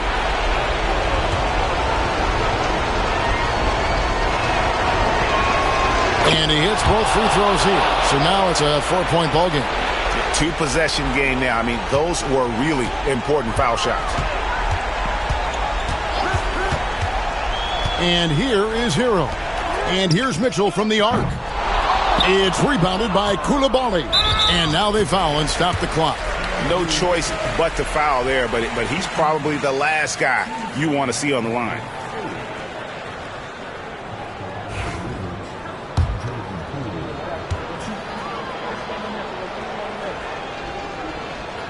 He drops the first one, and that puts them up by 5.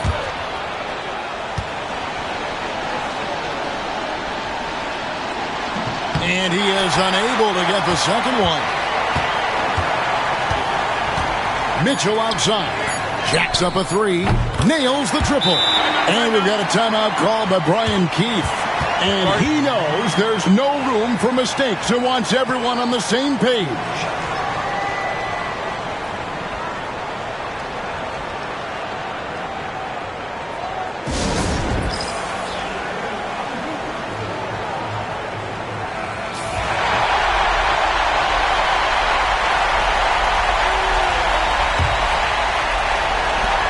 And now we've got the intentional foul.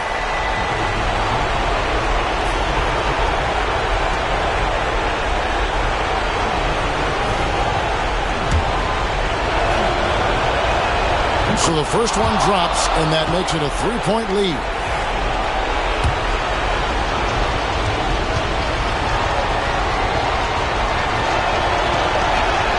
Second one is good. Hitting both at the line, and it's a 4-point ball game. You've got to figure those are the free throws that officially put this game out of reach. And so it's Washington who scraped by with the win. They escaped with a victory, although they needed an extra period to get it done. Yeah, but what a great game. I mean, both teams, I felt like, gave it their all. But when it came to OT, it was just all about sheer determination on their part. And that'll do it, folks. For Greg Anthony, Doris Burke, and David Aldrich, and the rest of our terrific crew, this is Kevin Harlan saying thanks for watching. Now it's time to present our player of the game.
Well, this last stretch of the season could be the final NBA games for some of the aging stars in the league. Grant, when did you know it was time? Well, you know, B.A., I made it 19 years in the league, and at 40 years old, I was kind of happy to be done. But I hope that all the guys retiring this year have the same closure I had. Let's take a look at our starters for Sacramento. DeRozan and Murray in at the forward spots. Zach LaVine out there with Malik Monk, and it's Valanciunas in at the 5. The 3 from Thompson. Rebound by Sacramento. DeRozan outside. The shot goes down. Very quick possession right there. Few guys, if any, do it better. DeRozan knows the mid-range shot is his patented shot, and he makes it happen. Now here's Exum. Checking his stats. He's scoring around 9.5 points per game. Nails it from beyond the arc. And that's what they want to do. Get him open looks early. On the wing, DeRozan.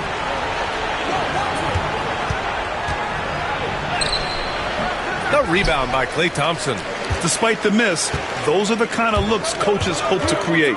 And if you're looking for identifiable team mascots, Clark, some say the Mavericks champ, the horse, is near the top of the list. Yeah, he does get after it. Also, the Mavs man.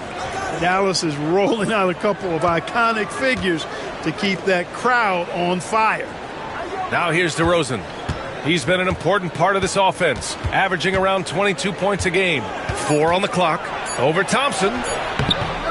DeRozan can't get that one to fall. You know, he looks a little off-kilter to me this quarter, still trying to find his rhythm. Washington, a screen on Monk. Here's Irving. He hits the back iron and sinks it. Oh, yeah. Irving, he has the mid-range in his bag now. For Sacramento, they've gone 1 of 4 to begin this one. Murray against Edwards. Back to Monk.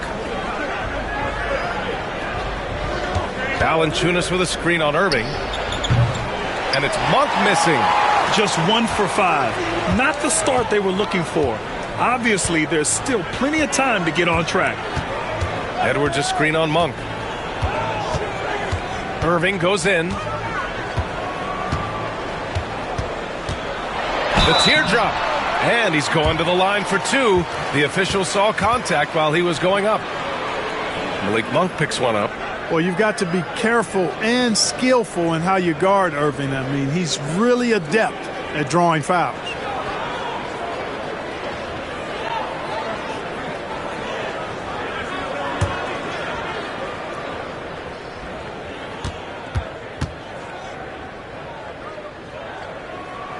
And the first one at the line is good.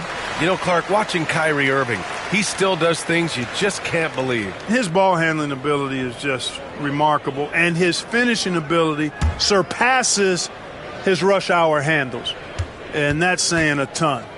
He can beat anybody off the dribble. He can make tough shots. He really is one of the elite scorers from the guard position in the history of the NBA. I don't think that's an overstatement. From the angles he finishes, the shots he can make, he's as elite as we've had in the league. Timeout call, Sacramento.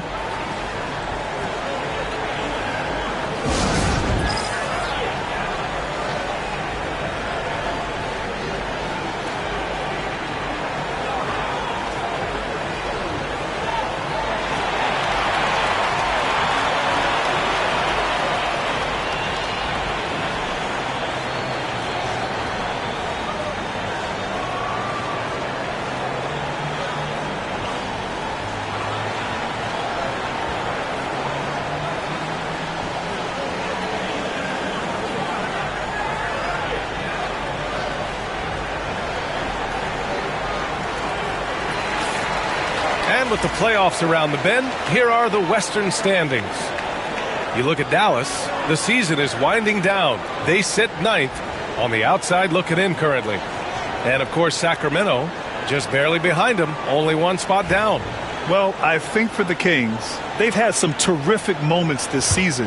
But where's the big leap upward that we've been waiting for? Yeah, and you know, we've seen them enough to know by now they're not going to make that switch from good to great at this point. Not this year, anyway. Now here's DeRozan. Outside Murray. Gets the 3 ball to go. Yeah, this is the kind of confidence you love seeing. Murray not thinking twice at all about firing away. Let's go now to the sideline and catch up with Allie LaForce. Well, Jason Kidd had a few moments to share with me. He's been working with his assistant coaches, trying to devise a way to contain Zach LaVine. His ability to play well above the rim, coupled with the deep range, makes him a unique challenge to defend. They're going to try to keep him off balance by showing him different looks. Brian? Good job there, Allie. Thanks. Now here's DeRozan. The 3 from Valanciunas. And the Kings with another 3. That pass delivered to where Valanciunas could get into his shooting rhythm right off the catch. Back to Irving. Washington, a screen on Monk. Irving for 3. Valanciunas with a rebound. And here's DeRozan. He'll bring it up for the Kings. Pass to Monk. Thompson against DeRozan. And the shot goes. You know, they'll put the ball in DeRozan's hands and run the pick and roll all day long. He's phenomenal at getting good shots in that set. Boy, they need something to go to regain some confidence. No question. Way too many empty possessions for them. Exum passes to Irving.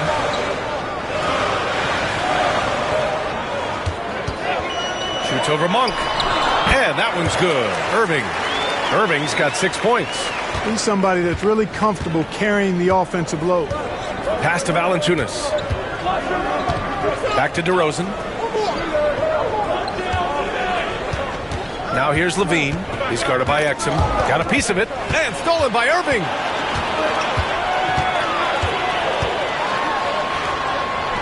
From down in the low post, it goes. Give him 8 points now. Yeah, this period, they're letting him go to work, and it's paying off. Pass to Valanciunas. DeRozan outside. Misses the three. The Mavericks leading.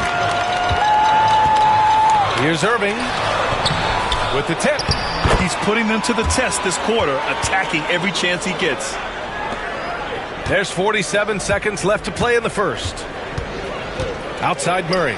On the wing, Levine. It's good. And the assist goes to Murray. Levine just going to work. Talented. Finishing inside.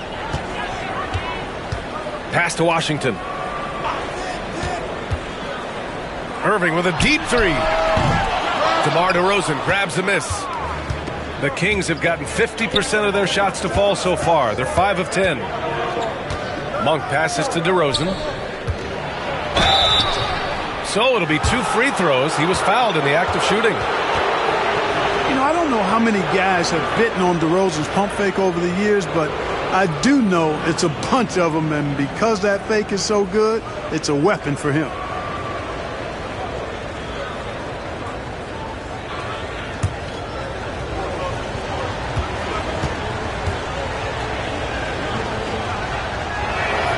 First free throw is good.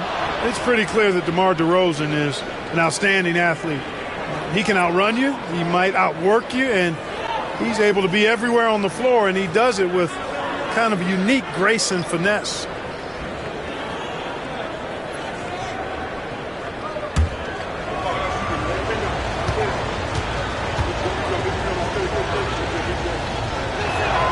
DeRozan hits them both. Already a very confident player. Knocking down those free throws only fuels that.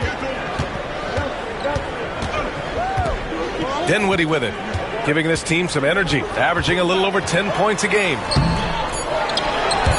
Here's Marshall. And it goes! He gets it! Wow! And just nails the three. Way to close the quarter. Talk about lifting up a team and energizing them at the end of a quarter. A three at the buzzer, that'll do it. Kyrie Irving has been on display for the Mavericks. He put together 10 points in the quarter. Time for a quick break, then back to the action.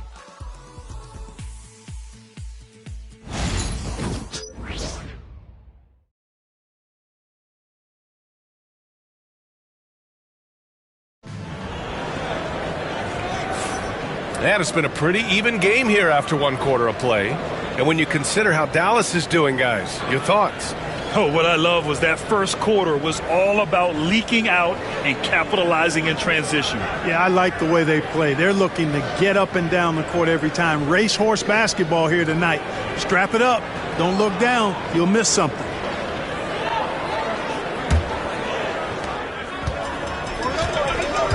And so in the game for the Kings, they've got DeMar DeRozan, and it's Ellis in at the 2 spot. For three, Dinwiddie. DeRozan with the rebound. It's tough to get open in this league, and when you do, it hurts not to capitalize. Pass to Carter. Back to DeRozan. All right, Grant, which U.S.-born player do you think has the best chance to supplant LeBron as the face of the league? Oh, man, you're putting me on the spot, B.A. Well, the conversation has to be between Jason Tatum, Ja Morant, and Anthony Edwards. They're the best young talent that the U.S. has to offer, and they're only getting better. Here's Marshall, taking a look at his numbers, averaging about 11 a game. Dinwiddie passes to Christie.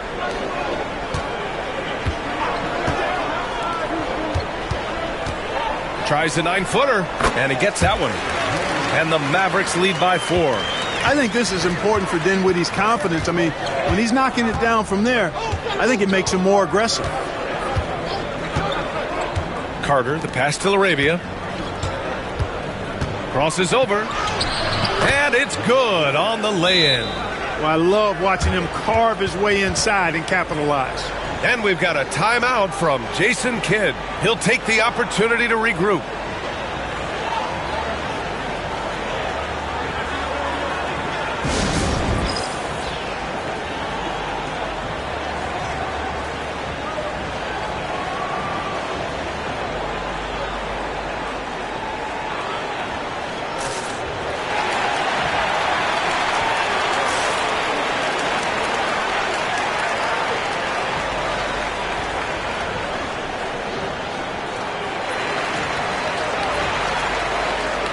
He's checked in for Dallas.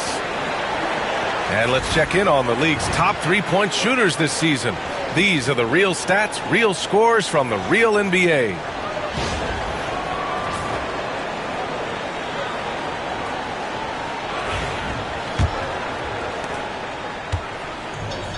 And for the Mavericks, they're shooting 47% in this one, looking efficient. Powell sets a screen. Christie's shot is off. The Kings trailing. Here's Ellis. The Mavericks pull it in. Home court didn't seem to help last time they met. We'll see if it makes a difference this time. It's frustrating to lose such a close game. Felt like that last meeting was decided on the glass. Typically, there's one statistic that jumps out at you when you're looking at what decided the game. And in that one, it was all about the rebounding battle. I mean, a guy who averaged 20 points per game in a season, Dinwiddie is an overlooked talent. Here's DeRozan. DeRozan, forceful inside. Boy, he sure can fill it up. You got to stay in his jersey.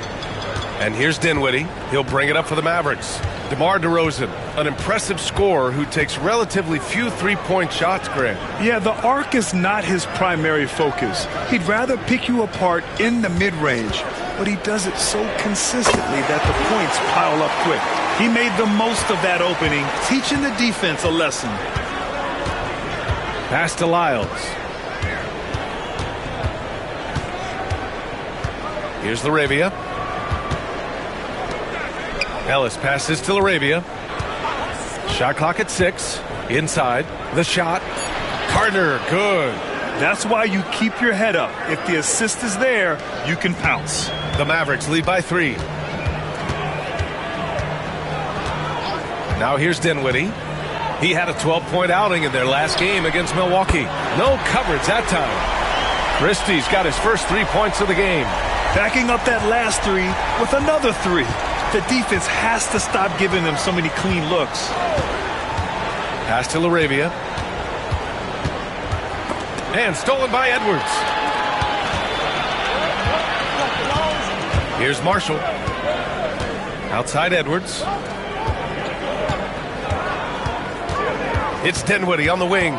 He's checked by Carter. Dinwiddie, no good. Kings trail by 6. And here's Carter.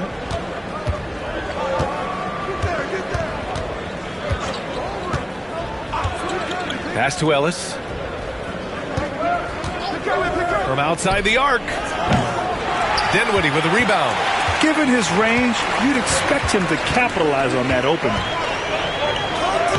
That one drops. 3 for 6 now. And after a scoreless first quarter, he's finding his offense. The Kings have got 3 of 6 shots to go here in the second quarter. And the Kings call time here. And as we head into this break, the players have an opportunity to replenish their energy with Gatorade as they prepare to go into the final stages of this ball game. Absolutely. Over the course of a game, not to mention over the course of a season, you have to stay hydrated. If you don't, it's amazing how much slower your body is to bounce back.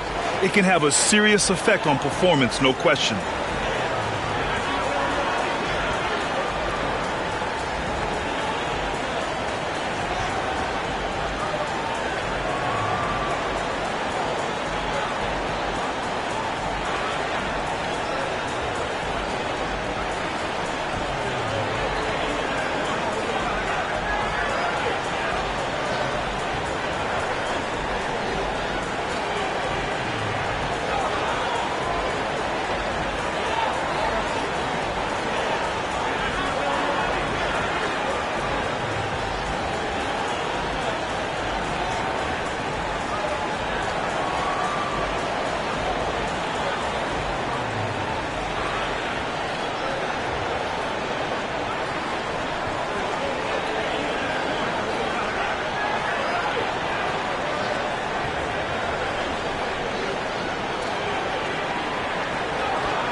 A big group substitution here for Dallas.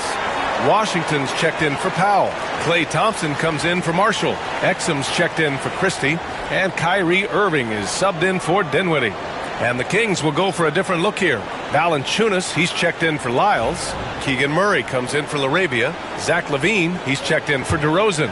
And it's Monk in for Carter. There's a minute 47 left to play in the second quarter. Outside LaVine. Shoots over Thompson. Well-placed jumper from the free throw line. LaVine's got his second basket of the night.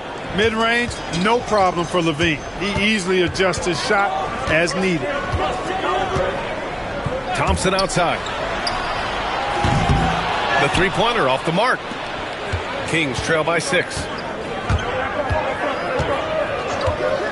Outside Monk to the middle. Here's Valanciunas. Well-timed pass, and he goes straight to the bucket for the layup. Valanciunas has got 5 now. 1:03 left in the second period. LaVine against Thompson. Here's Irving. Here's Washington. And he was fouled while in the act of shooting, so he'll take 2 free throws. It's on Keegan Murray. A dependable stretch for Washington is also somebody who continues to look to improve every year in the league. He's getting his first free throw attempts of the night now.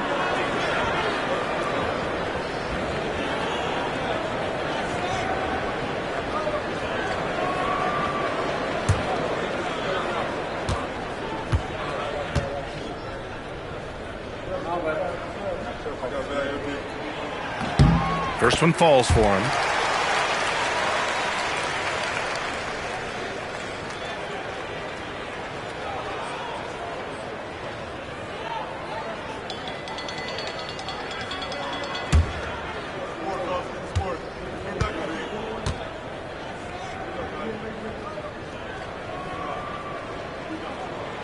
That one misses. And so Monk will bring it up for Sacramento. Trailing by 5. This game following their win against the Rockets. And most of the arena was totally against them. But they looked inward, trusted each other, and made good plays. Well, you know, the cohesiveness was evident out there. These guys feel like they can win in any arena. And they proved it that game. And here's Thompson for 3. And good. Coming on the assist by Irving. He's got 6. Love the response from Thompson there. You knew it was going to be about payback for him. Shot and game clock separated by 5. Murray against Edwards. Murray, no good. And here's Exum. Yet to see a basket. Irving looking around. 3 seconds left. Rejected by Valanciunas. And a pretty tightly contested game here as we end the first half. Dallas on top, up by 5. And don't go away. After the break, we'll see you right back here for the start of quarter number 3.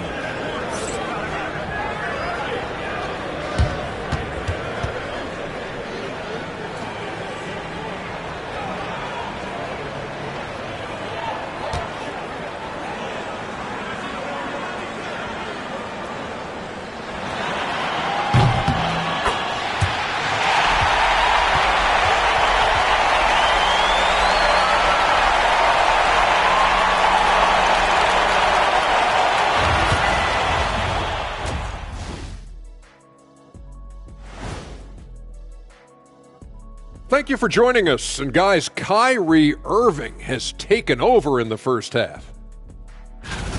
Putting up points, not shy looking for his shot, man. And he's been carrying the load offensively. Yes, he understands his role and what he needs to do to keep this team successful.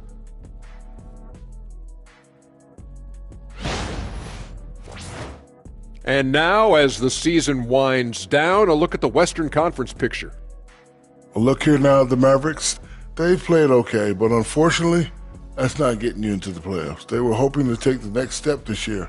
That led to a lot of frustration for everybody. Their fans are hangry. They wanted to eat. Thanks for joining us. Time to head back over to the third quarter with Brian Anderson.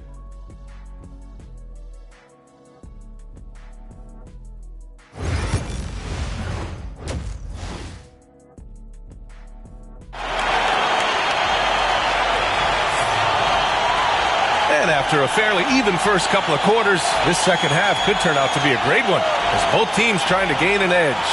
Kyrie Irving really making a difference here. They've leaned on him to provide a lot of offense, and that's how he likes it. And you know what? They've come at him a few different ways defensively, and nothing has slowed him down.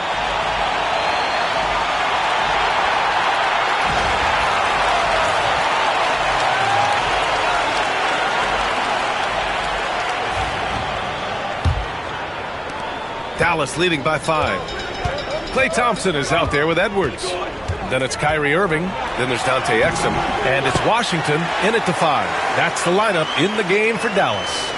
Boy, how about that crafty drive by Irving, anticipating the contact and able to get around and through it. Levine passes to Monk.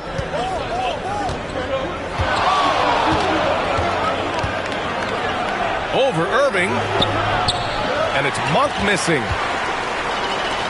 Dallas has gone 5 of 12 from three-point range tonight. Thompson outside. Pass to Irving. And the layup is good. Irving's got 14 points. We've seen that more than once today. An effortless basket inside. Well, listless and lifeless at the defensive end. I mean, especially inside. They've really got to pick up that interior defense. Now here's Monk. No points yet. Valanciunas passes to Monk. Valanciunas with a screen on Irving. Monk for 3. Washington grabs a miss. Washington's got 4 rebounds now. Well, guys, they need to do something to reduce this deficit. We'll see if that's the answer. And it's good. 2 points. And now it's an 11-point Dallas lead. And Sacramento shooting around 50% of the game so far. Time called here. The Kings decide to talk it over. Kyrie Irving really making a difference here. Boy, he's been killing them all night, and the defense looks like it's practically packed it in.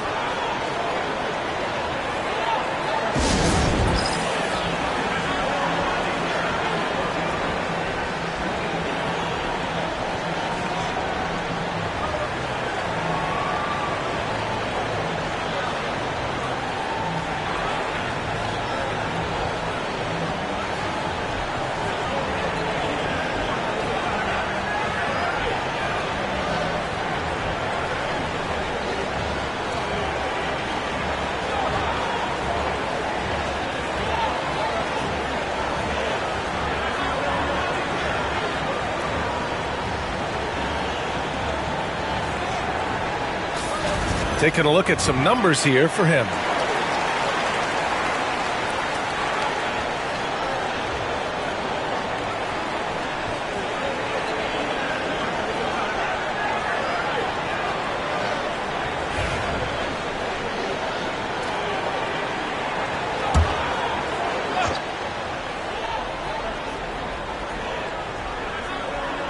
"90 seconds into the second half now. On the wing, DeRozan, defended by Thompson. And it's DeRozan missing. That's the shot they wanted. It just didn't fall. You know what? That's a confidence shaker for him, though. I mean, that's a shot he expects to make every time. Now here's Exum.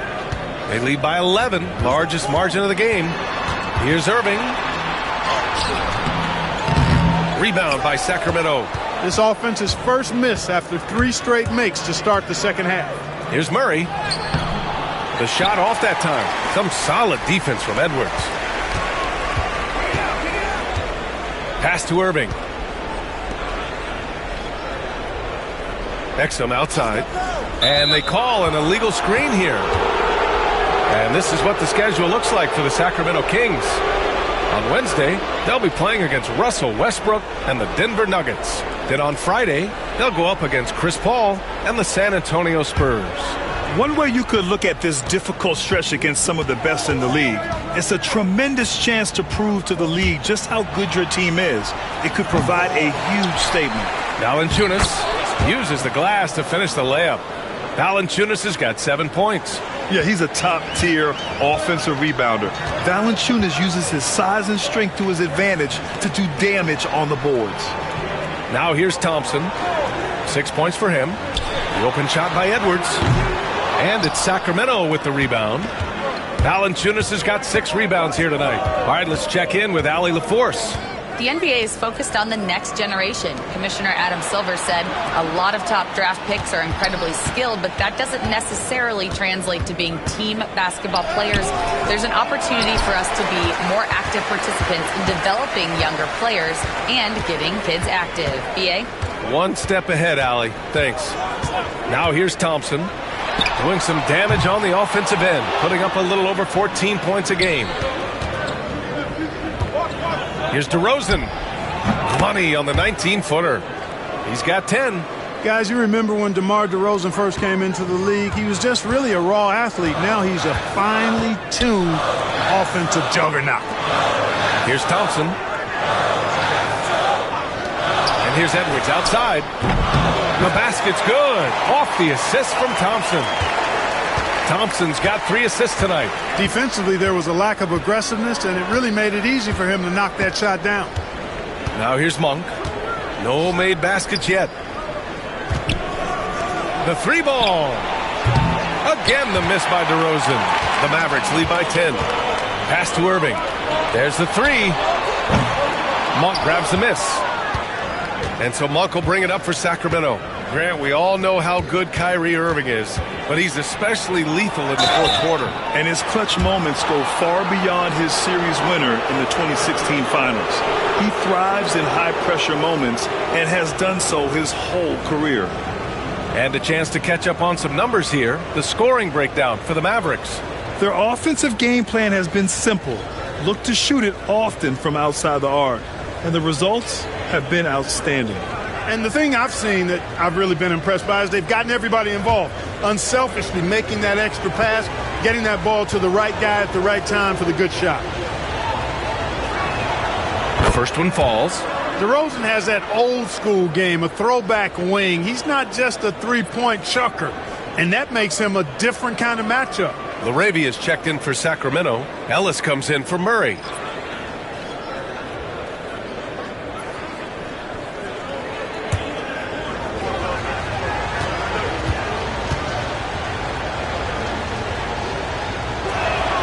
DeRozan hits them both.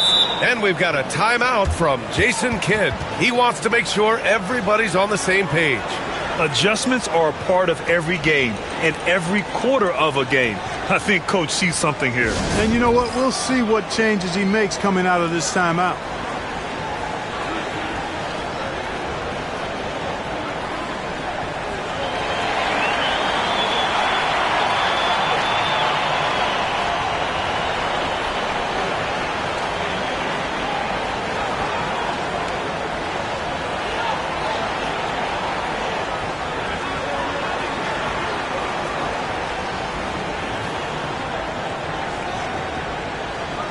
And Sacramento making a change here.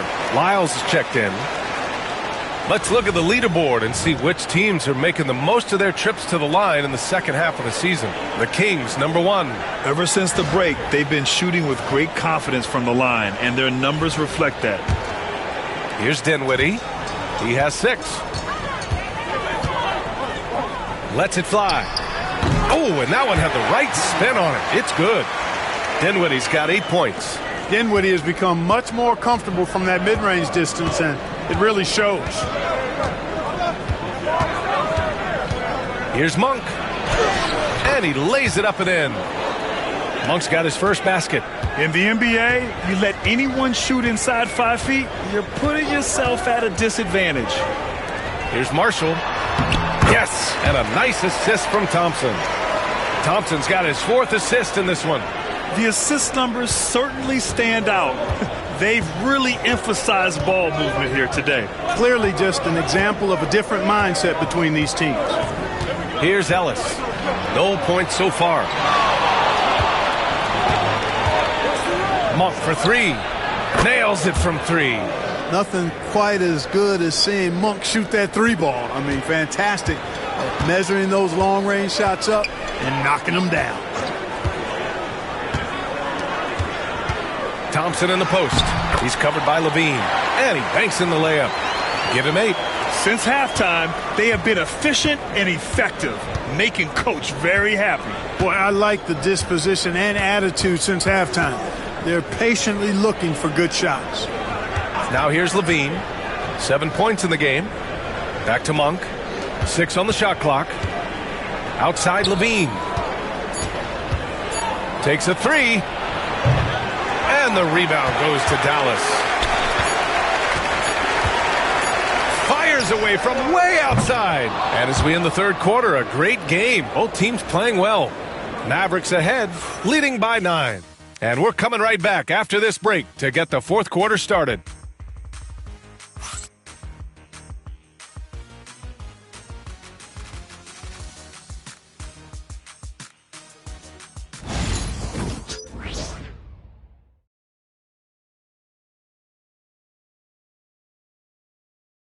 And it's time now to bring you our State Farm assist to the game. You talk about painting a magnificent picture with that, Don. Just a great decision and a perfect delivery. And they'd love to see every possession end this way. True team basketball.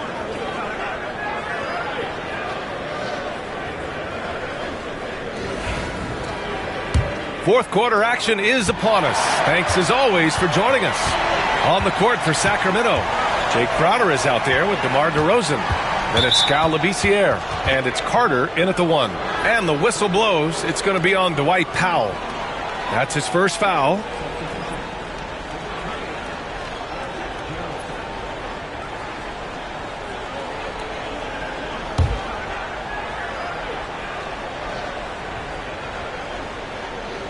Here's Carter.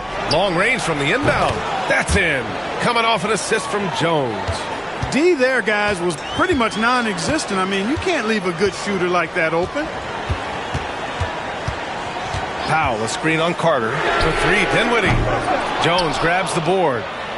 Kings trail by 6.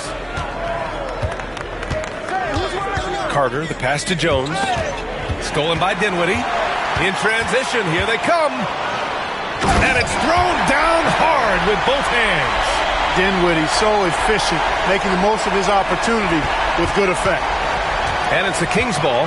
And following this one, they'll take on the Nuggets in Denver. And that game will mark the end of a 4-game trip. DeRozan down low. Oh, you gotta love that focus from DeMar. Check out the body control from DeRozan there, guys. I mean, clearly there's contact, but it's almost impossible to affect his shot. And here's Dinwiddie from the arc. Again, the miss by Dinwiddie. Well, the Kings shooting around 50% in the game so far. Here's DeRozan. And the rebound goes to Dallas. They've led by as many as 11. We're just over a minute and a half now into the fourth. Dinwiddie outside. Fires it. Another one falls for Dallas. Gotta fight harder to get over those screens. Well, I'm going to credit the screen. I mean, that's a good, strong pick he lays there. Now here's DeRozan. DeRozan right in the heart of the D. We've seen this a bunch of times. DeMar having a huge night, and the defense has no answer. And so Jason Kidd calls for the timeout. He wants to make sure everyone is aligned, given the situation right now.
A big group substitution here for Dallas.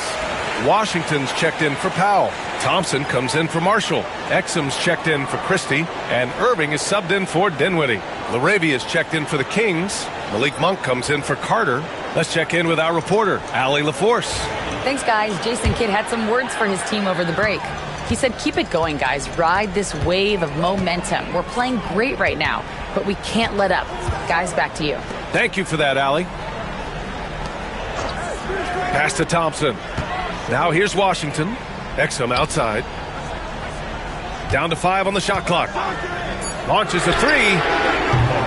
Gets hauled in by DeMar DeRozan. DeRozan's got 5 rebounds in the game. Outside Monk. Over 2.5 minutes in the books here in the fourth. Back to DeRozan. DeRozan double team. And the shot goes in. And now just a 4-point Dallas lead. Well, DeRozan really has a gift for scoring. Buckets just seem to find him. Pass to Prosper. Thompson scanning the floor. Washington, a screen on DeRozan. Again, the miss by Dallas. And unlike some other guys, missing a wide-open look won't hurt his confidence at all. Back to Monk. Here's LaRavia. He's guarded by Washington. Crowder with a screen. Monk for 3. Mavericks with a rebound. Thompson's got 4 rebounds in the game. Pass to Prosper. Over 3.5 minutes through the final quarter now. Look, you never want to foul a jump shooter, and guys, hear me on this. I'm pretty sure Clay qualifies as a jump shooter. And we've got a timeout from Jason Kidd. No doubt he's going to utilize the opportunity to make sure they're all on the same page here.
The Mavericks making a switch here. Edwards is checked in.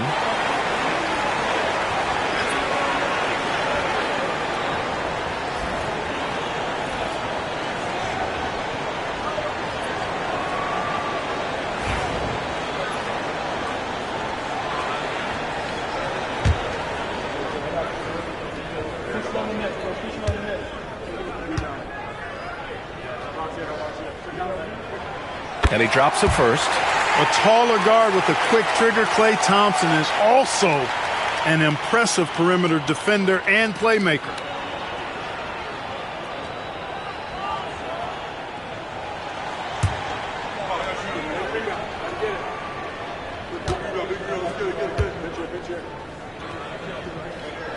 That's also good, so he hits both free throws.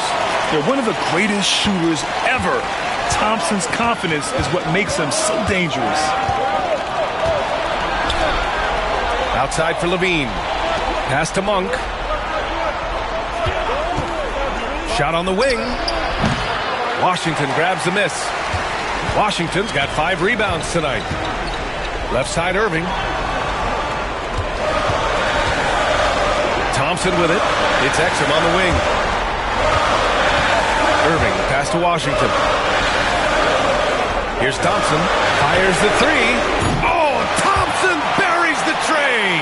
I really believe we can go ahead now and lock Klay Thompson in on the short list of the greatest pull-up shooters in the NBA, and we might be talking the all-time list here.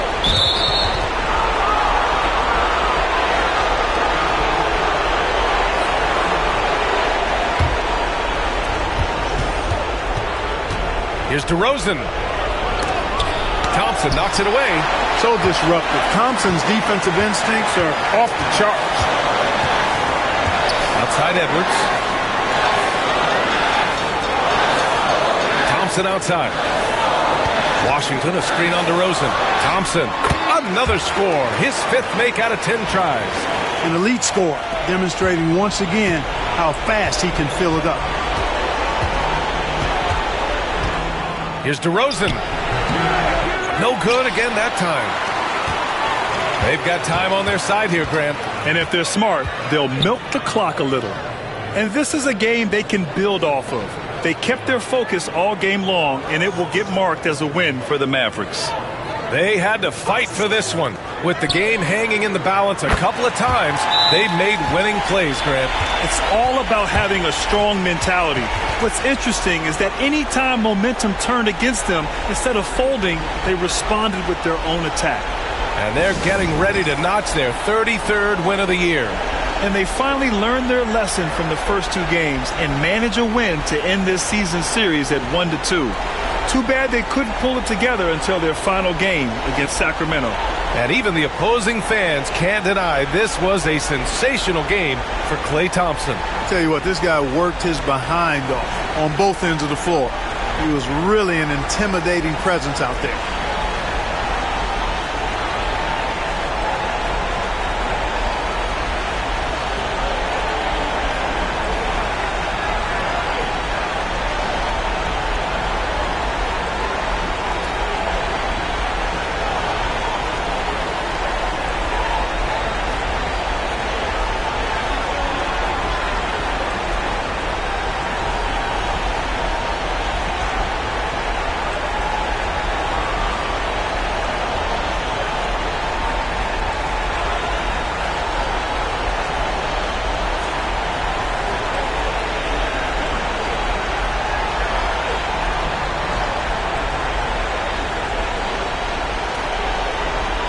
A big group substitution here for Dallas.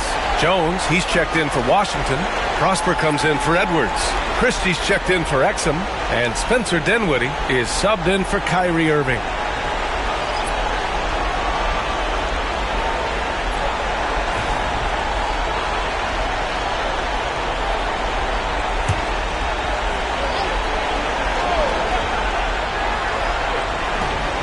There's 45 seconds left in the final quarter. Dinwiddie against Carter. McDermott outside. Again, the miss by the Kings. We know how good a shooter he is. It's frustrating for him when he's not able to knock down that kind of wide open look. And here's Dinwiddie from the arc. Crowder grabs the miss. Up top, Carter. He's covered by Dinwiddie. Pass to Ellis. McDermott from outside. Drains the triple. Here's Dinwiddie.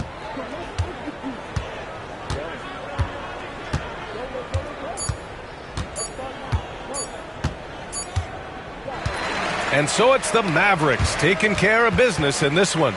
A competitive game. You have to feel like this crowd gave him a little extra edge. Yeah, they really fed off the energy. You saw their activity level go up. Just a tremendous performance.